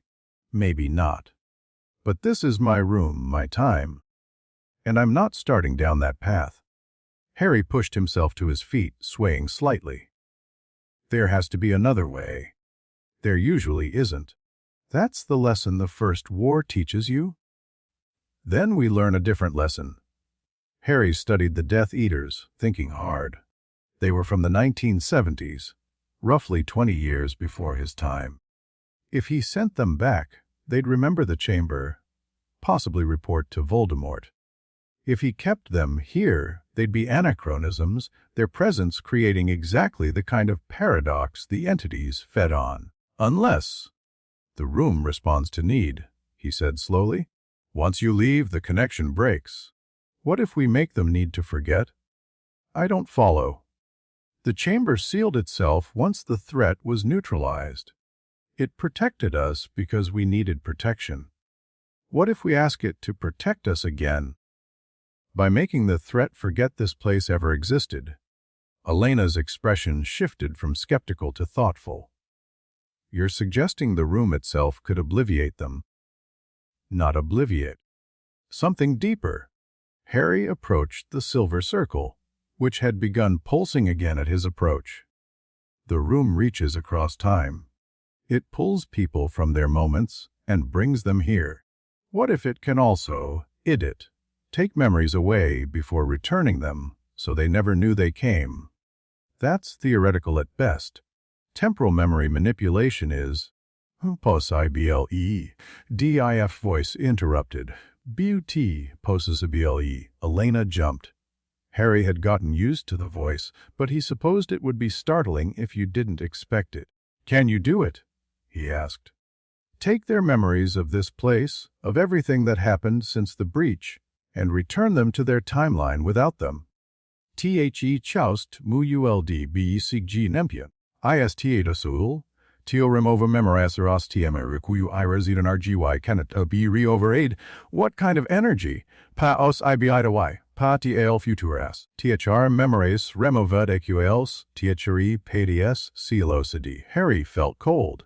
You're saying if I do lose options, futures I might have had. Yes, romkend or dois tiroi. It can ono transfer Harem, to reimovu or tr memoria tima ustk somtega of aqal value f rom. While Elena was watching him carefully. Harry, you don't have to. What paths? Harry interrupted. What futures would I be giving up? Okay, no wn. N t psic hest as puro be bilaut is unt cal apis e nt or elaty tr nadiware remins undefinity. 3 futures. 3 possibilities he'd never get to explore. It could be anything: career paths, relationships, choices that would have led to happiness or growth or discovery. Or it could be 3 paths to failure. 3 ways things could go wrong that he'd be better off without. There was no way to know. Do it, Harry said. Harry, we don't have another choice. He turned to face Elena. You said it yourself. They'll eventually break through any memory charm. The Dark Lord will find out about this room. Unless we erase the memory at the source, before it ever gets written, you're sacrificing your own future to protect this place. I'm sacrificing 3 unknowns to keep 3 murderers from reporting to Voldemort. Harry's voice was harder than he intended. It's not even close to a fair trade. They should be grateful. The room hummed. The silver circle flared, and Harry felt something shift inside him, subtle, barely noticeable, like a door closing somewhere in the distance. 3 paths gone. 3 futures he'd never know. The Death Eaters began to glow. Their bodies lifted slightly off the floor, wrapped in silver light, and then they vanished. No dramatic flash. No thunderous crack. They simply ceased to be present, returned to their moment of origin with their memories cleanly excised. Harry stood in the empty chamber, feeling the absence of possibilities he couldn't name. It's done, the room said. THEYYL REMEMBRPURSUNNGE ROS RINTO BURN BUILDNG TICHDED and TFLAMIS THEBEHH Nevir Happy Enend and the Dark Lord Isle Sans Nodide THCO NATL Mass Sieverd BFOR ITCO Yuldi B-CD. Harry let out a breath he didn't realize he'd been holding. It was over. The crisis was contained, and somehow, improbably, he'd managed to resolve it without killing anyone or destroying the timeline. But the cost, 3 paths, Elena said quietly. She was standing beside him now, her expression complicated. You gave up 3 futures for people you don't even know. For enemies who would have killed us both without hesitation. I gave them up because it was the right thing to do, because the alternative was worse. That's not how the world works, Harry. The world rewards ruthlessness. It punishes mercy. Every soft choice you make is as a weapon your enemies can use against you. Then I'll find other weapons. Harry met her eyes. I know the war you come from. I know what Voldemort does to people who fight him. But I also know that if I become like him, if I start making his choices, thinking his thoughts, then he's already won. Elena was quiet for a long moment. You remind me of someone, she said finally. A man I knew. He said things like that, believed them too. He's dead now. The Dark Lord killed him personally because he refused to compromise. Who was he? My brother. Elena's voice was steady, but something flickered behind her eyes. He was the reason I became a spy. Not for the Order, not for Dumbledore, but for him. Because someone had to make up for the things he couldn't do. Someone had to be willing to get dirty while he stayed clean. Harry didn't know what to say. The pain in her voice was old, worn smooth by years of carrying it. I'm sorry, he offered. Don't be. He chose his path. I chose mine. Elena straightened, visibly pulling herself together. But watching you fight, watching you make that choice with the room, it reminded me of why I started. Why any of this matters. Does it matter, I mean? I don't know. Some days I think we're just delaying the inevitable. The Dark Lord is too powerful, too patient, too willing to do what we won't. Elena touched her left forearm again, reflexively. But other days I think that's exactly why we have to keep fighting. Because he expects us to give up. He expects us to become like him. And the only victory we can win is refusing to meet that expectation. The room's magic pulsed around them, patient and ancient. Harry could feel it listening, processing their conversation like it was data to be analyzed. You can stay, he said. Here, in this time. If going back is too dangerous, I can't. Elena's smile was sad. The connection isn't broken, just suppressed.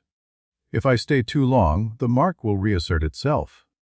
The Dark Lord will sense me, and then we'll be right back where we started. How long do you have? A few hours. Maybe less. She looked around the chamber. taking in the black glass walls and silver circle.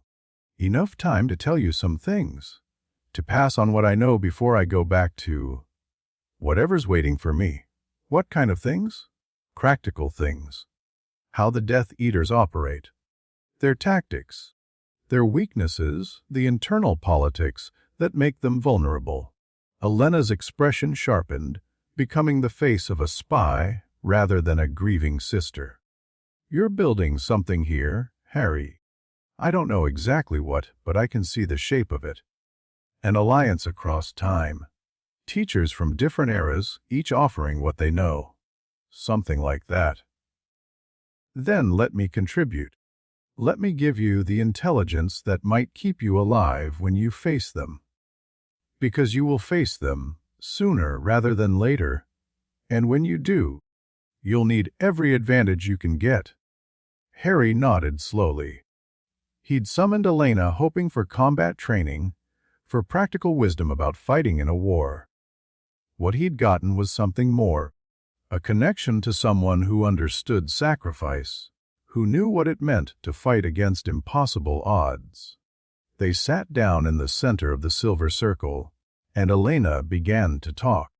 She told him about the Death Eaters' hierarchy, how Voldemort kept his followers competing against each other, rewarding cruelty and punishing hesitation.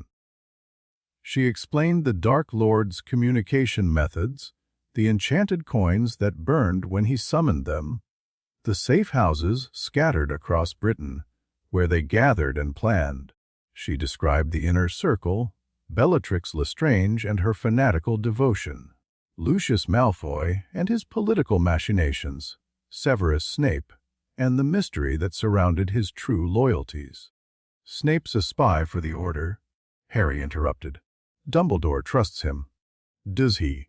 Elena's expression was unreadable. I've met Snape. We overlapped at a few gatherings before my cover was established. He's brilliant, genuinely brilliant. But he's also hungry in ways that don't fit the profile of a double agent. What do you mean? A proper spy serves their cause above themselves. They subordinate their ego, their desires, their personal grudges to the mission. Snape doesn't do that. Everything about him screams wounded pride and barely contained fury. Elena shook her head. I'm not saying he's definitely loyal to the Dark Lord. But I wouldn't stake my life on his being loyal to Dumbledore, either. Harry filed that away. He'd never trusted Snape. The man made it impossible to trust him. But hearing confirmation from someone who'd operated in the same circles was valuable.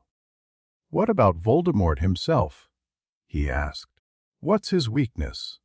Arrogance. Elena didn't hesitate. He genuinely believes he's the greatest wizard who ever lived. That no one can challenge him, that his vision is the only possible future. It makes him brilliant at planning and terrible at adapting when things go wrong. So if I can surprise him, he'll underestimate you. Every time. He won't be able to help it.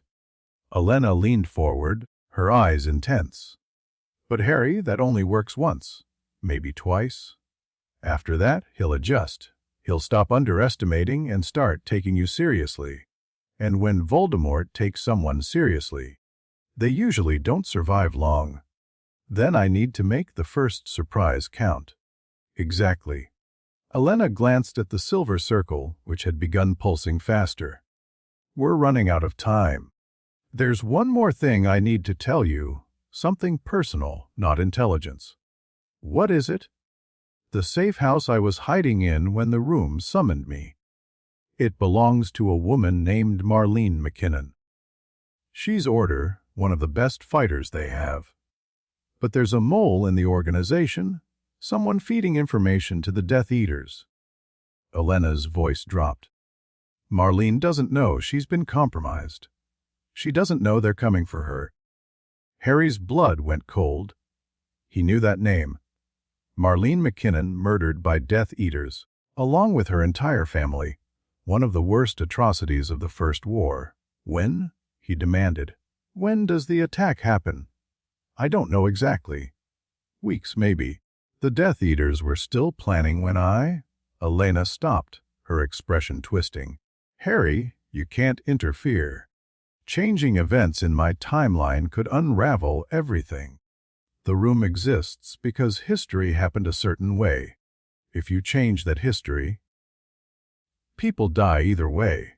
Why shouldn't I try to save them? Because you don't know what you'd be destroying. Marlene's death was a tragedy, but it also galvanized the Order.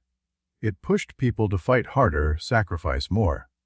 Without that motivation, Elena grabbed his arm. The future is built on the past. Every change has consequences you can't predict. So I just let her die. Let all of them die, knowing I could have warned them. You warn them, you might create a paradox. A world where the Order won too easily, where Voldemort was defeated before he made his Horcruxes, where you were never born because your parents never had a reason to go into hiding. Elena's grip tightened. Harry, I know this is hard. But some things have to happen for other things to be possible. That's the first rule of temporal magic. Harry wanted to argue. He wanted to find some loophole, some way to save Marlene McKinnon and everyone else who died in the First War. But he remembered what Morgana had said about the barriers between timelines. What Artemis had said about the cascade that destroyed her reality. What Cassandra had said about paths and branches and the danger of knowing too much. Some things had to happen, even the terrible things. I hate this, he said. I know. So do I. Elena released his arm. But you asked me to teach you about the war. This is part of it, the part no one talks about. The choices you make when every option is wrong. The silver circle flared brighter. Elena's form began to shimmer. Time's up, she said. The connection is breaking. I have to go back. Will you remember this when you return to your timeline? I don't know. The room works differently for everyone. Elena smiled, and it was the first genuinely warm expression Harry had seen from her. But even if I don't remember the specifics, I'll remember you. The boy who sealed a temporal breach with raw will. The wizard who sacrificed futures to save enemies. That's not exactly a compliment. It is from me. Elena stepped backward into the circle. Whatever happens, however this ends, thank you. For summoning me, for fighting beside me, for reminding me why I started doing this in the first place. The light wrapped around her, silver and gold in colors that shouldn't exist. Good luck, Harry Potter, she said. You're going to need it. Then she was gone. Harry stood alone in the chamber for a long time afterward. The room was quiet now, its ancient magic settled and calm. The silver circle had dimmed to a gentle pulse, and the black glass walls reflected nothing but his own tired face. 3 futures sacrificed. A spy from the past returned to her war. Knowledge about enemies and allies and the terrible choices that survival demanded. It wasn't what he'd expected when he started using the summoning room. He'd thought he'd find easy answers. Clear paths to victory, simple techniques that would let him defeat Voldemort without cost. Instead, he was learning that nothing was simple. That every power came with a price. That the people he summoned weren't just teachers. They were complicated, damaged, struggling with their own impossible choices. But they were helping him. In their own ways, with their own limitations. They were giving him tools he couldn't find anywhere else. Harry walked to the wall and let it open for him. Tomorrow he would tell Hermione everything. About Elena, about the breach, about the price he'd paid to close it. Tomorrow he would continue his training, build his mental walls stronger, practice the combat techniques Morgana had taught him. But tonight he needed sleep. The corridor was dark when he emerged, the castle settling into its nighttime quiet. Harry made his way toward Gryffindor Tower, his mind turning over everything he'd learned. He didn't notice the figure watching him from the shadows. Didn't notice the pale, pointed face and the glittering gray eyes. Didn't notice Draco Malfoy, pressing himself against the wall as Harry passed, his expression a mixture of fear and fascination and something that looked almost like envy. Harry climbed through the portrait hole and went to bed. And in the shadows of the 7th floor corridor, Draco Malfoy stared at the wall where Harry had emerged from nothing and wondered what secrets the castle was keeping. The news hit at breakfast the next morning. Harry was reaching for the orange juice when the owls arrived, hundreds of them, flooding the great hall with beating wings and dropped newspapers. Hermione caught her prophet before it hit the table, unfolded it, and went pale. "Harry," she breathed. "Look at this." The headline screamed across the front page. Mass biarchioia for amtanditars, copy and larges pigeron biarchirek einheistor. Harry grabbed the paper and scanned the article. Names jumped out at him, names he recognized from Elena's briefings, from the old order files, from his nightmares. Antonin Dolohov, Augustus Rookwood, the Lestranges, all three of them. Bellatrix Lestrange. The woman who'd tortured Neville's parents into insanity was free. The ministry's claiming it was serious. Hermione said, her voice shaking. They're saying he helped them escape, that he's been coordinating with you-know-who all along. That's ridiculous. Sirius is, I know. But they don't care about the truth, Harry. They care about having someone to blame. Hermione's eyes were bright with unshed tears. This is going to get worse. So much worse. Harry looked around the great hall. Students were reading the headlines, whispering to each other, fear spreading through the room like ripples in a pond. At the staff table, Umbridge was smiling, actually smiling, as if the news of escaped murderers was the best thing she'd heard all year. She probably thought it was.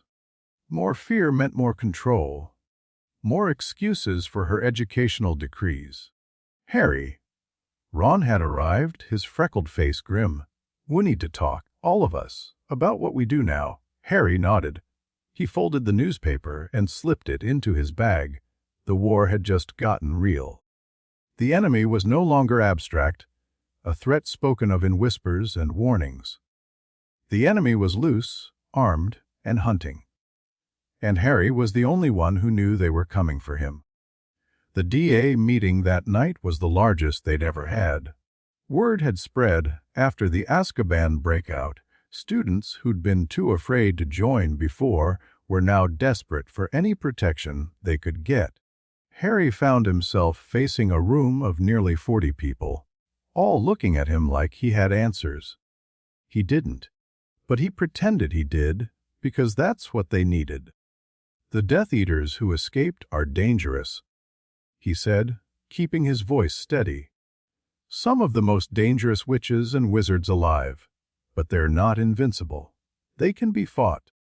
They can be beaten. And that's what we're going to learn to do.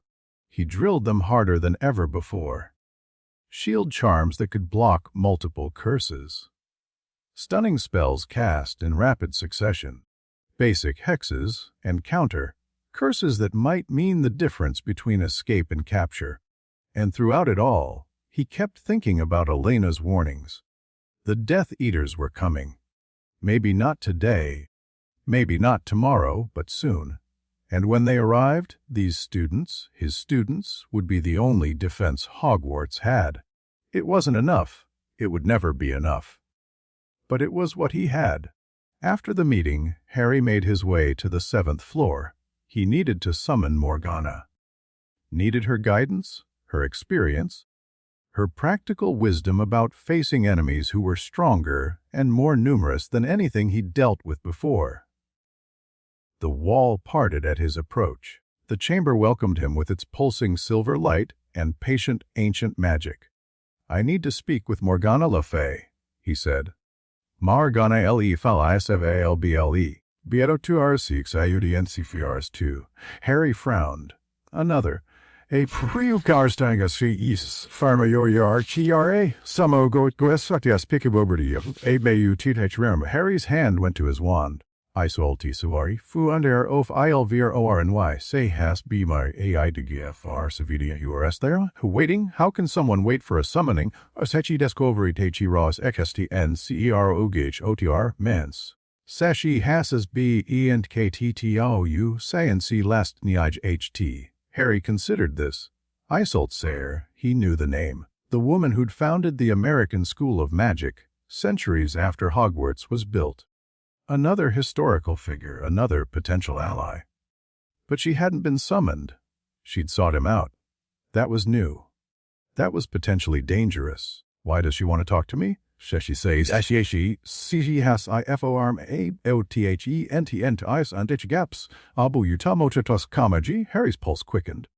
Information about the entities was exactly what he needed, especially now, with the barriers weakening and his use of the room attracting more and more attention.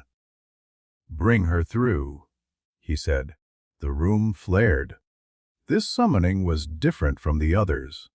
Instead of the dramatic pillar of light, there was a gentle shimmer, like heat haze on a summer road. And instead of a woman appearing suddenly in the circle, she faded into view gradually, as if she'd always been there and Harry was only now learning to see her. Isolt Sayre was younger than he'd expected. Mid-20s perhaps, with dark hair and fierce eyes, and a face that bore the marks of recent trauma. Her robes were sinned, torn, streaked with blood that might have been hers or someone else's. She looked like she'd been running for her life. Harry Potter, she said, and her voice was American, surprising, given that she'd been born in Ireland. Thank you for answering. I wasn't sure the room would accept my request. The room said you've been waiting. That you found out about this place through other means. My aunt. Isolt's expression darkened. Gormlaith Gaunt. She's one of the darkest witches in the world, and she knows about temporal magic. Knows more than anyone should. She stepped out of the circle, moving stiffly. I've been trying to escape her for years. When I sensed this room's magic reaching across time, I recognized it, and I knew if I could make contact, you might be able to help. Help? With what? She's coming. Isolt's voice dropped. My aunt. She's found a way to track the room's summonings. The same way the Death Eaters tracked your friend Elena. She's planning to use it, to reach through time and destroy anyone who threatens her bloodline. Harry felt cold. How do you know about Elena? I watched, from the gaps.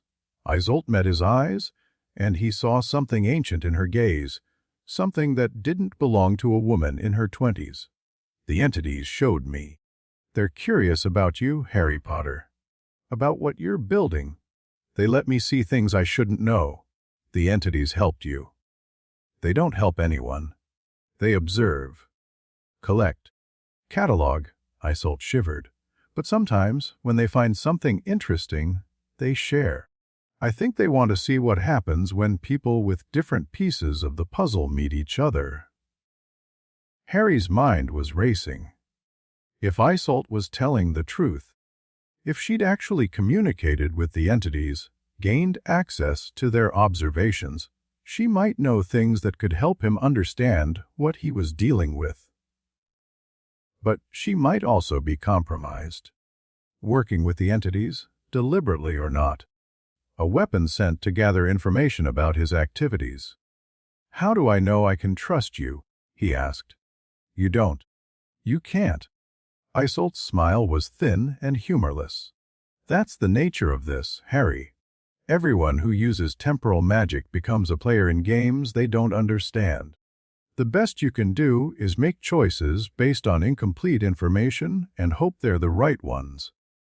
That's not exactly reassuring. It's not meant to be. It's meant to be honest. Isolt moved toward the black glass walls, studying them with professional interest. This room is remarkable. The founders built something special here, a nexus point, a place where timelines naturally converge. That's why summoning works so well. The barriers are thinner in places like this.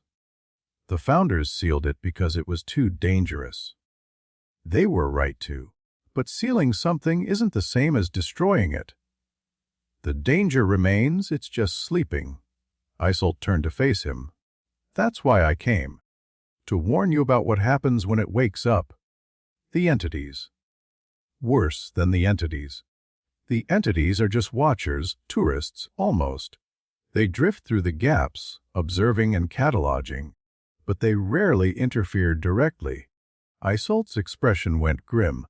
What's waking up now is something else. Something that was imprisoned in the gaps, not born there. Something that's been waiting for a door to open. Harry thought about Artemis's warnings, about the convergence she described, the cascade that had destroyed her timeline. The convergence, he said. The thing that lives in collapsed timelines. Isolt's eyes widened. You've heard of it. I've met someone from a future where it won. She said it was coming, that my use of this room was accelerating its approach. She was right. Isolt moved closer, lowering her voice even though they were alone. The convergence isn't a creature, Harry. It's a process, a collapse that happens when too many timelines try to exist in the same space. Right now, there are echoes, fragments of realities that were erased, moments that tried to happen and failed. The more you use this room, the more those fragments accumulate. Eventually, they'll reach critical mass. And then the barriers won't weaken. They'll shatter. Everything that exists between seconds will pour through, and reality will have to rebuild itself from scratch. Isolt's voice was steady, but her hands were shaking. I've seen it happen. In visions, in glimpses the entities showed me. The world ends, Harry. Not with a bang or a whimper, but with a contradiction.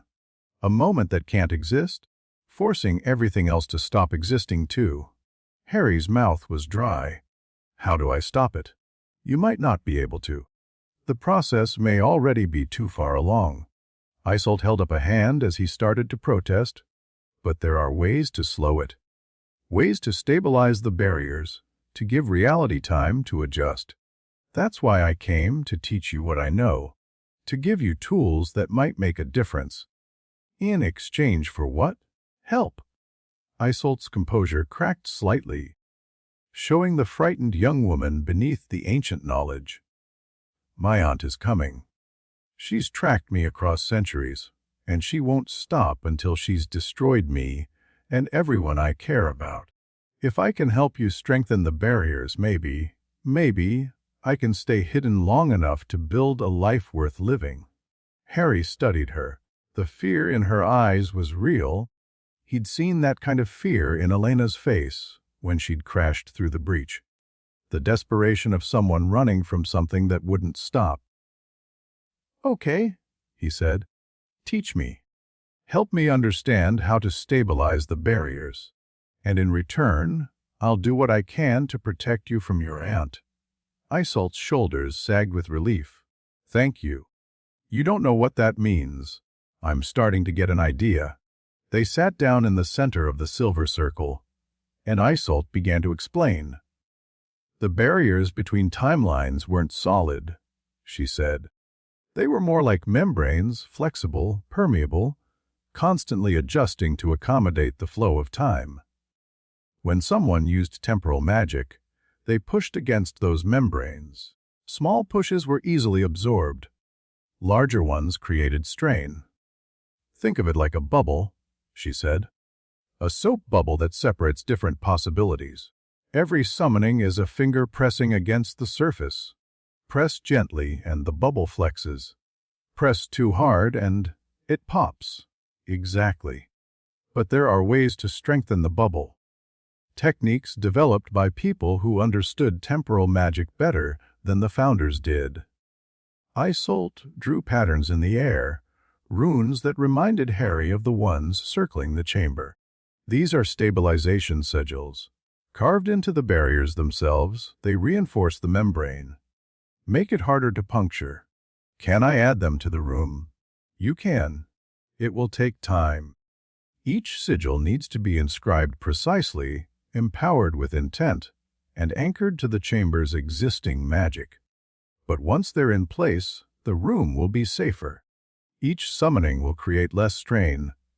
Harry felt hope spark in his chest. Show me how. They worked for hours. Isolt guided him through the process of inscribing sigils, the precise movements, the focused intention, the way each symbol needed to be connected to the others in a specific pattern. It was delicate work, requiring concentration that left Harry's head pounding. But by the time they finished, 6 stabilization sigils gleamed on the black glass walls, and Harry could feel the difference in the room's magic. The pressure from the entities was still there, but it was muted, contained. That's a start, Isolt said, examining their work. You'll need to add more over time, at least 12 total for full stabilization. But this should reduce the strain significantly. Thank you. Harry meant it. For the first time since discovering the room, he felt like he had some control over the consequences of using it. I'll add more sigils every time I visit. Good, and Harry, Isolt hesitated. Be careful with the people you summon. Not everyone across time has good intentions. The entities show things to others besides me. Some of them might seek you out for reasons that aren't helpful. Anyone specific I should watch out for? I don't know names. Just be cautious. The room asks whom you seek, but it doesn't always deliver what you expect. Isolt's form began to shimmer. Her time was running out. I'll try to contact you again. To check on your progress. To warn you if I sense my aunt getting closer. Can you do that without the room summoning you? The sigils create connections. Now that I've been here, I can reach out, not fully manifest, but send messages. Watch for dreams that feel different than normal. They might be from me. The light wrapped around her, and Isolt's air faded away. Harry stood alone in the chamber. Surrounded by new sigils and new knowledge and new warnings about dangers he was only beginning to understand. But for the first time in weeks, he also felt like he was making progress. He had allies. He had tools. He had information about what he was fighting and how to fight it. It wasn't enough. It would never be enough. But it was more than he'd had before. Harry walked out of the chamber and let the wall seal behind him. Tomorrow he would face whatever came next, but tonight he could rest. Chapter 3a, Chapter 4a. The woman who lived tomorrow. Harry's coffee had gone cold 3 hours ago, but he kept drinking it anyway. The library was empty at 2 in the morning, shadows pooling between the towering shelves like dark water. Hermione had finally gone to bed around midnight, leaving Harry with a stack of books about temporal theory and a headache that wouldn't quit. He couldn't sleep. Every time he closed his eyes, he saw the crack in the air, the breach the Death Eaters had torn through time. He saw Elena's terrified face. He felt the weight of 3 futures he'd never get to live, sacrificed to close a wound that should never have opened. The stabilization sigils Isolt had taught him were helping. He'd added 4 more over the past week, bringing the total to 10. The room felt calmer now, the pressure from the entities reduced to a distant hum rather than an insistent press. But the damage was already done. The barriers were weakened. The convergence was coming, and according to Artemis, Harry was walking the exact path that led to the end of everything. He pushed the books aside and rubbed his eyes. The words had started blurring together hours ago.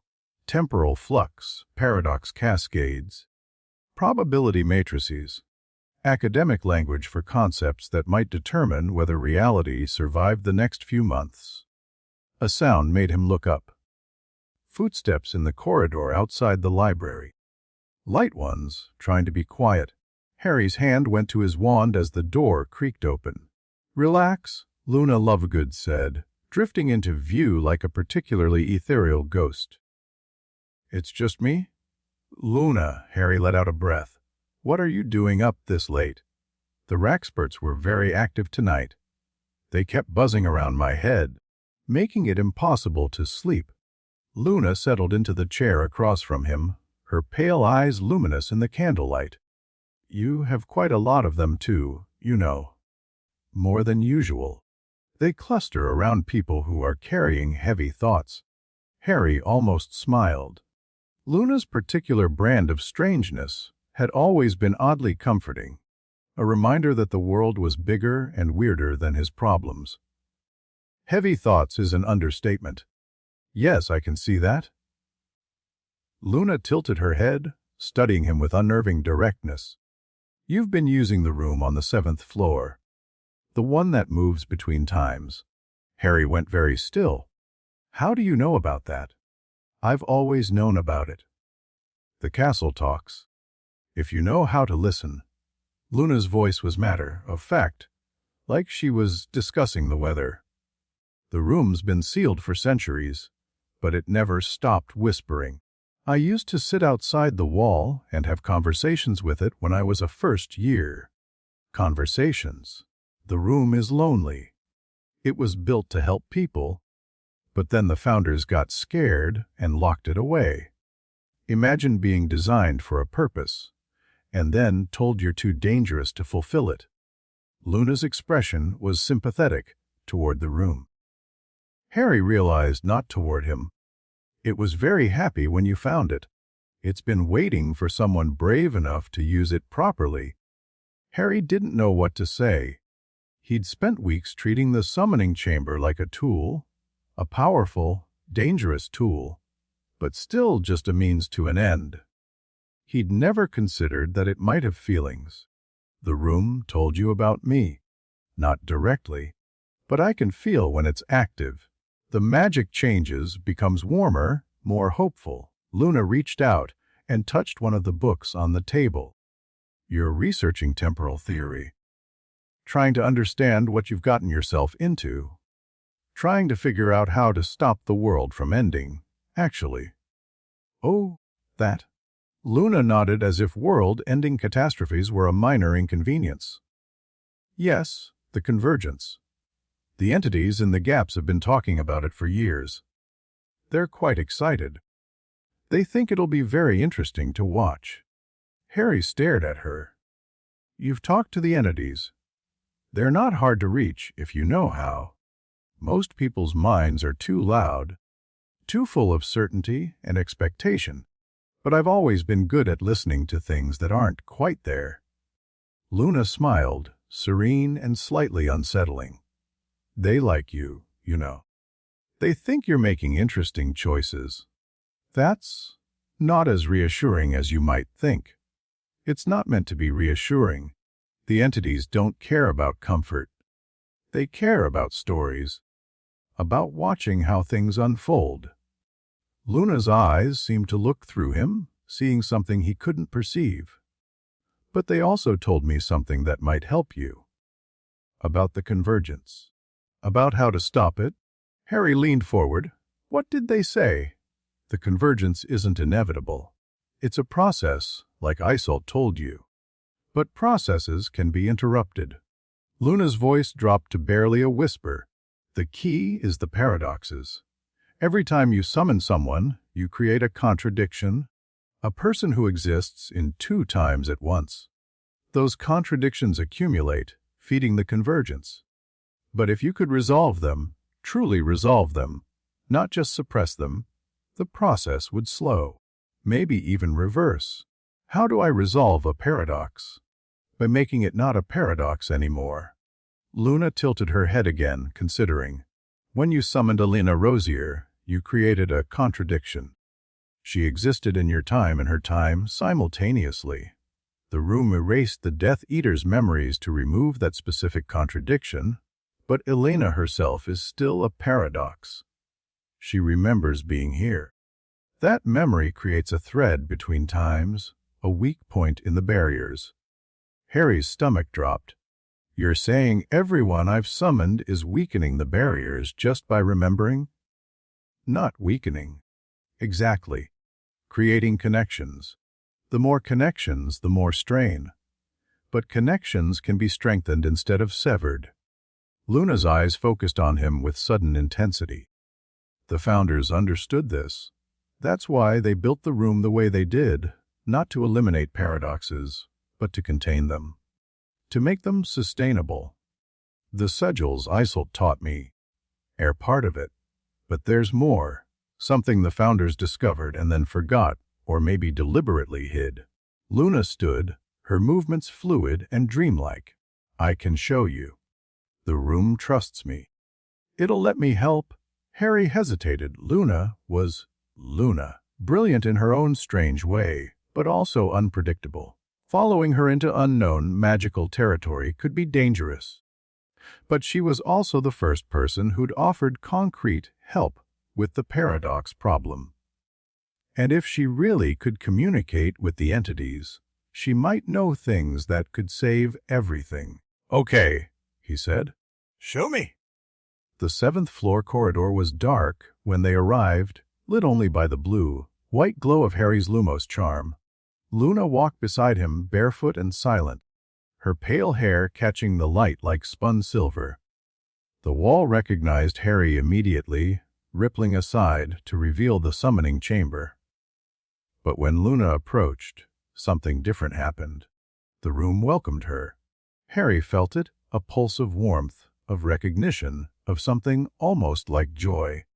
The silver circle flared brighter as Luna stepped through the entrance, and the black glass walls seemed to shimmer with greeting. "Hello, old friend," Luna murmured, touching one of the walls gently. "I've missed you too." Harry watched this exchange with a mixture of fascination and unease. He'd developed a relationship with the room, yes, but it was transactional. He asked, it provided. What Luna had was something deeper, more personal. "The room really does like you," he said. "We've known each other a long time. Since my first year, when I was very lonely and very sad and needed somewhere to belong." Luna turned to face him, her expression gentle. "The room helped me then. Now I'm going to help it help you." She moved to the center of the silver circle and knelt, pressing her palms against the ancient runes. Harry felt the magic in the room shift, respond to her touch in ways it hadn't responded to his. The founders built 12 configurations into the room of requirement. Luna said, her voice taking on a strange, resonant quality. "The one you've been using is configuration 4, the temporal bridge. But there's another configuration that works with it. Configuration 7, the paradox engine. What does it do? It doesn't create paradoxes, it resolves them, transforms contradictions into connections, makes the impossible sustainable." Luna's eyes closed. The founders sealed it along with the bridge, because they thought both were too dangerous. But they were wrong. The engine is what makes the bridge safe. Without it, every summoning weakens the barriers. With it, the room flared. Harry stumbled backward as silver light erupted from the circle, not the controlled column of a summoning, but a wave that washed over every surface. The black glass walls blazed with new sigils, appearing from nowhere, arranging themselves in patterns that made his head hurt to look at. When the light faded, the chamber had transformed. The basic structure was the same, circular room, silver circle, glass walls. But now there were 2 circles instead of 1, nested inside each other, with the new sigils connecting them like threads in a web. And at the center, where Luna still knelt, a pillar of crystallized light had risen from the floor. "The paradox engine," Luna said, opening her eyes. "Configuration 7, active for the first time in 1,000 years." Harry approached the pillar cautiously. Up close, he could see it wasn't solid. It was made of countless tiny threads, each one a different color, woven together into a structure that seemed to pulse with contained potential. "What does it do?" he asked again. "Each thread represents a connection, a paradox waiting to be resolved." Luna rose, her movement dreamlike. "When you summon someone, you create a contradiction. The engine captures that contradiction and transforms it, makes the connection permanent instead of temporary. The person you summon becomes part of this timeline instead of a visitor from another. Becomes part of, you mean they could stay? Permanently? If they choose. If you choose. The engine requires consent from both parties." Luna touched one of the threads, and it hummed softly. "Right now, all your summonings are temporary. The people you call go back to their times, but the memory of being here remains, a wound in the fabric of reality. The engine can heal those wounds by making them intentional, transforming accidental tears into deliberate doorways." Harry's mind raced. If this was true, if the engine really could resolve paradoxes instead of just creating them, it changed everything. He could summon allies without weakening the barriers. He could build a network of support across time without risking the convergence. But there had to be a cost. There was always a cost. "What's the catch?" he asked. Luna's expression flickered. "The engine doesn't create something from nothing. To resolve a paradox, it needs to anchor both ends of the connection. That means changes. In both timelines. What kind of changes? Small ones, usually. A memory shifted here, a decision altered there. Nothing that would cause major disruptions." Luna hesitated, but sometimes, for larger paradoxes, the changes are more significant. People who should have existed might not. Events that should have happened might not occur. So I'd be rewriting history. You'd be negotiating with it. Finding compromises that let contradictions coexist. Luna met his eyes. "It's not perfect, Harry. Nothing involving time ever is. But it's better than what you're doing now. Better than weakening the barriers with every summoning until the convergence breaks through." Harry looked at the paradox engine, at the countless threads representing connections waiting to be made. He thought about Morgana, about Elena, about Isolde and Cassandra and Artemis. Each of them had given him something valuable. Each of them had created a paradox that was slowly tearing reality apart. If the engine could resolve those paradoxes, could make his allies permanent parts of his timeline instead of temporary visitors, it might be worth the cost. "How do I use it?" he asked. Luna smiled. "You already know. The room responds to need. Just tell it what you want." Harry stepped into the inner circle, feeling the engine's power pulse around him. The threads seemed to reach toward him, curious, eager. "I want to resolve the paradoxes," he said. "The people I've summoned: Morgana, Elena, Cassandra, Isolde, Artemis. I want to make their connections permanent. I want to heal the wounds their visits created." The engine hummed. The threads began to move, arranging themselves into new patterns. Harry felt the room's ancient magic wrap around him. "Assessing a quest, calculating the costs. FIV con NTIOs redicon STD," the room said. "FIV perdardio exus TO ravi haste isis ignificant to what cost? UI resolod IOAN or UIRS and NCOR. A piantimaloin INO TE Columbia UNDD. Take a seco artel che NGE. Memorias Ruiz passus middle cais. Be more specific. Argamanel EFAI. UIRS. Autorangayasto Akale Ricaris. Evelu will be EQU Estauend. Samandel Ho Belrieri Evel Welu Albeol Otearalui. That seemed manageable. Changing how people remembered Morgana wasn't the same as changing actual events.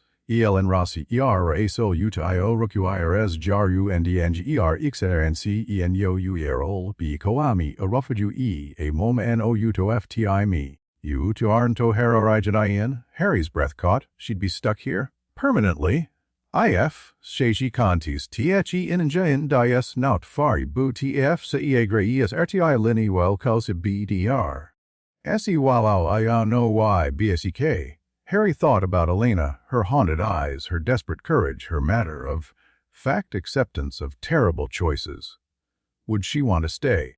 Would she trade her past for a future in a time that wasn't hers? He didn't know. But he couldn't make that choice for her. What about the others? Sayasa dira vubdilite sky. Kuirisar vesiantuo inc yellow udr she will uciu erftur siliero asar obududi asma ai sekagr behavio oragadine perin timale iccari resident siroi per tal. Tiet sedjeshi to you, irritated Cassicos, feel resolute il dil by your hair, teo man 5 hates zaki lim eour brn area bunadudi, deludi, ris autauni scamp ex, 8 semiel ino lungi ersts. HRGUIRI, Ester Recurgine Heisto RE8 Tio Her EX XT Guaiso Ala Paisalio E Feshika Pharaoh. Harry's head was spinning. Each resolution was different, with different costs and consequences. Some seemed manageable, others felt like they could ripple outward in unpredictable ways. I need time to think, he said. Can I resolve them one at a time? Yes. THENGI can pre-ACH pere docus apirtoi, bupi yarnitg longar paradocus reme I and un resolviti, THE maris tiram toi sirieti, evir dewiwa 1 THE con viriargia girigaduus stirogr. Harry nodded. He stepped out of the circle and turned to Luna. Thank you for showing me this. The room wanted you to know. It just needed someone to translate. Luna drifted toward the exit, her bare feet silent on the stone. Be careful with your choices, Harry. The engine is powerful, but it can't undo its own work. Once you resolve a paradox, the changes are permanent. I understand. Luna paused at the threshold. One more thing. The entities are watching more closely now. They're curious about the engine. It's been dormant for so long, they'd almost forgotten it existed. Your activating it has attracted attention. Good attention or bad. Attention is neither good nor bad. It just is. Luna's smile was enigmatic. But I'd summon your next ally soon if I were you, before the entities decide to do more than watch. She slipped through the wall, and Harry was alone with the paradox engine and the weight of decisions he didn't know how to make. The next 3 days were a blur. Harry attended classes, practiced with the DA, avoided Umbridge's increasingly suspicious glares. But his mind was always on the engine, on the paradoxes waiting to be resolved, on the allies he'd gathered from across time. He needed to talk to them. Each of them. Explain what the engine could do, what it would cost, what it would mean for their existences. But summoning them one by one would take time he wasn't sure he had. On the 4th night, he made a decision. I want to summon Artemis Blackwood. He told the room. She said the cascade that destroyed her timeline started with this room. If anyone understands the stakes, it's her. The outer circle flared, the original summoning circle, now separate from the engine's inner ring. Harry felt the familiar pulse of temporal magic reaching across the barriers, searching for its target. When the light faded, Artemis stood in the circle. She looked different than before. The military severity was still there, but there was something else in her posture, a tension, a readiness, like she was expecting an attack. Something's changed, she said immediately, scanning the chamber. The magic feels different, more stable, but also more active. Luna helped me activate another configuration, the paradox engine. Harry gestured at the inner circle with its pillar of woven threads. It can resolve paradoxes instead of creating them. Make connections permanent. Artemis's eyes widened. The engine? That's supposed to be theoretical. A founder's myth. It's real. I've seen it work. Harry moved closer to her. But I needed to talk to you first. You warned me about the cascade. You said I was walking the path that destroyed your timeline. I need to know, does the engine change that? Artemis was silent for a long moment, studying the pillar of threads with an expression Harry couldn't read. "In my timeline," she said finally, "we knew about the engine. We found references in the same texts that described the summoning chamber. But we could never activate it. The configuration was sealed too deeply, protected by magic we didn't understand. Luna understood it. She's been talking to the room since she was 11, Luna Lovegood." Artemis's voice was strange. "I've heard that name. In my timeline, she was one of the first casualties. Died protecting a group of children during the initial purges. They say she walked into a killing curse smiling, like she knew something the Death Eaters didn't." Harry's stomach turned. He'd always known Luna was braver than people gave her credit for, but hearing about her death, even in a timeline that no longer existed, made it horribly real. "The engine changes things," he said. "If I can resolve the paradoxes, then maybe my timeline never happens." Artemis's voice was barely a whisper. "Maybe the cascade never starts. Maybe everything I know, everyone I lost, gets rewritten out of existence." Harry hadn't considered that. If the engine prevented the cascade, it would also prevent the timeline Artemis came from. The 200 years of Voldemort's rule, the resistance that formed, the woman who survived the collapse, none of it would happen. Artemis would be erased. "I'm sorry," he said. "I didn't think—" "Don't apologize." Artemis's expression hardened. "My timeline was a nightmare. 2 centuries of suffering under a Dark Lord who couldn't be killed. Billions dead. Magic twisted into a weapon of oppression." She met his eyes. "If preventing that means I never existed, that's a price worth paying. But you'd lose everything. Your memories, your experiences, your—" "My survival was an accident. A fluke that happened because the entities found me interesting." Artemis's laugh was bitter. "I've been living on borrowed time since the collapse. At least this way, my existence would mean something. Would have contributed to a better future instead of just witnessing a worse one." Harry didn't know what to say. The sacrifice she was offering, her entire being, erased so that a better world could exist, was beyond anything he'd imagined asking for. "There might be another option," he said slowly. "The engine creates new anchors, new origins. If I resolve your paradox, it would create a history for you in this timeline, a past that leads to your existence without the collapsed future." Artemis went very still. "That's possible." The room said it was. Complex, but possible. Harry moved to the inner circle, feeling the engine's threads respond to his proximity. "You could exist here, in my time, with a new past that makes you belong." A new past. Artemis's voice was strange, hope and fear tangled together.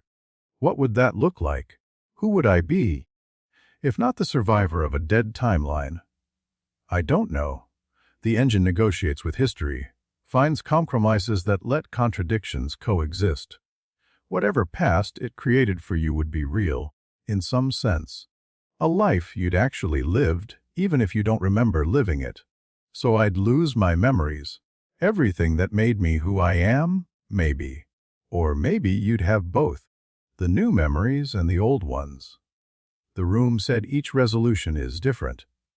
Harry faced her directly. "I'm not asking you to decide right now. I'm telling you there are options. That erasing yourself isn't the only way to help." Artemis was quiet for a long time. The chamber hummed around them, ancient magic waiting patiently for decisions to be made. The threads of the paradox engine pulsed with contained potential, ready to reshape reality according to whoever had the courage to ask. "I need time to think," Artemis said finally.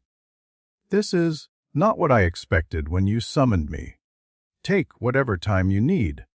I can send you back to the gaps and call you again when—" "No." Artemis's voice was sharp. "Not the gaps. If there's a possibility I could exist here, really exist, Not just visit. I don't want to spend what might be my last moments drifting in the space between seconds. Then stay, as long as you need. Harry glanced at the engine. The room can sustain your presence while you decide. It's what the paradox configuration was designed for. Designed for refugees from erased timelines. Designed for impossible situations that need impossible solutions. Artemis almost smiled. It wasn't much, just a slight softening of her usual severity, but it was the most human expression Harry had seen from her. "You're different than I expected," she said. "The Harry Potter from my timeline, he was broken by the time I was born. A symbol more than a person. Stories about what he'd tried to do and how he'd failed." She studied him with those ancient eyes. "You're not broken yet. Give it time." "I'd rather not, actually." Artemis moved toward the edge of the chamber, examining the stabilization sigils Harry had inscribed. "While I'm thinking about the engine, I should probably teach you what I know. About the cascade, about the magic Voldemort used to win in my timeline. Knowledge that might help you prevent it from happening here." Harry felt a spark of hope. "You'd do that? Even if it means your timeline might never exist." Especially because of that, Artemis turned to face him. "Told you I'm tired of watching you die. Every timeline, every possibility, you end up sacrificing yourself for people who don't deserve it. Maybe this time, I can give you enough of an edge to survive." "What kind of knowledge are we talking about?" Artemis's expression went grim. "The kind that will make you wish you'd never asked. But also the kind that might save your life." She began to talk.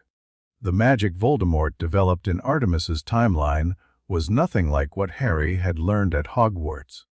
It wasn't just darker. It was more efficient. Spells designed to kill quickly, shield reliably, destroy completely. The Dark Lord had spent 2 centuries perfecting his arsenal, and Artemis had learned it all as part of her resistance training. "The key is intent," she explained, demonstrating a shield charm that flickered with dark energy. "Modern magic is too focused on form. Wand movements, incantations, precise pronunciation. But the founders understood that form is just a channel for intent. If your will is strong enough, the form becomes optional." Morgana taught me something similar. About connecting to spells after they're cast, steering them with will instead of just releasing them. That's the foundation. But there's more. Artemis lowered the shield, her expression serious. "In my timeline, Voldemort discovered ways to combine different magical traditions. Wand magic, blood magic, soul magic. He wove them together into techniques that shouldn't have been possible." "Like what? Like this?" Artemis raised her hand, no wand, and Harry felt the air pressure spike. Something was building around her, a charge that made his hair stand on end. Then she released it. The bolt of energy that erupted from her palm was neither a spell nor raw magic. It was something in between focused directed, but free of any incantation. It struck the black glass wall and dissipated harmlessly, but Harry saw the scorch mark it left behind. "Intent given form without words," Artemis said. "The Dark Lord called it manifestation. It requires perfect clarity of purpose, knowing exactly what you want to happen and believing absolutely that it will." "Can you teach me?" "I can try. But it takes years to master, and you don't have years." Artemis considered for a moment. "What I can teach you is the theory, the understanding behind the technique. Sometimes knowing how something works is more valuable than being able to do it yourself." They spent the next several hours going through Voldemort's arsenal, killing curses that didn't require the unforgivable's specific incantation, shield charms that could absorb dark magic and redirect it, tracking spells tied to blood and soul that could find anyone, anywhere, across any distance. Harry learned that the Dark Mark was more than just a brand. It was a piece of Voldemort's soul, implanted in each follower, creating an unbreakable link. That's how the Death Eaters had followed Elena through time. That's why the mark couldn't be removed without killing the bearer. But there are countermeasures, Artemis said. Ways to block the connection, at least temporarily. If you could teach them to people with the mark, turncoats, spies, anyone who wanted to escape, it might disrupt his network. Snape, Harry said immediately. He's supposed to be a spy for the Order, but he has the mark. If Voldemort can track him through it, then he's either the best double agent in history or his spying is only successful because Voldemort allows it. Artemis's expression was grim.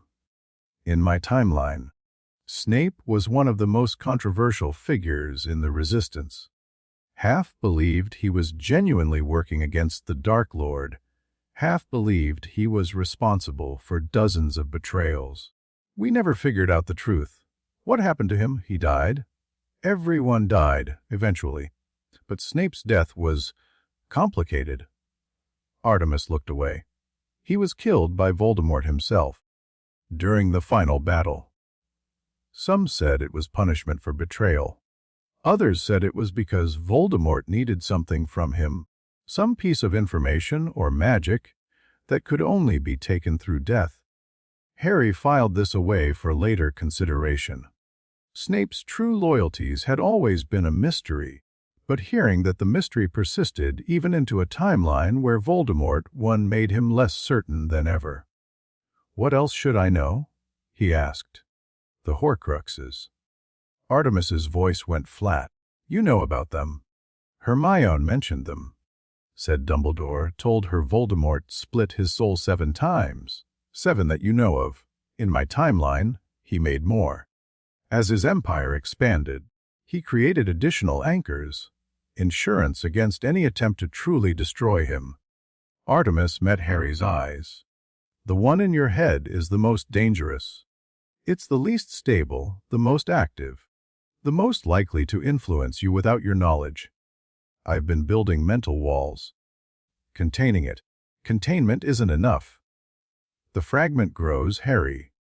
It feeds on strong emotions, on magical exertion, on connections to other souls.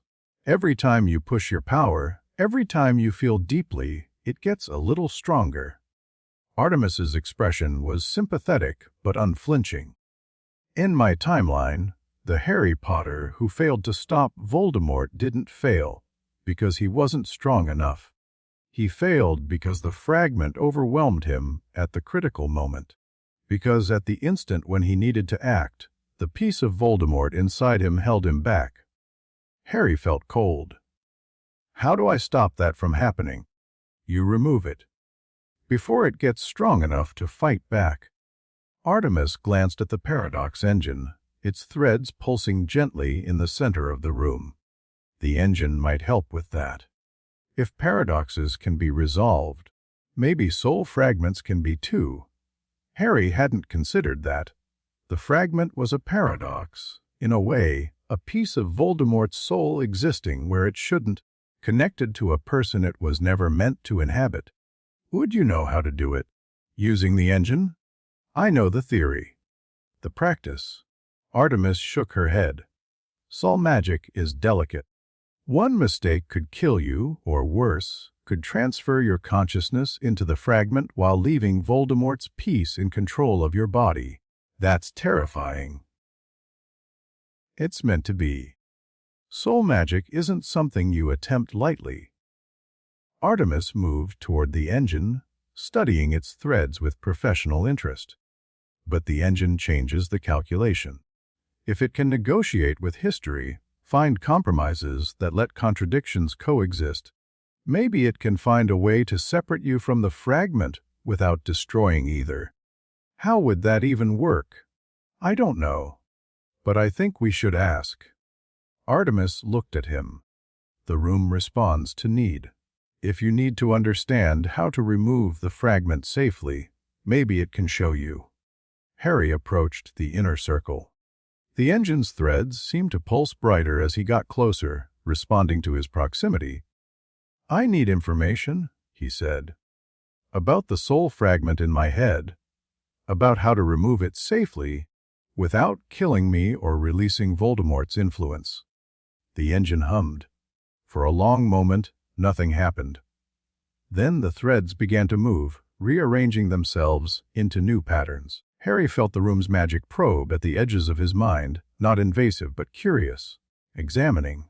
"THFRI jam TIS com PLX," the room said finally. "ITISANT GI IAMROS TEAT CANO TB CLANOS AVIRIDIAD. So it can't be removed. RIS POS IB BOUT D. Nutbutiavautisakirfai." Harry's jaw tightened. "What kind of sacrifice are agimian G TMRIS EMTIWAS PEC ISO identity I she at for Armadian ITS person she TEO UDIOD require amigigi Tian Ishrotsatiu Emans Asbio ELL. You're saying I'd lose memories? Parts of who I am? Awesome. Now TLL Tia Enjan can munim Yimi take house. Beat IT can eliminate IT. Harry looked at Artemis. She was watching him with an expression he couldn't read, understanding, maybe, or resignation. "That's the nature of soul magic," she said quietly. "It's never clean, never painless, but sometimes the alternative is worse." Harry turned back to the engine. "Show me. What would I lose?" The threads pulsed. An image formed in his mind, not a vision, exactly, but a sense of memories. Conversations with the Dursleys. The fear and confusion of his early childhood. The moment when Hagrid told him he was a wizard. Small things. Important things. The Erigimamishab IRA Marius 2 Remove IITF Ram Twachos Momu Ents Mo ULDRO Habuyayu Exhibit So I'd still remember my childhood, but differently. The Fasi Subuld Remien. TD Emotios Duild SIFT. TEM EIGTO F Tos ESPRI ENC ESPUR ENG Da. Harry didn't know how to process that. His childhood had been miserable. Years of neglect and cruelty that had shaped who he became. If the fragment's removal changed how he felt about those experiences, would he still be Harry Potter? Or would he be someone else? Someone who had lived the same life but experienced it differently? "I need time," he said, "to think about this. TIM agimouted, TFRAGM de Garadus Tiran GR8AI, Evar Kario Unarait, Teach Custo F Rumelian CRSs. Then I'll think faster." Harry stepped back from the circle, his mind reeling. "But I'm not making this decision tonight." The engine's threads settled into their resting configuration. The room's magic retreated, patient and ancient, waiting for him to be ready. Artemis was watching him with something like respect. "That took courage," she said. "Most people would have jumped at the chance to remove a piece of Voldemort from their soul. You're actually considering what you'd be giving up." "I've already given up 3 futures I'll never know. I don't want to make another sacrifice without understanding what it costs." That's wise. And exactly the kind of thinking that might keep you alive. Artemis glanced at the ceiling, her expression shifting. "I should decide about my own resolution. You've given me a lot to think about. Take your time. The room will sustain you." The room. Artemis almost smiled. A 1,000-year-old magical construct. And it's more accommodating than most humans I've known. Harry walked her through the sigils Isolt had taught him, showing her the stabilization work he'd done over the past weeks. Artemis examined each one with critical interest, occasionally suggesting modifications that might strengthen their effect. By the time they finished, the chamber felt more stable than ever. Its ancient magic settled and strong, the pressure from the entities reduced to a distant hum. "One more thing," Artemis said as Harry prepared to leave. "The entities, the watchers in the gaps, they're not your only concern. There's something else moving in the spaces between timelines. Something that's been growing stronger since you activated the engine." Harry felt cold. The convergence. Maybe. Or maybe something else. Something new. Artemis's ancient eyes were troubled.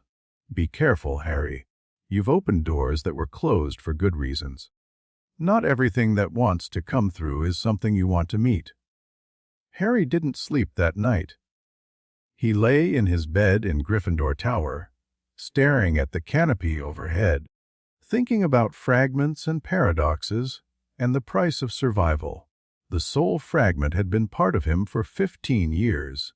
It had shaped his experiences, influenced his emotions, colored his perception of the world.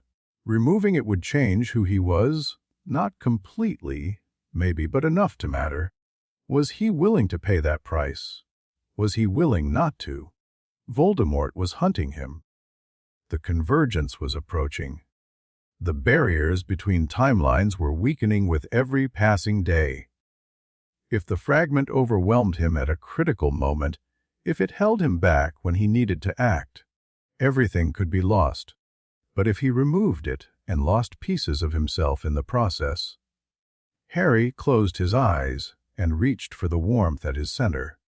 His mental walls were strong now, containing the fragment's influence, limiting its ability to affect his thoughts. For now. He fell asleep as dawn began to lighten the sky outside and dreamed of threads connecting impossible things, moments reaching across time, paradoxes resolving into new configurations, a future that might still be salvageable if he was brave enough to grasp it. Hermione found him at breakfast, her expression urgent. "Harry, we need to talk." Now, he followed her to an empty classroom where Ron was already waiting. Both of them looked worried, more worried than usual, which was saying something given the current state of affairs. What happened? The Daily Prophet. Hermione thrust a newspaper into his hands. Haugiba arsa en fifaltiotiratiar suspeak ted ministera soyu rcesclam dangiaros ilamis operuragia guaitihan sechobrel. Harry scanned the article. It was vague, no specific accusations, no named suspects, but the implication was clear. Someone had noticed something unusual happening at Hogwarts, something that concerned the Ministry enough to plant stories about dangerous elements. Umbridge, Ron said grimly. Has to be. She's been watching you like a hawk for weeks.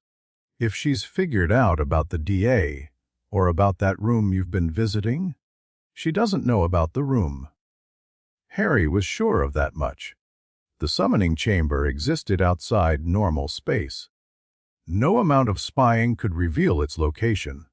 But she might suspect something. Might have heard rumors. It gets worse.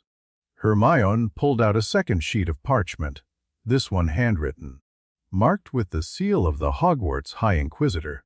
Educational Decree Number 29. All students must submit to mandatory questioning under Veritaserum within the next 2 weeks. Harry's blood went cold. She can't do that. That's probably illegal, yes, but she's claiming emergency powers. Something about credible threats to student safety. Hermione's voice was tight with fury. If she questions you under Veritaserum, I'll tell her everything. The DA, the room, the people I've been summoning? Harry's mind raced. When does this start? 3 days. She's beginning with 6th and 7th years, working down. Hermione met his eyes. Harry, we need a plan. Harry thought about his options. He could refuse the questioning, claim his rights, make a stand. But that would only draw more attention, give Umbridge more ammunition.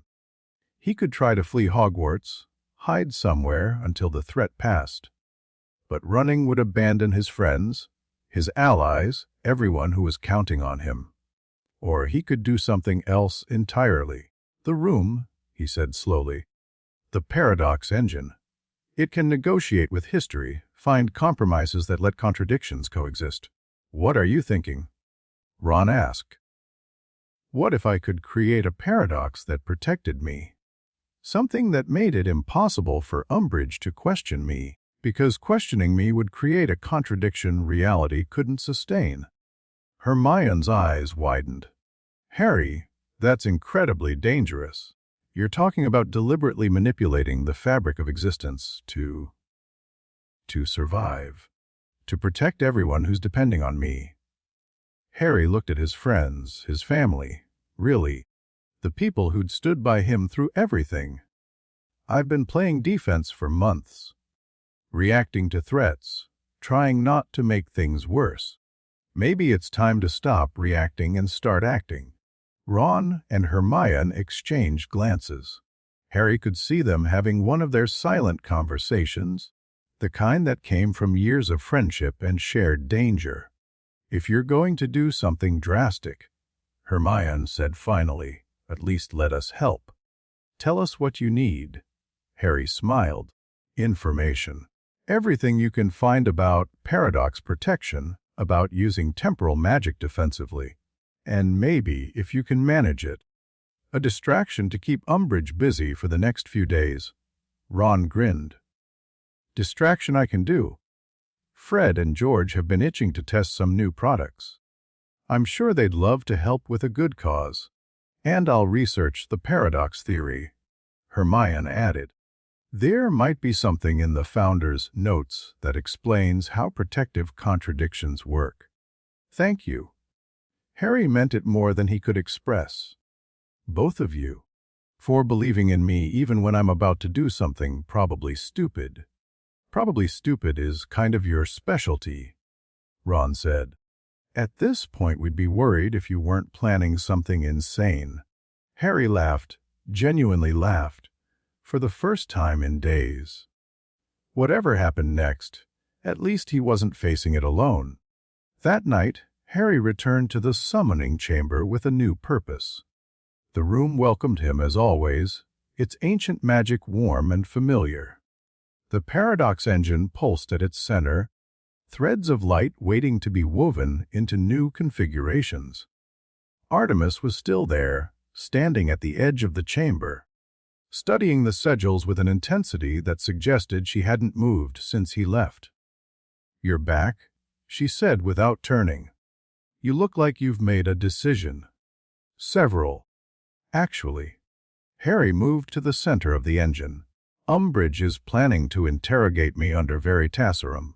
If she does, she'll learn everything, the room, the summonings, everyone I've been working with.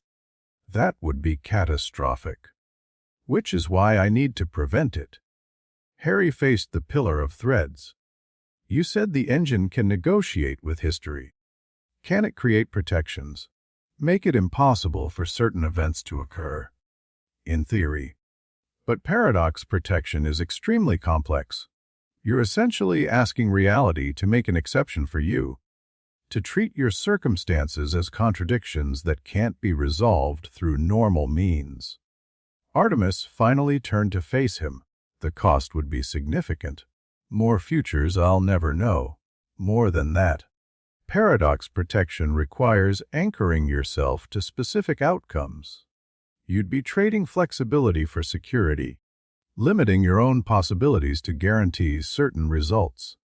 Artemis's ancient eyes were troubled. "In my timeline, some people tried similar techniques. Most of them regretted it. What happened to them? They got what they wanted. Exactly what they wanted, with no room for anything else. Their lives became predetermined, every choice, every action, leading inevitably toward the outcome they'd protected." Artemis shook her head. "They survived things that should have killed them. But they stopped being able to grow, to change, to become anything other than what the paradox had made them." Harry absorbed this. The protection he was considering would keep him safe from Umbridge, but it might also trap him in a pattern he couldn't escape. "Is there a middle ground?" he asked. "Some way to protect myself without giving up my freedom?" "Maybe. The engine is more sophisticated than the crude paradox magic used in my timeline. If anyone could find a compromise, it would be the founder's creation." Artemis gestured at the pillar of threads. "Ask it. See what it says." Harry reached out to the engine, focusing his intent.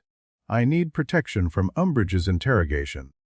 Some way to prevent her from learning my secrets without trapping me in a predetermined fate. The threads pulsed. Harry felt the room's magic considering his request, calculating costs and benefits. S. Possibly booty. OTRH peros der odox. Then how orazatuion? HCC fatinastirasino verati arari karakutio unrslv paridasi ef terrasa paradocus mara raselvi deed. Peso ovastu biter disitiar, tia hia LD now tia now it be RLD BKUs TIUD LD OLRE B Kendabren. Harry frowned. I don't understand. YOURLAS Fefram OTRTRS Margene, air to mice. Tar iskasta AI user alfuis KRNTL, way ACCR et Bikaios IDS ALSAs a paradox. Ra isolvde paradoxus ANTIR pedrasen bicol acitor axilfati.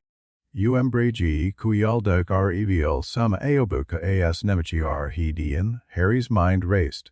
If he resolved the paradoxes, made his allies permanent parts of this timeline, their existence would become normal, expected, something that had always been true from history's perspective. Umbridge couldn't expose a secret that wasn't a secret. But the resolutions have costs, he said. Each one changes things. If I teach care and you will LB significant entity, or where I order UL do the others EL of teo ACOM LWT IPI edu TRIGS Tieta S now W Biol Dinautia HAV Sisted. Sama yes I IDL D's DEL. A have hest or Y? Can you tell me specifically what would change? NOTS plus EMRGFRMTHR Solutio Parias. TY Conat BEPR Dex Tech Tida NADVNC. Harry looked at Artemis. She was watching him with an expression that might have been hope or might have been fear. This would resolve your paradox, too, he said. Give you a new origin, a history in this timeline? Yes, her voice was barely a whisper. Do you want that? Artemis was quiet for a long moment. When she spoke, her voice was steadier than he'd ever heard it. I've been drifting in the gaps for what feels like centuries, watching timelines rise and fall, seeing versions of you fight and lose and die. I told myself I was waiting for the right moment, the perfect opportunity to make a difference. She met his eyes.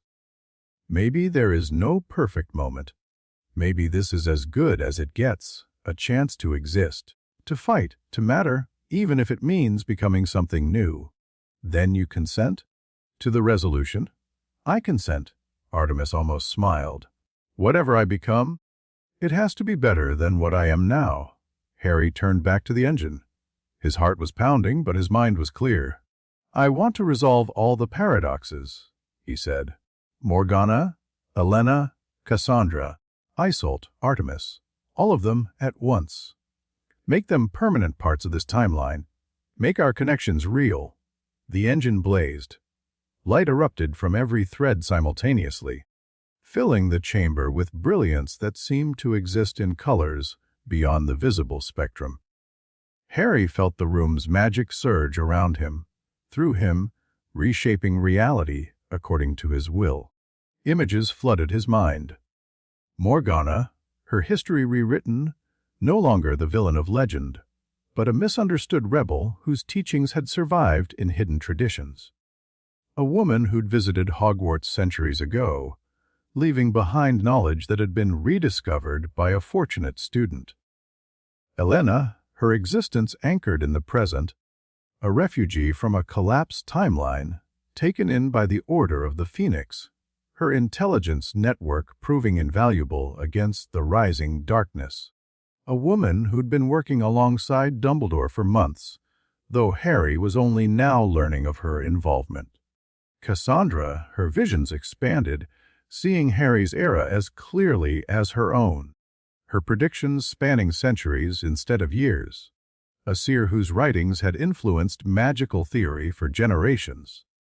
Isolt, her connections strengthened, able to manifest in Harry's time when needed, a bridge between Hogwarts and Ilvermorny that had existed since the American school's founding.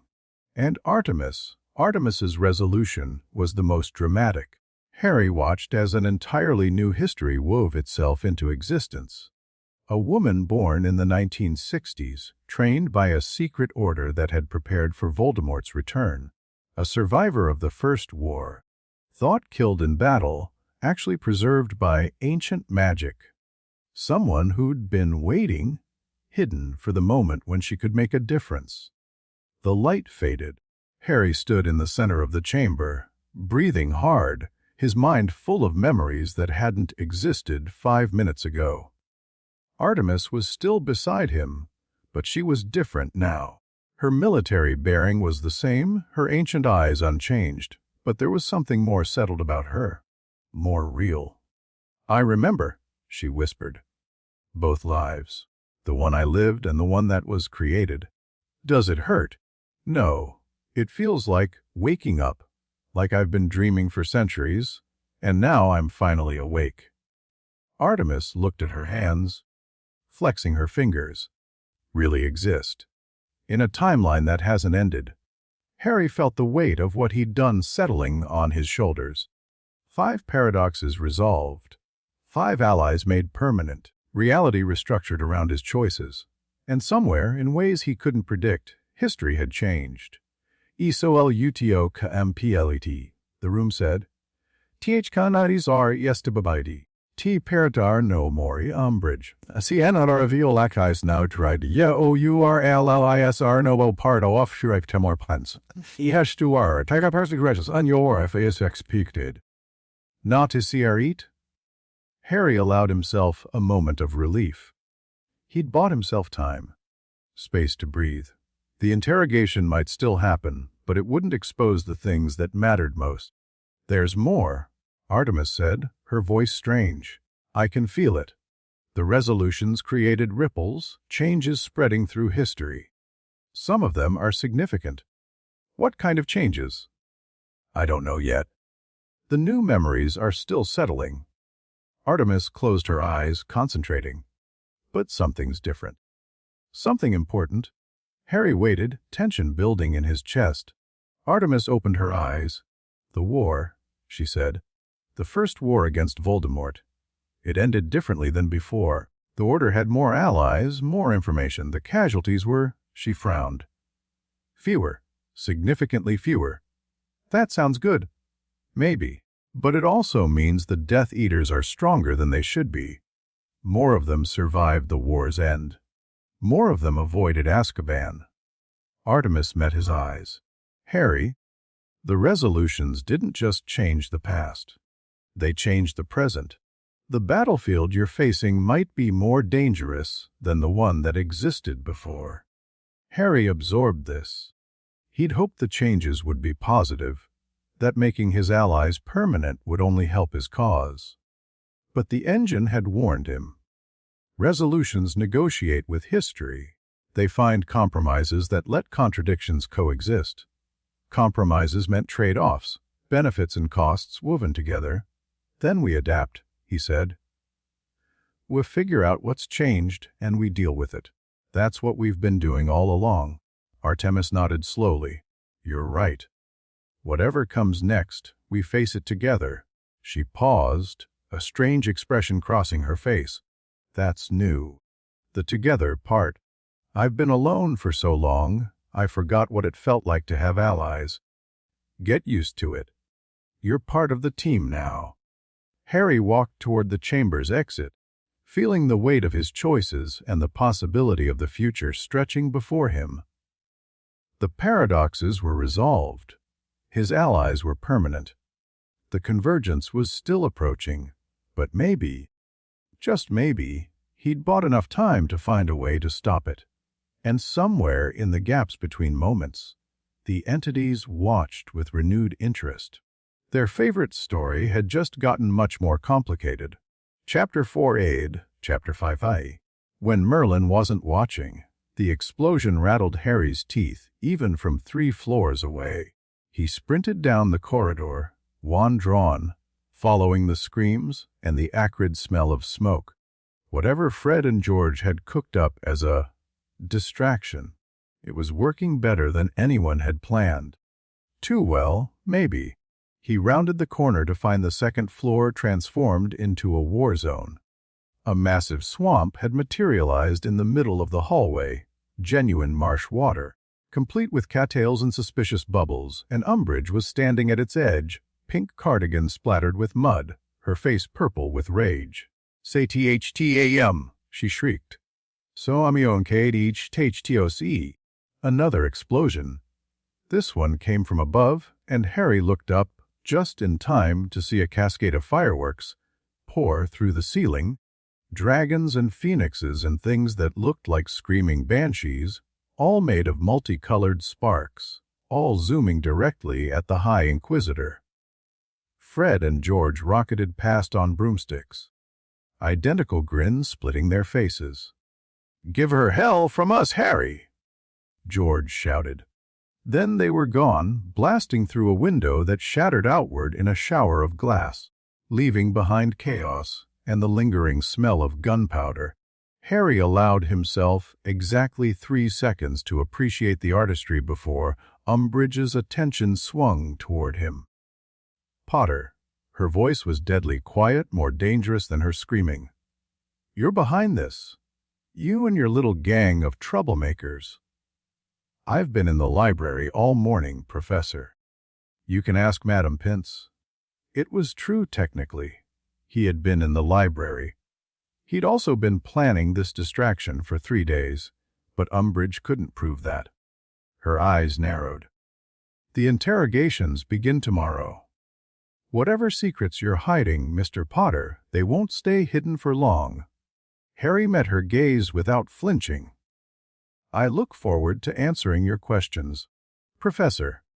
He walked away before she could respond, feeling her stare boring into his back like a physical weight. Tomorrow.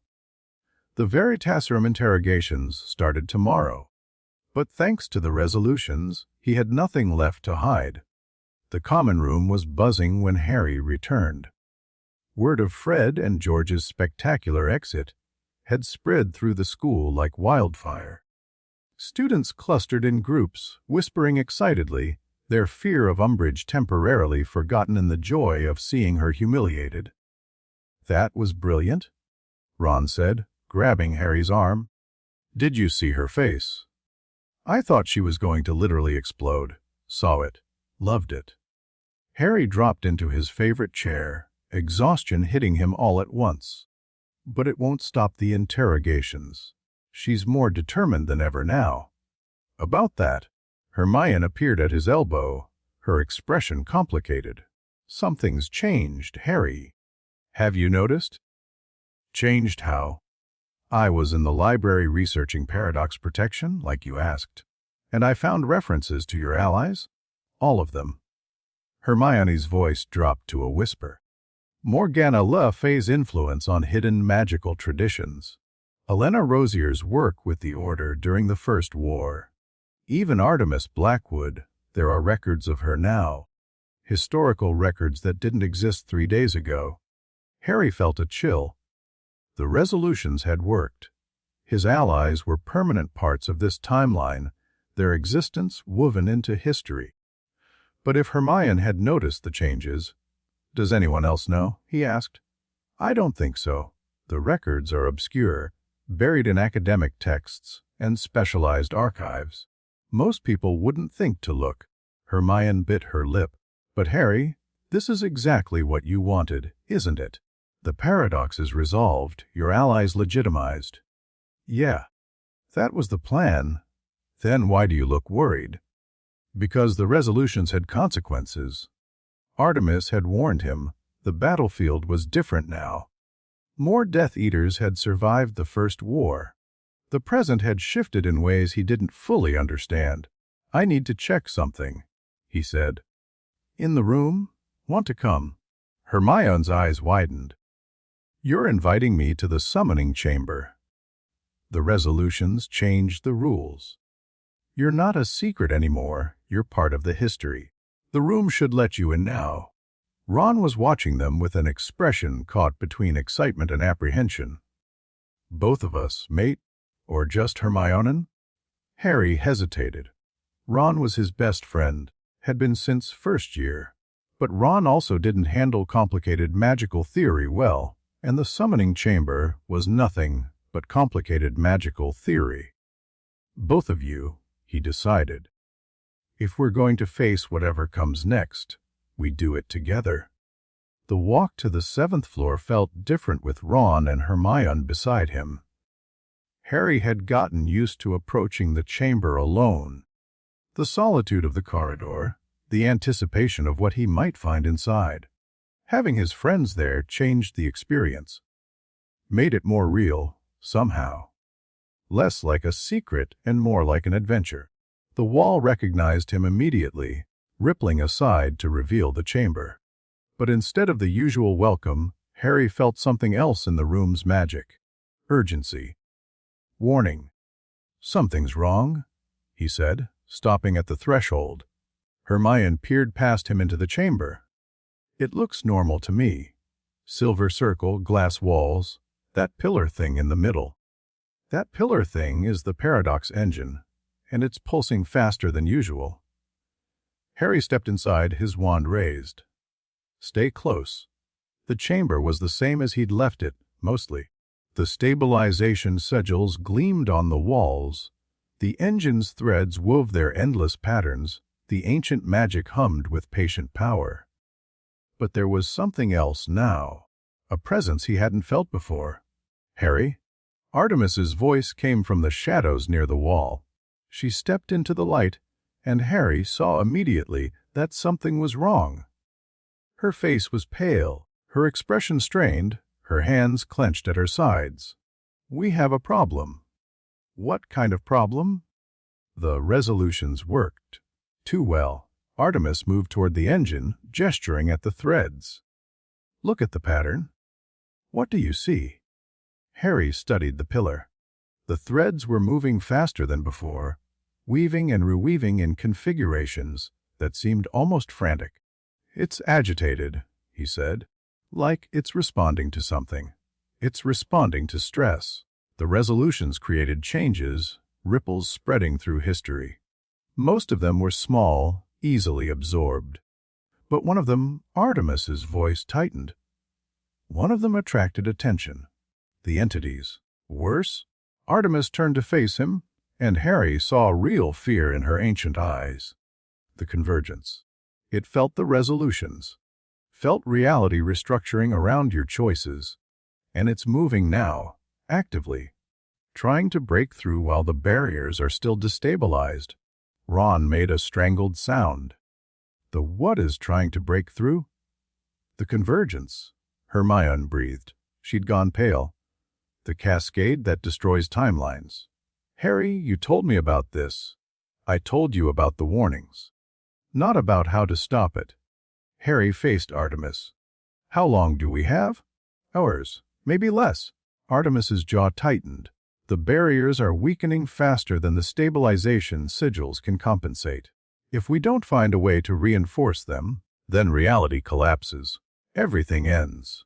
Harry's mind was racing. What do we need? Power. More power than any single wizard can provide. The engine can channel it, but someone has to supply the raw magical energy. Artemis looked at Ron and Hermione. "These are your friends." Ron Weasley and Hermione Granger. "Yes." "Good. We'll need everyone." Artemis moved to the engine, placing her hands on the pillar. The founders designed this room to be operated by multiple wizards working in concert. 4 at minimum, 1 for each cardinal direction. With 4 people channeling power simultaneously, the engine can generate a reinforcement pulse strong enough to seal the barriers. Then let's do it. Ron's voice was steadier than Harry expected. "Tell us where to stand." Artemis directed them to positions around the engine, Harry at north, Hermione at east, Ron at south, herself at west. The threads pulsed brighter as they took their places, responding to the increased magical presence. "When I give the signal, push your magic into the engine. Don't hold back, give it everything you have. The pillar will channel and focus the energy. Direct it toward the weakest points in the barriers." Artemis met each of their eyes in turn. "This will be exhausting. Possibly dangerous. If anyone wants to back out, we're not backing out, Hermione said firmly. Just tell us what to do, Artemis nodded. On my mark. 3. Now. Harry pushed. He felt his magic surge outward, flowing from his core into the engine. The sensation was unlike anything he'd experienced, not the focused release of a spell, but a continuous pour, like opening a tap and letting the water rush freely. The threads blazed. Energy flooded the chamber, filling every corner with brilliant light. Harry felt the others' magic joining his. Hermione's precise and controlled, Ron's wild and powerful, Artemis's ancient and steady. Together, they created something greater than any of them could have managed alone. The engine screamed. Not a sound, exactly, more like a vibration that bypassed ears entirely, resonating directly in the bones. Harry felt the room's magic surge past them, through them, outward into the barriers between timelines. And then he felt the convergence. It was vast, impossibly vast. A presence that existed in the gaps between moments, made of collapsed timelines and erased possibilities. It had been drifting, waiting, gathering strength for centuries.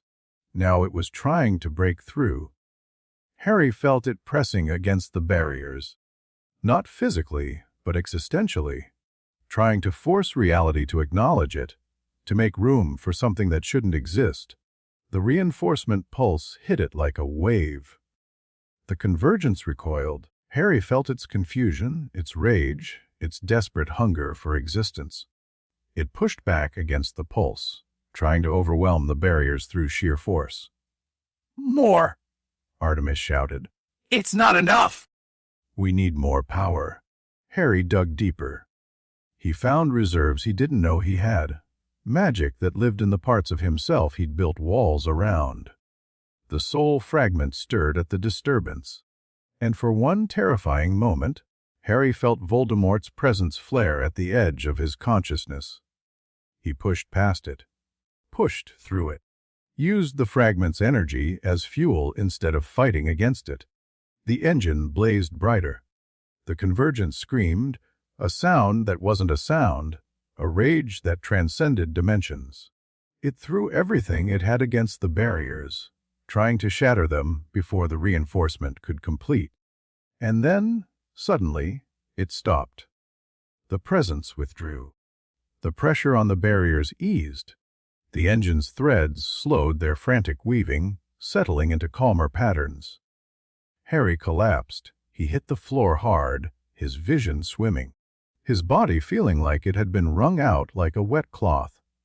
Beside him, Ron and Hermione were in similar states, pale, shaking but alive. Artemis was the only one still standing, though she looked nearly as drained as the rest of them. "It worked," she breathed. "The barriers are holding." The convergence retreated. Retreated? Harry managed. Not destroyed. No, it's still out there, waiting. But the reinforcement bought us time, weeks, maybe months, before it can gather enough strength to try again. Artemis sank to her knees, exhaustion finally catching up with her. That was close. Too close. Hermione was struggling to sit up. What just happened? What was that thing? "The end of everything," Artemis said simply. "Or it would have been if we hadn't stopped it. You said it would try again." Ron's voice was hoarse. "How do we stop it permanently?" "I don't know. In my timeline, we never found a way." The convergence kept growing, kept pushing, until finally the barriers couldn't hold anymore. Artemis looked at Harry, something like hope flickering in her ancient eyes. "But this timeline is different. You have resources we didn't have. The engine, the resolutions, allies from across time who can share knowledge and power." "So we find a way," Harry said, "before it comes back." "Yes?" Artemis nodded slowly. "We find a way." The next few hours were a blur. Harry, Ron, and Hermione lay in the chamber, recovering their strength. Artemis explained everything, the convergence, the barriers, the desperate measure they'd just undertaken.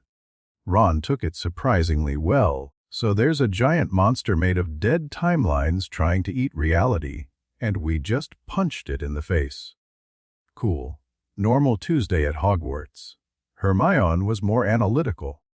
The engine channeled our magic and directed it toward the barriers. If we could figure out how it did that, replicate the process, we might be able to create permanent reinforcements instead of temporary pulses. The founders might have known, Harry said. They built this room. They understood its capabilities better than anyone. Then we research, Hermione said firmly. Find everything we can about the founders' knowledge of temporal magic. There has to be something. Some technique or spell or artifact that could help. Harry nodded. But his mind was already moving to something else, something the confrontation with the Convergence had revealed. He'd used the soul fragment. Not intentionally, not consciously, but in the heat of the moment, he'd drawn on its power. And it had worked. The fragment's energy had joined his own, strengthening the pulse that pushed the Convergence back. If he could learn to do that deliberately, to control the fragment instead of just containing it, Harry. Artemis's voice was quiet. Pitch, I saw what you did. Drawing on the soul wound. It was instinct. I didn't plan it. That makes it more impressive, not less. Most people can't access foreign soul energy at all, let alone channel it effectively. Artemis studied him with renewed interest. Have you considered that the fragment might be an asset rather than just a threat? Morgana said something similar, that I could learn to use the connection instead of being used by it. She's right. The Dark Lord created a link between your souls when he marked you. That link can be weaponized, turned against him instead of for him. Artemis's expression was calculating. If you could master the fragment, learn to draw on his power without letting him draw on yours, I'd have an advantage he doesn't know about. Exactly. The element of surprise. The one thing that might let you win against an enemy who's stronger, older, and more experienced than you'll ever be. Harry thought about this. Learning to use the fragment felt dangerous, like dancing on the edge of a cliff. But everything about his situation was dangerous, and the confrontation with the Convergence had proved something. His magic alone might not be enough to face what was coming. He needed every edge he could get. Will you teach me? He asked. How to control it? Artemis hesitated. I know the theory. In my timeline, some resistance fighters developed techniques for drawing on enemy soul energy. But it's risky. One mistake, and you open yourself to possession. The Dark Lord could flood through the link and take control before you realized what was happening. Then we'll be careful. Build safeguards. Test everything in controlled conditions before I try it for real. That's wise. Artemis almost smiled. You're more cautious than the Harry Potter I knew from historical records. He had a reputation for charging into danger without thinking. I've learned a few things since then. Clearly, Artemis glanced at Ron and Hermione, who were deep in conversation about barrier reinforcement theory. Your friends are remarkable. I didn't expect what? Loyalty like that. In my timeline, the people closest to Harry Potter were usually the first to die. Targeted by the Dark Lord specifically because of what they meant to him. Artemis's voice was distant, remembering horrors that no longer existed. Protecting them was always impossible. The harder he tried, the more they suffered. That's not going to happen here. How can you be sure? Because I'm not doing this alone. I'm not trying to carry everything on my shoulders while keeping everyone else safe in ignorance. Harry looked at his friends, his family, really, and felt something fierce rise in his chest. They know the risks. They chose to help anyway. That makes us stronger, not weaker.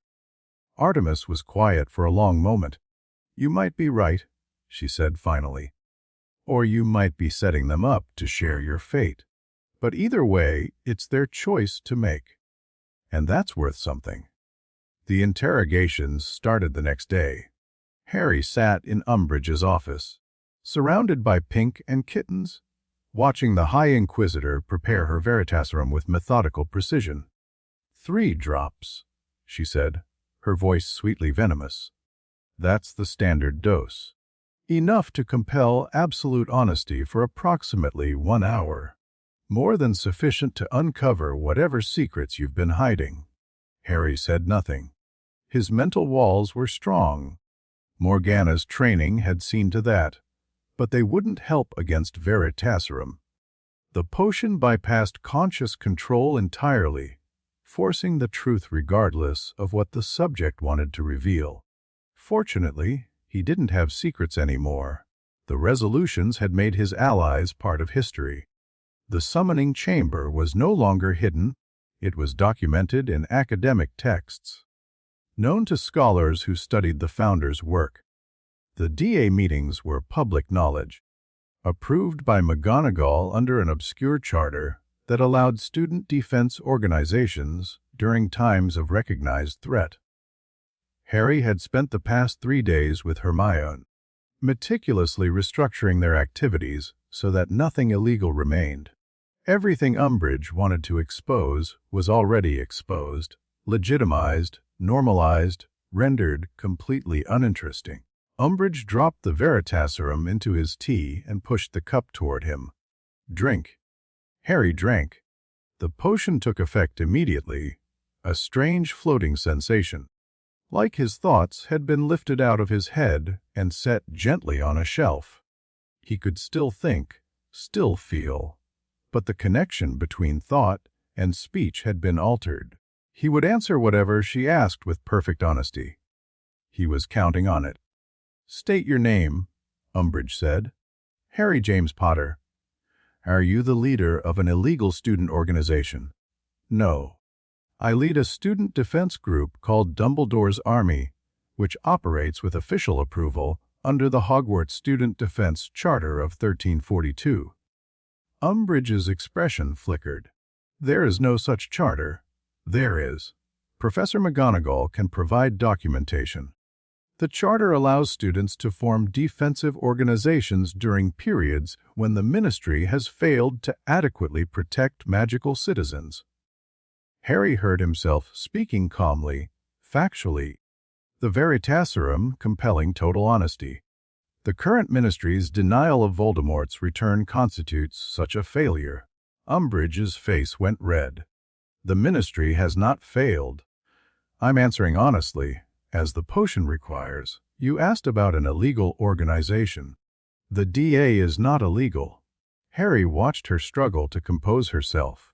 She'd expected to catch him in lies, to expose secrets that would justify expulsion or worse. Instead, she was learning that her target had no secrets left to expose. "Have you been practicing dark magic?" "No. The DA focuses on defensive spells, shield charms, stunning spells, basic hexes that are taught in official Hogwarts curriculum. We've also studied historical magical traditions that predate current Ministry classification systems, but those traditions are not legally defined as dark." Historical traditions. What kind of traditions? Combat techniques developed by Morgana Le Fay, whose influence on hidden magical practices has been documented by academic researchers, including Professor Bathilda Bagshot. Temporal magic theory derived from the founder's original design documents for Hogwarts. Strategic defensive planning based on methods used by the Order of the Phoenix during the First War against Voldemort. Umbridge's eye twitched at the name. "You're claiming that the Order of the Phoenix is a legitimate organization. The Order of the Phoenix was founded by Albus Dumbledore to combat Voldemort's forces during the First War. Its methods were endorsed by the Ministry at the time. Whether it remains legitimate is a matter of political opinion, not legal fact." Harry could see the frustration building behind Umbridge's toad, like face. Every question she asked received an honest answer that revealed nothing useful. Every secret she tried to expose turned out to be public knowledge. The interrogation lasted 2 more hours. Harry told her everything about the DA, about his training, about the allies who had helped him prepare for the coming war. He told her honestly, completely holding nothing back, and none of it gave her what she wanted, because the truth, properly arranged, could be just as impenetrable as any lie. That was incredible, Hermione said later in the common room. Harry was exhausted, the Veritaserum had worn off, leaving behind a pounding headache and the unsettling feeling of having been mentally stripped bare. But he was also triumphant. She didn't get anything, he said. Not one piece of information she can use against us, because there's nothing to use. Everything's legitimate now, documented, approved above board. Hermione shook her head in amazement. I still can't believe the resolutions worked that well. The Hogwarts Student Defense Charter of 1342. I found records of it in 4 different historical sources, including the ministry's own archives. It's like it always existed. It did always exist. That's what the resolutions do. They don't create new things. They make existing things have always been true. Harry rubbed his temples. The timeline adjusted to accommodate the changes. History rewrote itself. That's terrifying, Ron said. He'd been quiet since they returned from the interrogation, processing everything he'd learned about the summoning chamber and the convergence. I mean, brilliant, obviously, but terrifying. You can just change what's always been true. Within limits, the engine negotiates with history, finds compromises that let contradictions coexist. I couldn't use it to, say, make Voldemort have never existed. The changes would be too big, the consequences too unpredictable. But smaller changes, making your allies legitimate, creating charters that protect the DA, those work because they don't fundamentally alter the structure of events. The resolutions added things to history. They didn't take away anything that was load-bearing. Ron nodded slowly. So it's like renovating a house. You can add rooms, move walls around, but you can't mess with the foundation or the whole thing collapses. That's actually a perfect analogy, Hermione said, looking impressed. I have my moments. Ron grinned, but it faded quickly. So what now? Umbridge is going to be furious when she realizes she can't touch you, and the convergence is still out there, waiting to try again. Now we prepare, Harry said. The reinforcement pulse bought us time, weeks, maybe months. We use that time to find a permanent solution. Research the Founder's knowledge, study the engine's capabilities, figure out how to seal the barriers forever. And the soul fragment, Hermione asked quietly. Artemis said you used it during the confrontation. Drew on its power. Harry hesitated. He hadn't told his friends about his plan to learn to control the fragment, to turn Voldemort's weapon against him. It felt like a secret he should keep, even from them. But he'd promised no more secrets. I'm going to learn to use it, he said. Deliberately. Artemis thinks it might give me an edge against Voldemort. Let me access his power without letting him access mine. Ron went pale. Mate, that sounds incredibly dangerous. It is. But everything about fighting Voldemort is dangerous. And the confrontation with the Convergence proved something. My magic alone might not be enough. I need every advantage I can get. Then we help you? Hermione said firmly. Research soul magic.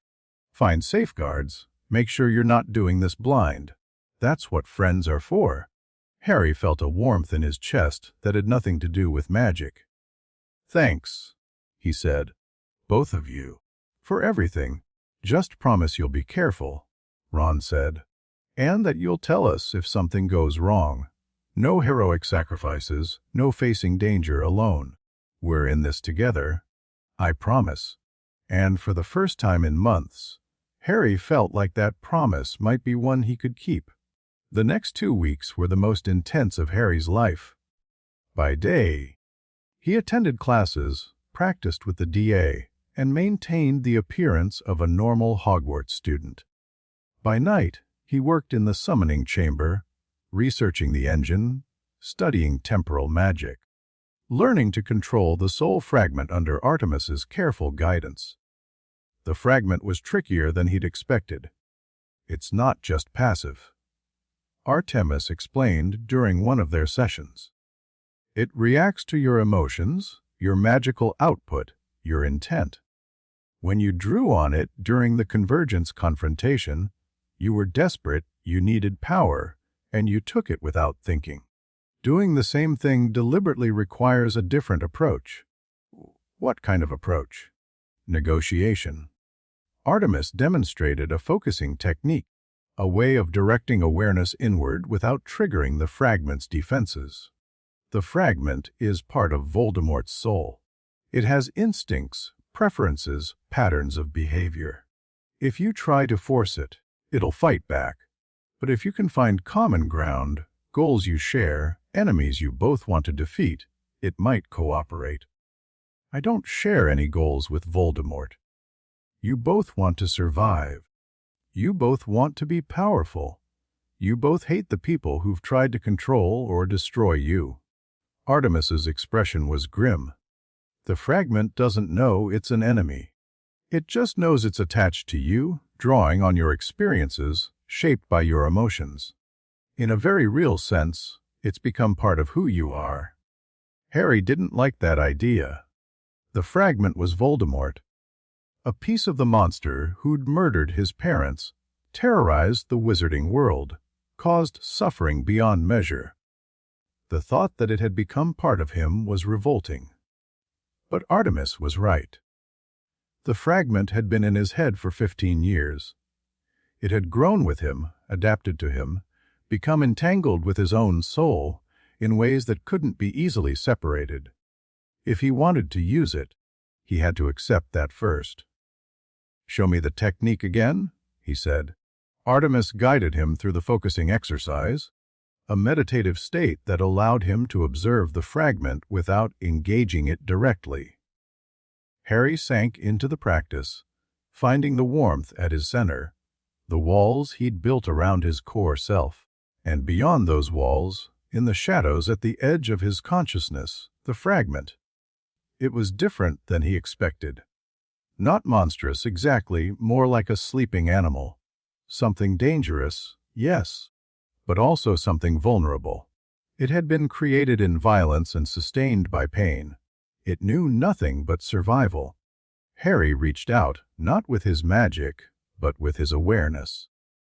Offered acknowledgement instead of rejection. The fragment stirred. For one terrifying moment, Harry felt Voldemort's presence surge forward, rage and hunger and ancient malice. His walls shuddered under the assault. But he didn't retreat, didn't fight back, just waited. The presence paused. Confusion rippled through the link. Harry offered something else, understanding. Recognition that the fragment was trapped, isolated, unable to return to its source. A prisoner in a cell it had never chosen.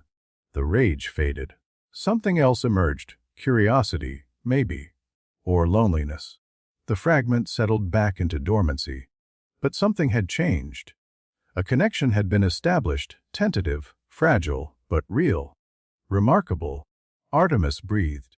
"You actually communicated with it." "I think I did. It was not what I expected. Soul fragments retain echoes of the original personality, but they also develop independently. The piece of Voldemort in your head has spent 15 years shaped by your experiences, your emotions, your choices. It's not him anymore, not entirely. It's become something new, something I can work with, potentially. But be careful. The fragment is still connected to its source.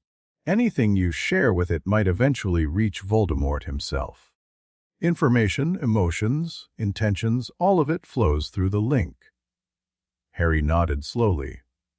He'd have to be strategic about what he let the fragment know, what he allowed it to sense. But the possibilities were enormous. If he could learn to draw on the fragment's power without opening himself to Voldemort's control, if he could use the link to spy on his enemy instead of being spied upon, if he could turn the weapon meant to destroy him into a tool for his own survival, everything might change. Meanwhile, Hermione was making progress on the Founder's research. "I found something," she announced one evening, bursting into the chamber with a stack of ancient parchments. In Rowena Ravenclaw's personal journals, she wrote about the temporal magic, about the dangers of the convergence and how to prevent it. Harry looked up from his meditation. What did she say? The convergence isn't natural. It's not just entropy or the universe running down. It's an entity, a being made of collapsed possibilities that wants to exist. Hermione spread the parchments on the floor, pointing to passages in Ravenclaw's elegant handwriting. She called it the unwritten. Everything that tried to happen but was erased. Every timeline that got cut short. Every choice that led to paradox. All of it accumulates in the gaps, forming something that resents having been denied existence. So the convergence is basically the universe's rejected drafts, and they're angry about being deleted. That's actually a decent summary, yes. Hermione traced a line on one of the parchments. But here's the important part. Ravenclaw believed the convergence could be satisfied, not destroyed. It's too fundamental for that, but appeased. Given enough of what it wants to stop trying to break through. What does it want? Existence. Recognition. The acknowledgement that it mattered, even if it didn't survive. Hermione's expression was intense. Harry, the engine doesn't just resolve paradoxes, it incorporates them. Makes them part of the timeline instead of leaving them in the gaps. Every time you use it, you're pulling possibilities out of the convergence and giving them reality. Harry's mind raced. You're saying the engine is already fighting the convergence. Every resolution I've made has been reducing its power. Maybe. The math is complicated. I'd need more time to work it out properly. But if Ravenclaw was right, there might be a way to use the engine proactively. To resolve paradoxes on a massive scale, draining the convergence faster than it can accumulate new material. How massive are we talking? Hermione hesitated. That's the problem. One resolution at a time won't be enough. The convergence has been building for millennia, countless erased timelines, infinite rejected possibilities. To drain it completely, you'd need to resolve more paradoxes than any single person could manage in a lifetime. So we need help. More people using the engine, making more resolutions. More people with the knowledge and training to use temporal magic safely. More paradoxes that can be resolved without catastrophic side effects. Hermione's expression was troubled. It might not be possible, Harry. The Founders sealed the engine for a reason. They knew how dangerous it was.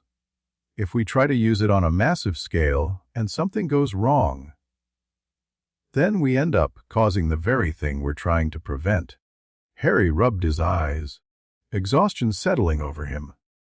There has to be another way, some technique or artifact that could amplify the engine's effects without requiring more users. I'll keep researching. There might be something in Hufflepuff's or Slytherin's records that Ravenclaw didn't know about.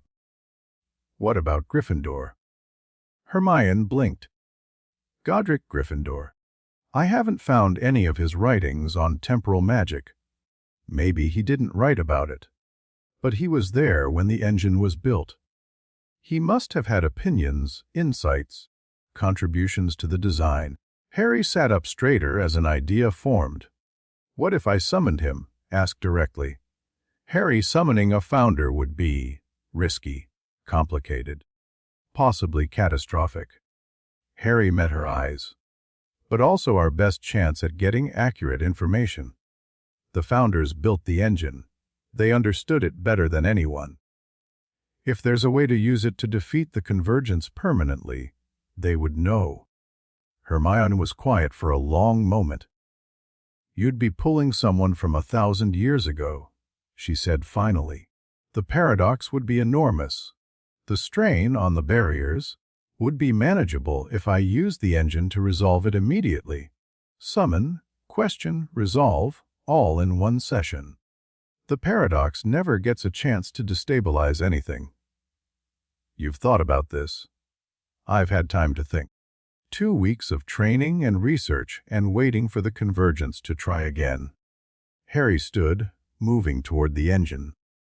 I'm not suggesting we do it tonight, but I think it's our best option. Maybe our only option. Hermione nodded slowly. Let me finish going through Ravenclaw's journals first. See if there's any guidance about summoning founders specifically.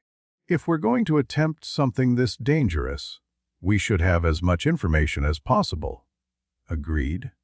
How long do you need? Give me 3 days. I'll work through everything, compile a risk assessment, identify potential complications. Hermione gathered her parchments. And Harry? Be careful with the fragment training. Artemis knows a lot, but she's not infallible. If something feels wrong, I'll stop. I promise. Hermione left, and Harry was alone in the chamber with his thoughts. 3 days. In 3 days, he might attempt the most ambitious summoning he'd ever undertaken, reaching across 10 centuries to pull Godric Gryffindor himself into the present. If it worked, they might find the key to defeating the convergence forever. If it failed, Harry didn't let himself think about that. Instead, he returned to his meditation, reaching for the fragment at the edge of his consciousness, continuing the delicate work of turning his enemy's weapon into his own. The 3 days passed quickly. Harry divided his time between fragment training with Artemis, DA meetings that were growing increasingly well attended, and private research sessions with Hermione. Ron contributed by keeping watch for Umbridge's spies and maintaining morale among the growing network of students who knew something significant was happening. Draco Malfoy was watching too. Harry noticed him lurking in corridors, lingering at the edge of crowds, his pale eyes following Harry's movements with an intensity that felt like more than simple rivalry. Something had shifted in Malfoy since the night he'd seen Harry emerge from the summoning chamber's wall. Whatever he suspected, he hadn't acted on it. Yet, he's scared, Ron observed one evening. You can see it in how he carries himself. Less swagger, more calculation. His father's a Death Eater, Harry said. Whatever's coming, Draco probably knows more about it than we do. Think he might be persuaded to switch sides. I think he's trying to figure out which side is going to win. Harry watched Malfoy across the Great Hall, noting the tension in his shoulders, the dark circles under his eyes. He's not evil, Ron. He's just trapped. Same as the rest of us, duh. That's surprisingly generous. Coming from you. I've learned some things about being trapped lately. Ron didn't push for details. He'd learned some things, too, about when to ask questions and when to let silence do the work. On the 4th day, they gathered in the summoning chamber. Harry, Hermione, Ron, and Artemis, the 4 who had pushed back the convergence together, now preparing to attempt something even more dangerous. The summoning of a founder is theoretically possible, Hermione explained, consulting her notes. Ravenclaw's journals confirm that the engine was designed to reach any point in history, but there are additional complications when summoning someone so significant. What kind of complications? Ron asked. The founders aren't just historical figures. They're symbols. Their legends have accumulated meaning over the centuries, stories, beliefs, expectations that have become attached to their names. When you summon someone like Godric Gryffindor, you're not just pulling a person from the past. You're interacting with a myth. Meaning what, exactly? Meaning the person who arrives might not match what history remembers. The real Godric Gryffindor might be very different from the hero in the storybooks. We need to be prepared for that. Harry nodded. He'd learned that lesson with Morgana. The difference between legend and reality, between what history recorded and what actually happened. Anything else? One more thing. Hermione's expression was grave. Ravenclaw mentioned that summoning founders was attempted once before, during a crisis in the 14th century. The wizard who tried it didn't survive. What happened? The journals don't say. Just that the attempt failed catastrophically, and the wizard was never seen again. Hermione met Harry's eyes. I'm not telling you this to frighten you. I'm telling you because you deserve to know the risks. I appreciate that. Harry moved toward the engine, feeling its threads pulse in response to his approach. But the risks of not trying are worse. The convergence is coming. Without the Founder's knowledge, we might not be able to stop it. Then, let's do this properly. Artemis took her position at the western cardinal point, same formation as before. 4 people channeling power, the engine directing and focusing. But this time, I'll be monitoring for complications. If something goes wrong, I'll try to abort the summoning before it becomes catastrophic. Ron and Hermione took their positions. Harry stepped into the center of the engine, surrounded by threads of crystallized possibility. Godric Gryffindor, he said clearly, founder of Hogwarts, builder of the engine, I need your knowledge. I seek your counsel. The threads blazed. Power surged through the chamber. More intense than Harry had ever felt, more overwhelming than the confrontation with the convergence. He felt the engine reaching across 10 centuries, searching for its target, straining against the weight of myth and legend that had accumulated around Gryffindor's name. For a terrifying moment, nothing happened. Then the air split open. Not a crack this time, a doorway. A portal made of golden light, framed by runes that burned with ancient fire. And through that portal stepped a man who was everything the legends said, and nothing like them at all. Godric Gryffindor was shorter than Harry expected, broader. His red hair was streaked with gray, his face lined with years of battle and burden, his eyes holding a wariness that no storybook had ever captured. But there was power in him too, a presence that filled the room, that made the engine's threads sing in recognition. This was the man who had built Hogwarts, who had fought dark wizards and forged alliances, and created something that would last for 1,000 years. Well, Gryffindor said, his voice a deep rumble. This is unexpected. He looked around the chamber, at the walls, at the engine, at the 4 figures who had summoned him across 10 centuries. The room has changed. He observed. More configurations active than we intended. Someone's been busy. We had to adapt, Harry said. The barriers are weakening. The convergence is trying to break through. Gryffindor's expression sharpened. The convergence. You know about that? We've fought it, pushed it back, but we don't know how to stop it permanently. No one does. Gryffindor moved through the chamber, examining the sigils Harry had inscribed. We designed this room as a defense, a way to manage temporal instabilities without letting them accumulate into something worse. But we always knew it was a temporary solution. Then there's no way to defeat the convergence completely. Gryffindor turned to face him. Those ancient eyes, so different from the hero of legend, held a weight that made Harry's chest ache. There is one way, he said, but we chose not to use it. The cost was too high. What cost? Gryffindor was silent for a long moment. The convergence exists because possibilities exist, he said finally. Every moment that could have happened but didn't. Every choice that led to paradox instead of resolution. They accumulate in the gaps, forming something that wants to exist. "We know this," Hermione said. "Ravenclaw wrote about it." "Did she write about the solution?" Gryffindor's voice was harsh. "Did she explain what we'd have to sacrifice to make it work?" "She said the engine could resolve paradoxes on a massive scale, drain the convergence faster than it could accumulate. That's one approach. Slow, careful, sustainable if you have centuries to work with." Gryffindor shook his head. "We didn't have centuries. The convergence was stronger in our time, fed by the chaos of the early magical world, by all the paradoxes created during the founding wars. We needed a faster solution. What did you find? A way to collapse the convergence entirely. To resolve every paradox at once, draining the gaps completely." Gryffindor's expression was haunted.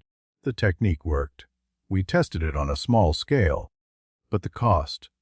"Tell me," Harry said. "To collapse the convergence, you have to give it what it wants.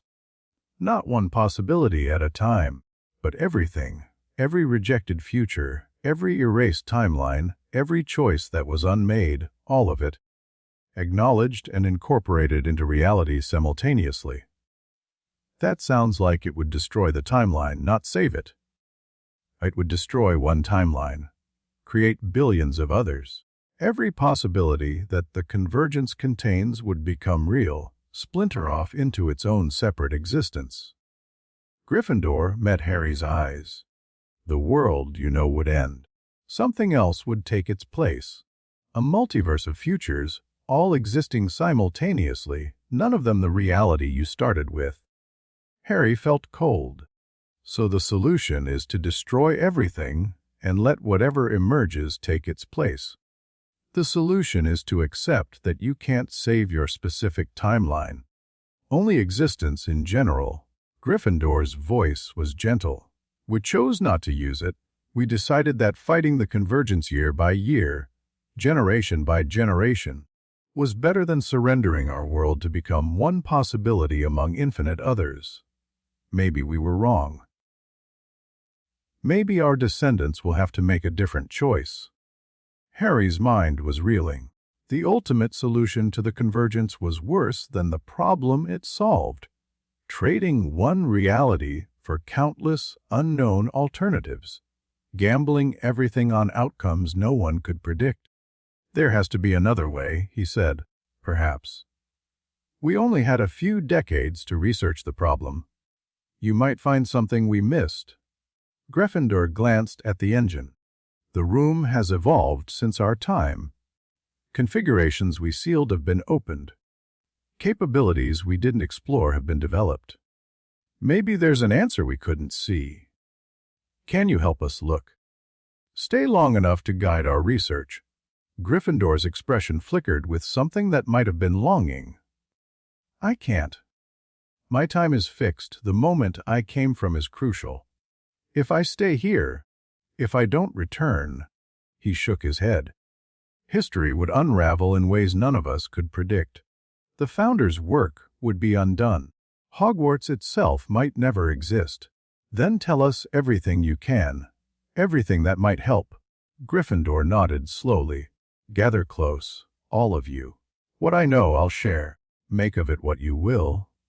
And so, for the next several hours, Godric Gryffindor, founder of Hogwarts, hero of legend, tired old warrior, taught them everything he knew about temporal magic, about the engine's capabilities, about the convergence and the desperate measures that might, just might, hold it at bay long enough for a better solution to emerge. When the golden portal finally called him back, Harry felt like he'd aged years in a single night. But he also felt something else. Hope, not certainty, never certainty, but the possibility that they might find a way forward, that the founders' sacrifice hadn't been in vain, that the world they'd built might yet survive. "Remember what I told you," Gryffindor said as the portal wrapped around him. "The engine is more than a tool. It's a promise, a commitment to face impossibility and find a way through. As long as that promise remains unbroken, there's always a chance. Then he was gone, and the chamber was silent. Harry looked at his friends, his allies, his family, and saw his own exhausted hope reflected in their eyes. "Well," Ron said finally, "that was something." Hermione laughed, a slightly hysterical sound, but genuine. "Something is an understatement?" She gathered her notes, her expression thoughtful. "But he's right. There might be answers we haven't found yet, possibilities we haven't explored. Then we keep looking," Harry said. "We research, we experiment. We push until we find a solution that doesn't require destroying everything." "And if we don't find one?" Artemis asked quietly. Harry met her eyes. "Then we face that choice when it comes. But not before. Not until we've tried everything else. It wasn't much of a plan, but it was all they had. And sometimes that was enough." Chapter 5 and Chapter 6e. The last summoning, Harry woke to screaming. Not in his dreams, in the corridor outside Gryffindor Tower. Real screams, punctuated by explosions that shook dust from the ancient stones. He was on his feet before his eyes fully opened, wand in hand, pajamas forgotten. Ron tumbled out of the next bed, swearing creatively, and together they sprinted for the common room. Hermione was already there, fully dressed, her face pale in the wandlight. "Death Eaters," she said. "They're inside the castle." Harry's blood went cold. "How?" "I don't know. The alarms went off 5 minutes ago. McGonagall's organizing the defense, but another explosion rocked the tower. Harry, there are dozens of them. More than we've ever seen in one place." The portrait hole burst open. Neville stumbled through, bleeding from a cut above his eye, his wand trailing smoke. "They're on the 7th floor," he gasped. "Hating for that wall you always disappear into." "Harry, I think they know. The summoning chamber. Voldemort had found it." Harry's mind raced through possibilities, each worse than the last. The resolutions had protected his secrets from Umbridge, but they couldn't hide the room's location from someone with a direct connection to his soul. Every time Harry had entered the chamber, every time he'd used the engine, Voldemort had been watching through the fragment. And now he was here to claim it. "Hermione, get the DA mobilized. Everyone who can fight, bring them to the 7th floor." Harry was already moving toward the portrait hole. "Ron, Neville with me."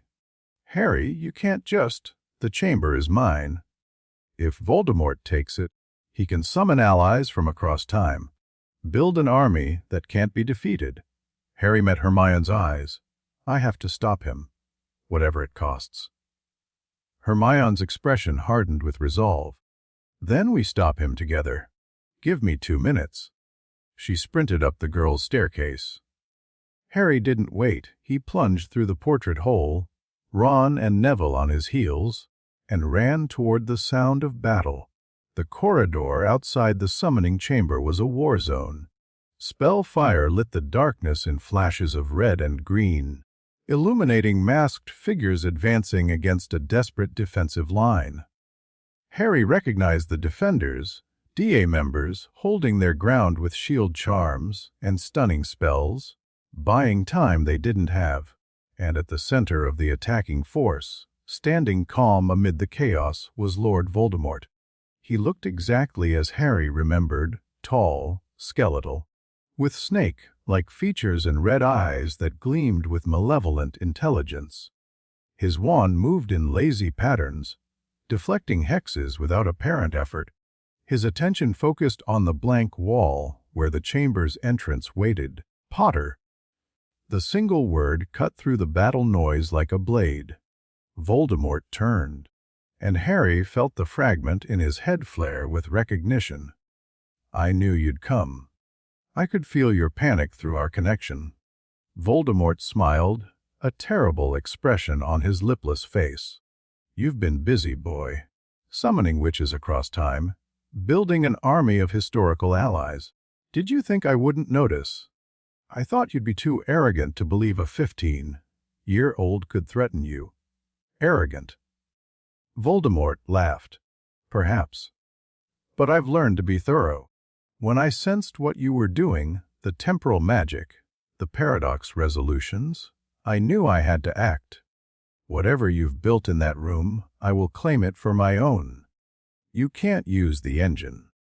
It responds to need, not desire. It won't help you. Want it? Voldemort raised his wand, and Harry felt dark magic surge through the air.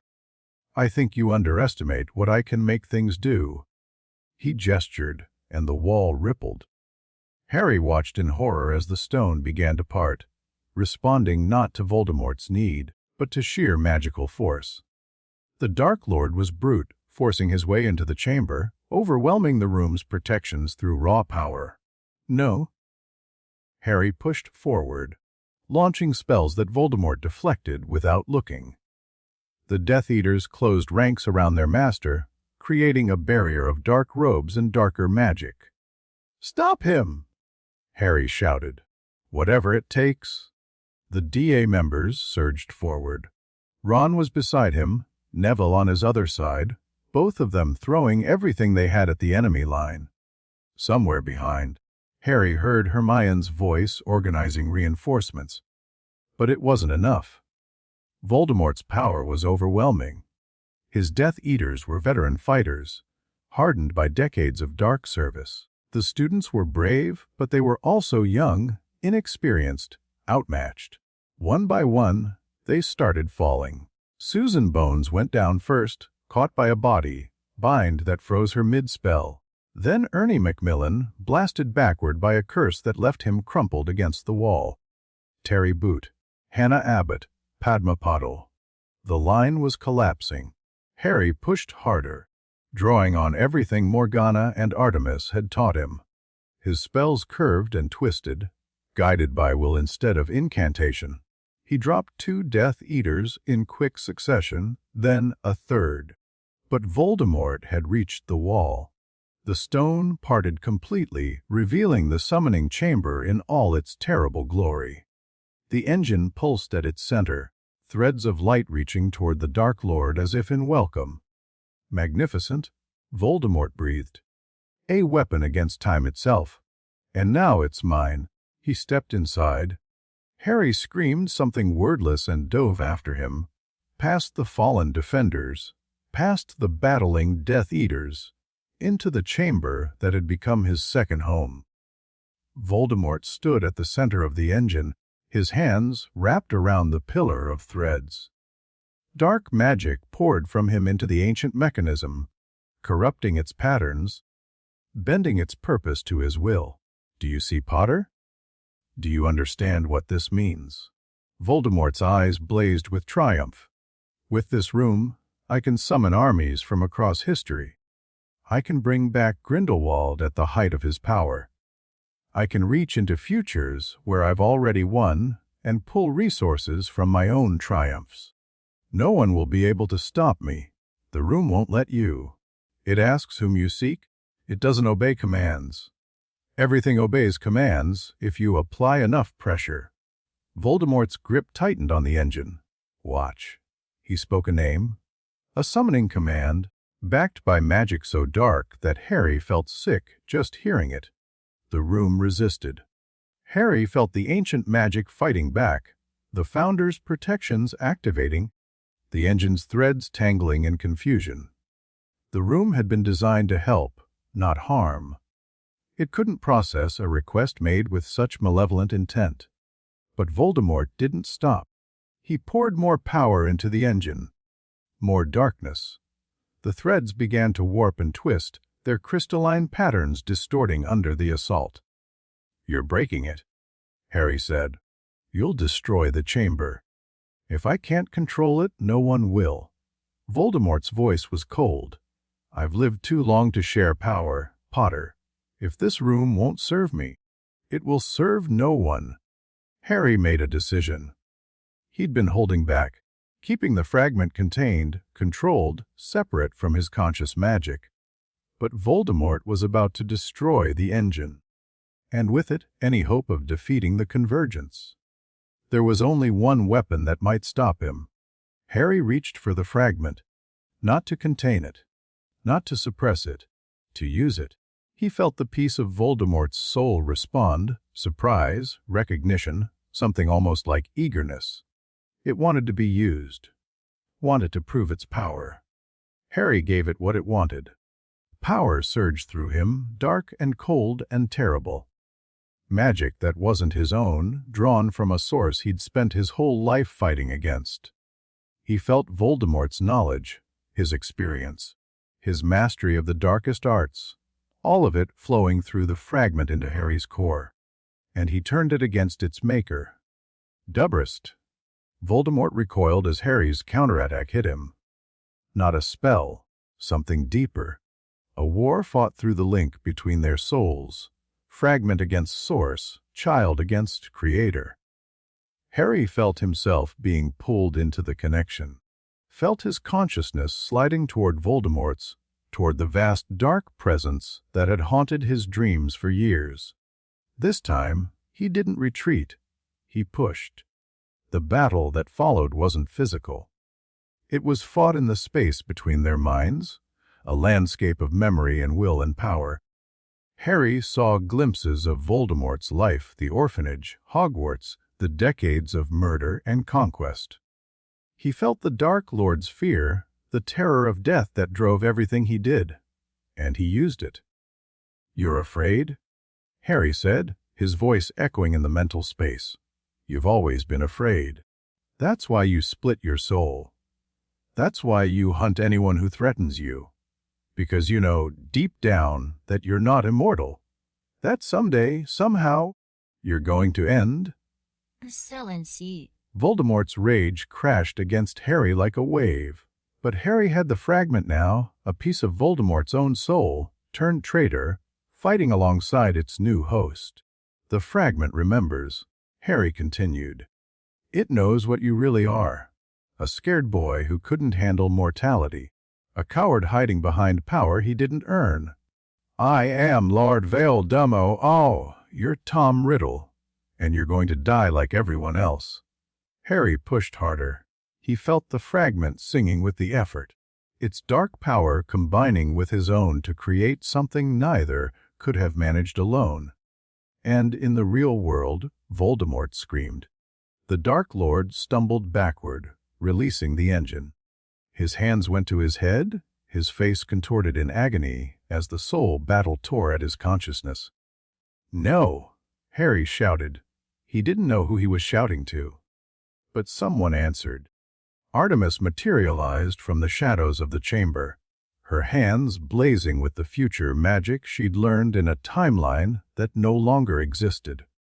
Her attack caught Voldemort from behind, a technique designed specifically to disrupt soul-anchored immortality.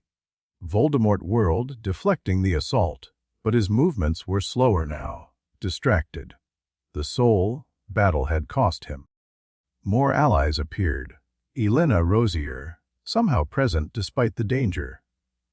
Isolt Sayre, manifesting through the connection the sigils had created. Even a shimmer that might have been Morgana, reaching across the centuries to lend her strength. Harry's network, his family of impossible allies.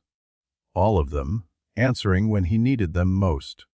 Voldemort faced them all, and for the first time, Harry saw fear in those red eyes. "This isn't over," the Dark Lord hissed. "Whatever you've built here, I will destroy it. Whatever allies you've gathered, I will kill them. You cannot stop what's coming, Potter. You can only delay it." He raised his wand, not to attack, but to disappear. Apparition supposedly impossible within Hogwarts. But Voldemort had always been capable of the impossible. "No," Harry said. He reached for the engine. The threads responded to him, recognized him as their rightful user, not the invader who'd tried to corrupt them. Power flowed through Harry's hands, through his mind, through the fragment that had become his weapon instead of his weakness. "You don't get to leave," Harry said. "Not this time." He grabbed the thread of Voldemort's presence. the connection created by the soul battle and pulled. The Dark Lord froze mid-disappearance. His form wavered, caught between Hogwarts and wherever he'd been trying to flee. WRREOU-DONG. Something I should have done a long time ago. Harry looked at the engine, at the threads of paradox and possibility woven together by founders who'd understood the true nature of time. Gryffindor had said the convergence could be collapsed by giving it what it wanted, by acknowledging every rejected possibility, every erased timeline, every paradox that had accumulated in the gaps. Harry had a paradox right in front of him. A boy who should have died but didn't. A Dark Lord who should have been mortal but wasn't. A fragment of soul that existed in two places at once, connecting them in ways that reality couldn't quite accept. The convergence feeds on contradictions, Harry said, on things that shouldn't exist. Well, here's the biggest contradiction of all. A piece of you that belongs to me, a connection that violates everything about how souls are supposed to work. You can't, I can. The engine resolves paradoxes, makes them sustainable. But it can also do the opposite. Harry's grip on the threads tightened. It can reject them, collapse them, force reality to choose one possibility over the other. Understanding dawned in Voldemort's eyes, and with it, true terror. If you do this, you'll destroy yourself. The fragment is part of you, has been for 15 years. Removing it like this might kill me, I know. Harry smiled a fierce, defiant expression. But it will definitely hurt you. And right now, that's enough. He activated the engine, not to resolve the paradox, to collapse it. The threads blazed with light, not silver this time, but gold and white, the colors of pure temporal force. Harry felt the engine reaching into the connection between himself and Voldemort, examining the fragment, calculating the collapse. Pain exploded through him. Not physical pain, something deeper. The agony of having part of yourself torn away, examined, rejected. Harry felt memories shifting, emotions fragmenting. Pieces of his identity that had been shaped by the fragment's presence suddenly becoming uncertain. Across the link, Voldemort screamed. The Dark Lord's form wavered and distorted. The soul, piece that connected them, was being pulled taut, stretched beyond what it could sustain. Something had to give. Harry pushed harder. He felt the fragment resisting, not fighting him, exactly, but struggling to survive. It had been part of him for so long, had grown with him, adapted to him, become entangled with his own soul in ways that couldn't be cleanly separated. But Harry had learned something from Gryffindor, from Morgana, from every ally who'd taught him that some things were worth sacrificing. The fragment wasn't his enemy. It was a prisoner, a piece of Voldemort that had been trapped in Harry's head, forced to experience a life completely different from its origin. Given the choice, it might have chosen to stay. But Harry wasn't giving it a choice. "I'm sorry," he whispered, to the fragment, to himself, to the person he might have been if things had been different. "But this has to end." He let go. The fragment tore free. Harry collapsed, his vision going white, his consciousness fragmenting into pieces he couldn't quite hold together. Somewhere distant, he heard Voldemort scream, a sound of genuine agony, of loss, of something precious being ripped away. Then everything went dark. Harry woke to sunlight. He was lying in the hospital wing, surrounded by white curtains and the smell of healing potions. His body ached in ways he couldn't quite describe, not injuries, exactly, but absences. Places where something had been that wasn't there anymore. "Harry?" Hermione's face appeared above him, tear-streaked and exhausted, but alive. "You're awake." "Oh, thank God." She grabbed his hand, squeezing hard. "We thought, when you collapsed, Madame Pomfrey said she'd never seen anything like it." Voldemort. Harry's voice came out as a croak. "Did we?" Escape?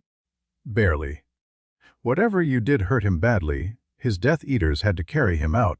Hermione's expression was complicated. But Harry, the fragment, gone. Harry could feel the absence. The place in his mind where the shadow had lived for 15 years was empty now. Clean. I collapsed the paradox. Forced reality to choose. Choose what? Whether the fragment belonged to him or to me. And since it couldn't belong to both, Harry tried to sit up, failed, and settled for turning his head. It stopped existing. Neither of us gets to keep it. Hermione was quiet for a long moment. Madame Pomfrey said your magical signature changed, she said finally. Something fundamental shifted when you did whatever you did. She thinks you might have lost some of your power. Harry closed his eyes. He could feel it, the diminished warmth at his core, the reduced capacity for magic. The fragment had been a parasite, yes, but it had also been a power source. Drawing on Voldemort's strength had been a double-edged sword. Losing it meant losing access to magic that had become part of his arsenal. Worth it, he said. Harry, I'm serious, Hermione. For 15 years, I've had a piece of Voldemort in my head, watching through my eyes, influencing my thoughts, connecting us in ways I could never fully control. Harry opened his eyes, meeting her gaze. That's over now. Whatever I lost in power, I gained in freedom. For the first time in my life, my mind is completely my own. Hermione's expression softened. The others are waiting to see you. Ron, Luna, Neville, they've been here all day. And your allies, the ones from across time. They came when I called. They did more than come. Artemis held off 3 Death Eaters by herself. Elena got the younger students to safety. Even Morgana, Hermione shook her head in wonder. She manifested somehow, just for a few seconds. Long enough to shield you when Voldemort tried to kill you while you were collapsing the paradox. Harry felt warmth spread through his chest, not magic, but something else. Gratitude. Connection. He'd built something real.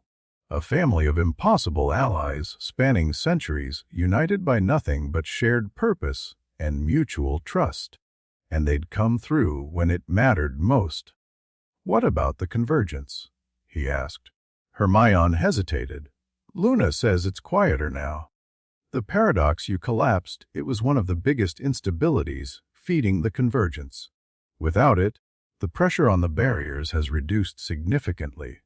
But it's not gone. No. Luna thinks it never will be, completely. As long as temporal magic exists, as long as paradoxes can form, the convergence will be there waiting. Hermione squeezed his hand again. But you bought us time, Harry. A lot of time. Enough to figure out a better solution. The engine? Intact. Voldemort tried to corrupt it, but your allies protected it while you were fighting him. The threads are already healing. Luna says the founders built self-repair mechanisms into the design. Hermione smiled. The room is still yours, Harry. Whenever you're ready to use it again. Harry lay back on the pillow, exhaustion washing over him. The battle was won, not the war, but this battle. Voldemort had been hurt, his attack repelled, his plan to claim the summoning chamber foiled. And the fragment was gone. For the first time in 15 years, Harry Potter was alone in his own head. It felt strange, empty, like a room where the furniture had been removed. But also peaceful. He closed his eyes and slept, dreamless and deep, knowing that when he woke, his friends would be there. His family would be waiting. Recovery took longer than Harry expected. The loss of the fragment had changed him in ways that went beyond reduced magical power. Memories felt different, the events were the same, but the emotional weight had shifted. Things that had once felt overwhelming now seemed manageable. Fears that had driven him for years had faded to distant concerns. Madame Pomfrey couldn't explain it. Neither could Dumbledore. who visited Harry's bedside 3 days after the battle with an expression that mixed concern with something that might have been pride. "You did something extraordinary," the headmaster said. "Something no one has ever attempted, let alone accomplished." "I did what I had to do?" "Yes. That seems to be your specialty." Dumbledore's eyes twinkled, but there was sadness in them too. "The fragment's destruction has weakened Voldemort significantly. Our sources report he's retreating, regrouping. The attack on Hogwarts was supposed to be his triumph. Instead, it became his greatest setback. He'll come back. He will. He always does." Dumbledore placed a gentle hand on Harry's shoulder. "But you've proven something important tonight. You've shown that he can be hurt, that his immortality isn't as absolute as he believed. That gives people hope, Harry. And hope is a weapon more powerful than any spell." Harry didn't feel like a weapon. He felt tired, diminished, uncertain about who he was now that the thing that had defined him for so long was gone. But he also felt free. "What happens now?" he asked. "Now you heal, you rest. You let your friends support you through the changes you're experiencing." Dumbledore's expression grew serious. "And when you're ready, we plan the next phase. Voldemort has other Horcruxes, other soul fragments scattered across the world. If we can find them, destroy them, then he'll be truly mortal. Then he can be truly killed." Dumbledore stood. "But that's a conversation for another day. For now, focus on recovery. You've earned it." The headmaster left, and Harry was alone with his thoughts. Other Horcruxes, other soul fragments. A war that was just beginning, not ending. But he wasn't facing it alone anymore. A week later, Harry stood in the summoning chamber for the first time since the battle. The room had healed as Hermione predicted. The engine's threads pulsed with calm, steady light. The stabilization sigils gleamed on the walls. The ancient magic hummed with patient power. But something was different. Harry could feel it, a new configuration, active for the first time. Something the Founders had built but never used. Something that only became possible after what he'd done. Configuration 8. Luna said from behind him. She'd appeared without sound, as she always did. The Founders called it the synthesis. I wondered if your battle would unlock it. What does it do? It doesn't summon people across time. It summons knowledge, wisdom, the accumulated understanding of everyone who's ever used the engine, preserved in the threads themselves. Luna moved to stand beside him, her pale eyes reflecting the engine's light. You gave the room something it never had before, Harry. A paradox that was collapsed instead of resolved. A contradiction that ceased to exist instead of being incorporated. The engine learned from that, grew from it. Learned what?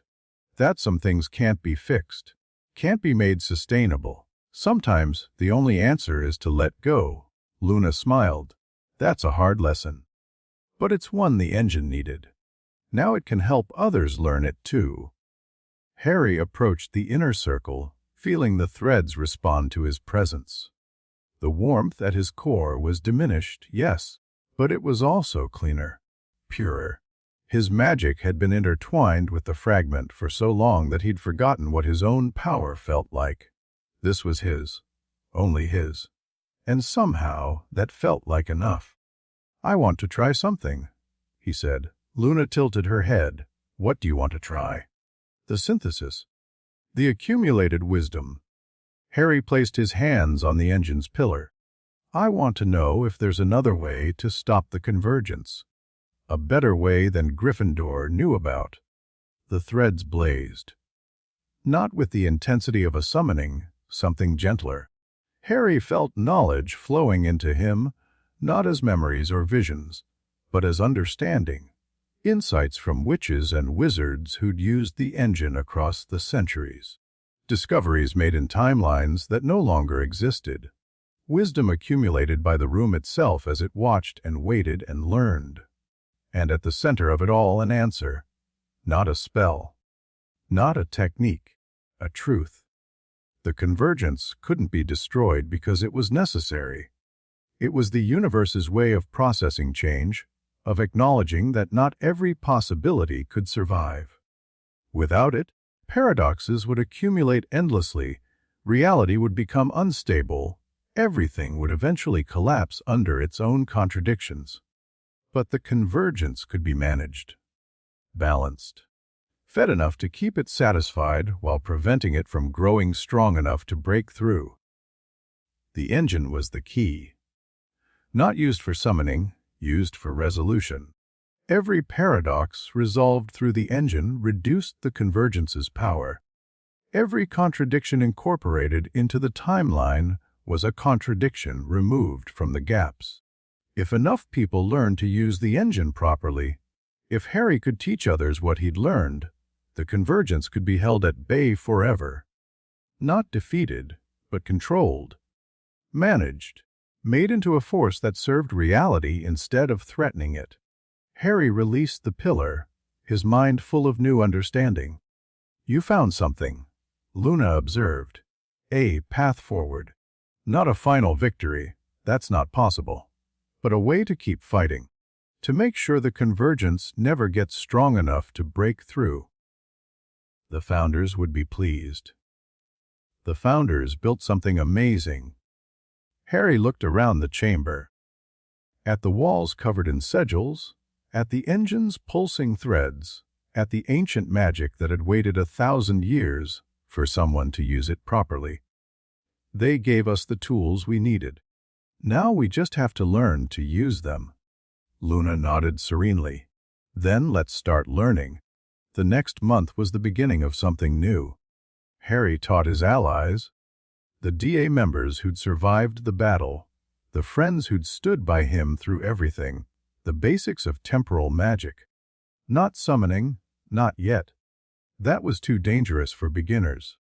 But the principles, the theory, the understanding that would let them use the engine safely if the need ever arose. Hermione took to it immediately, her analytical mind grasping concepts that had taken Harry weeks to understand. Ron struggled more, but his instincts were good. He could feel when something was wrong, sense paradoxes forming before they became dangerous. Neville surprised everyone. The boy who'd been afraid of his own shadow had become a warrior during the battle, and now he was becoming something more. His connection to the castle's magic, the plants, the stones, the living presence of Hogwarts itself, gave him an insight into the engine that even Harry envied.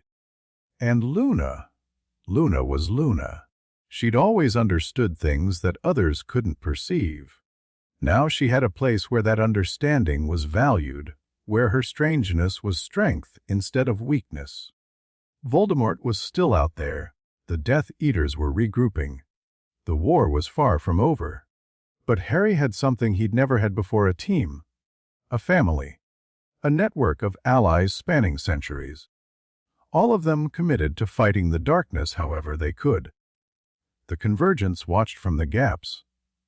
The entities observed with their eternal curiosity. Somewhere in the spaces between moments, erased possibilities pressed against barriers that Harry and his allies had reinforced. But for now the barriers held, and for now that was enough. On the last day of the school year, Harry stood alone in the summoning chamber. He'd come to say goodbye, not to the room, which would be waiting for him when he returned, but to the person he'd been when he first discovered it. The frightened boy who'd fled from Filch and stumbled through a wall that wasn't there. The child who'd been carrying a piece of his enemy's soul without knowing it. That person was gone now. Harry had changed in ways he was still discovering, still learning to understand. But he didn't regret any of it. "Thank you," he said to the room. "For everything you've given me." The engine pulsed gently in response. Not words, the room had never been much for words, but acknowledgement. Recognition. They'd been through something together, built something together. And whatever came next, they'd face it together too.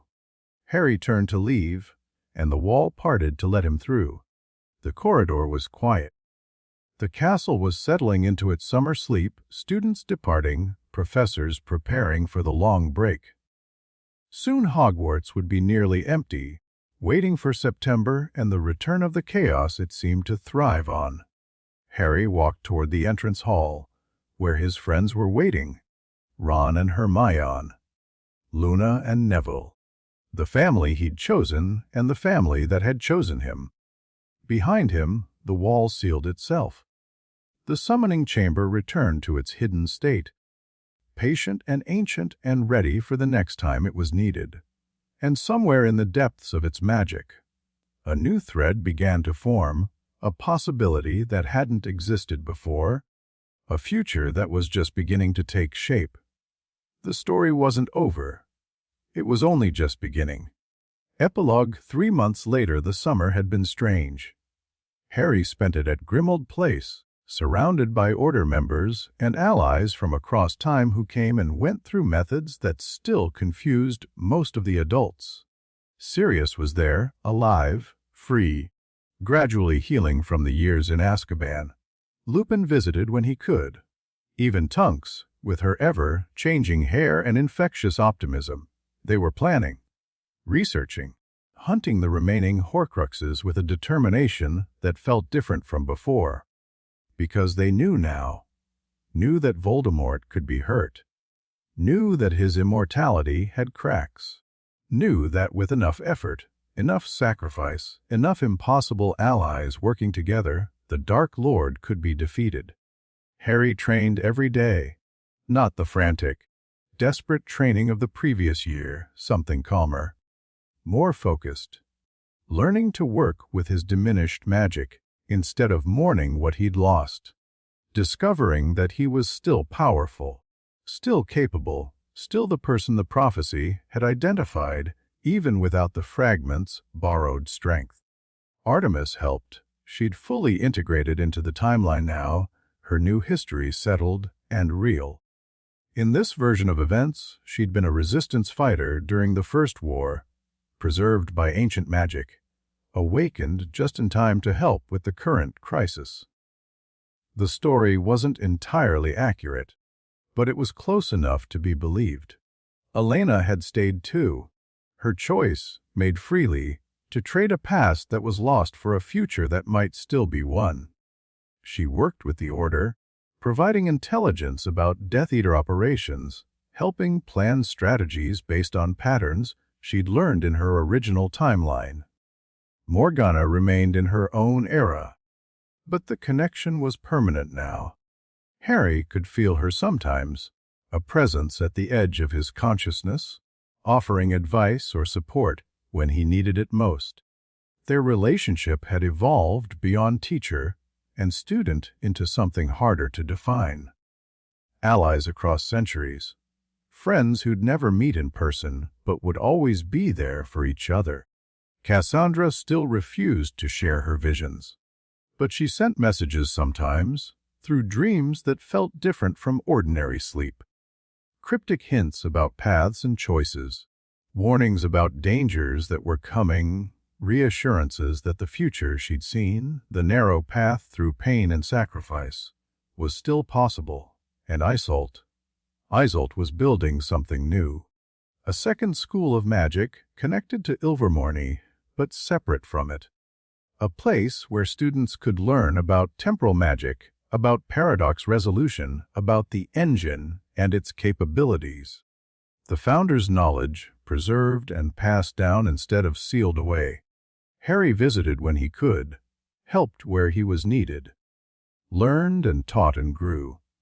The convergence was still there, still watching, still pressing against barriers that required constant maintenance. But the barriers held, and somehow, impossibly, things were getting better.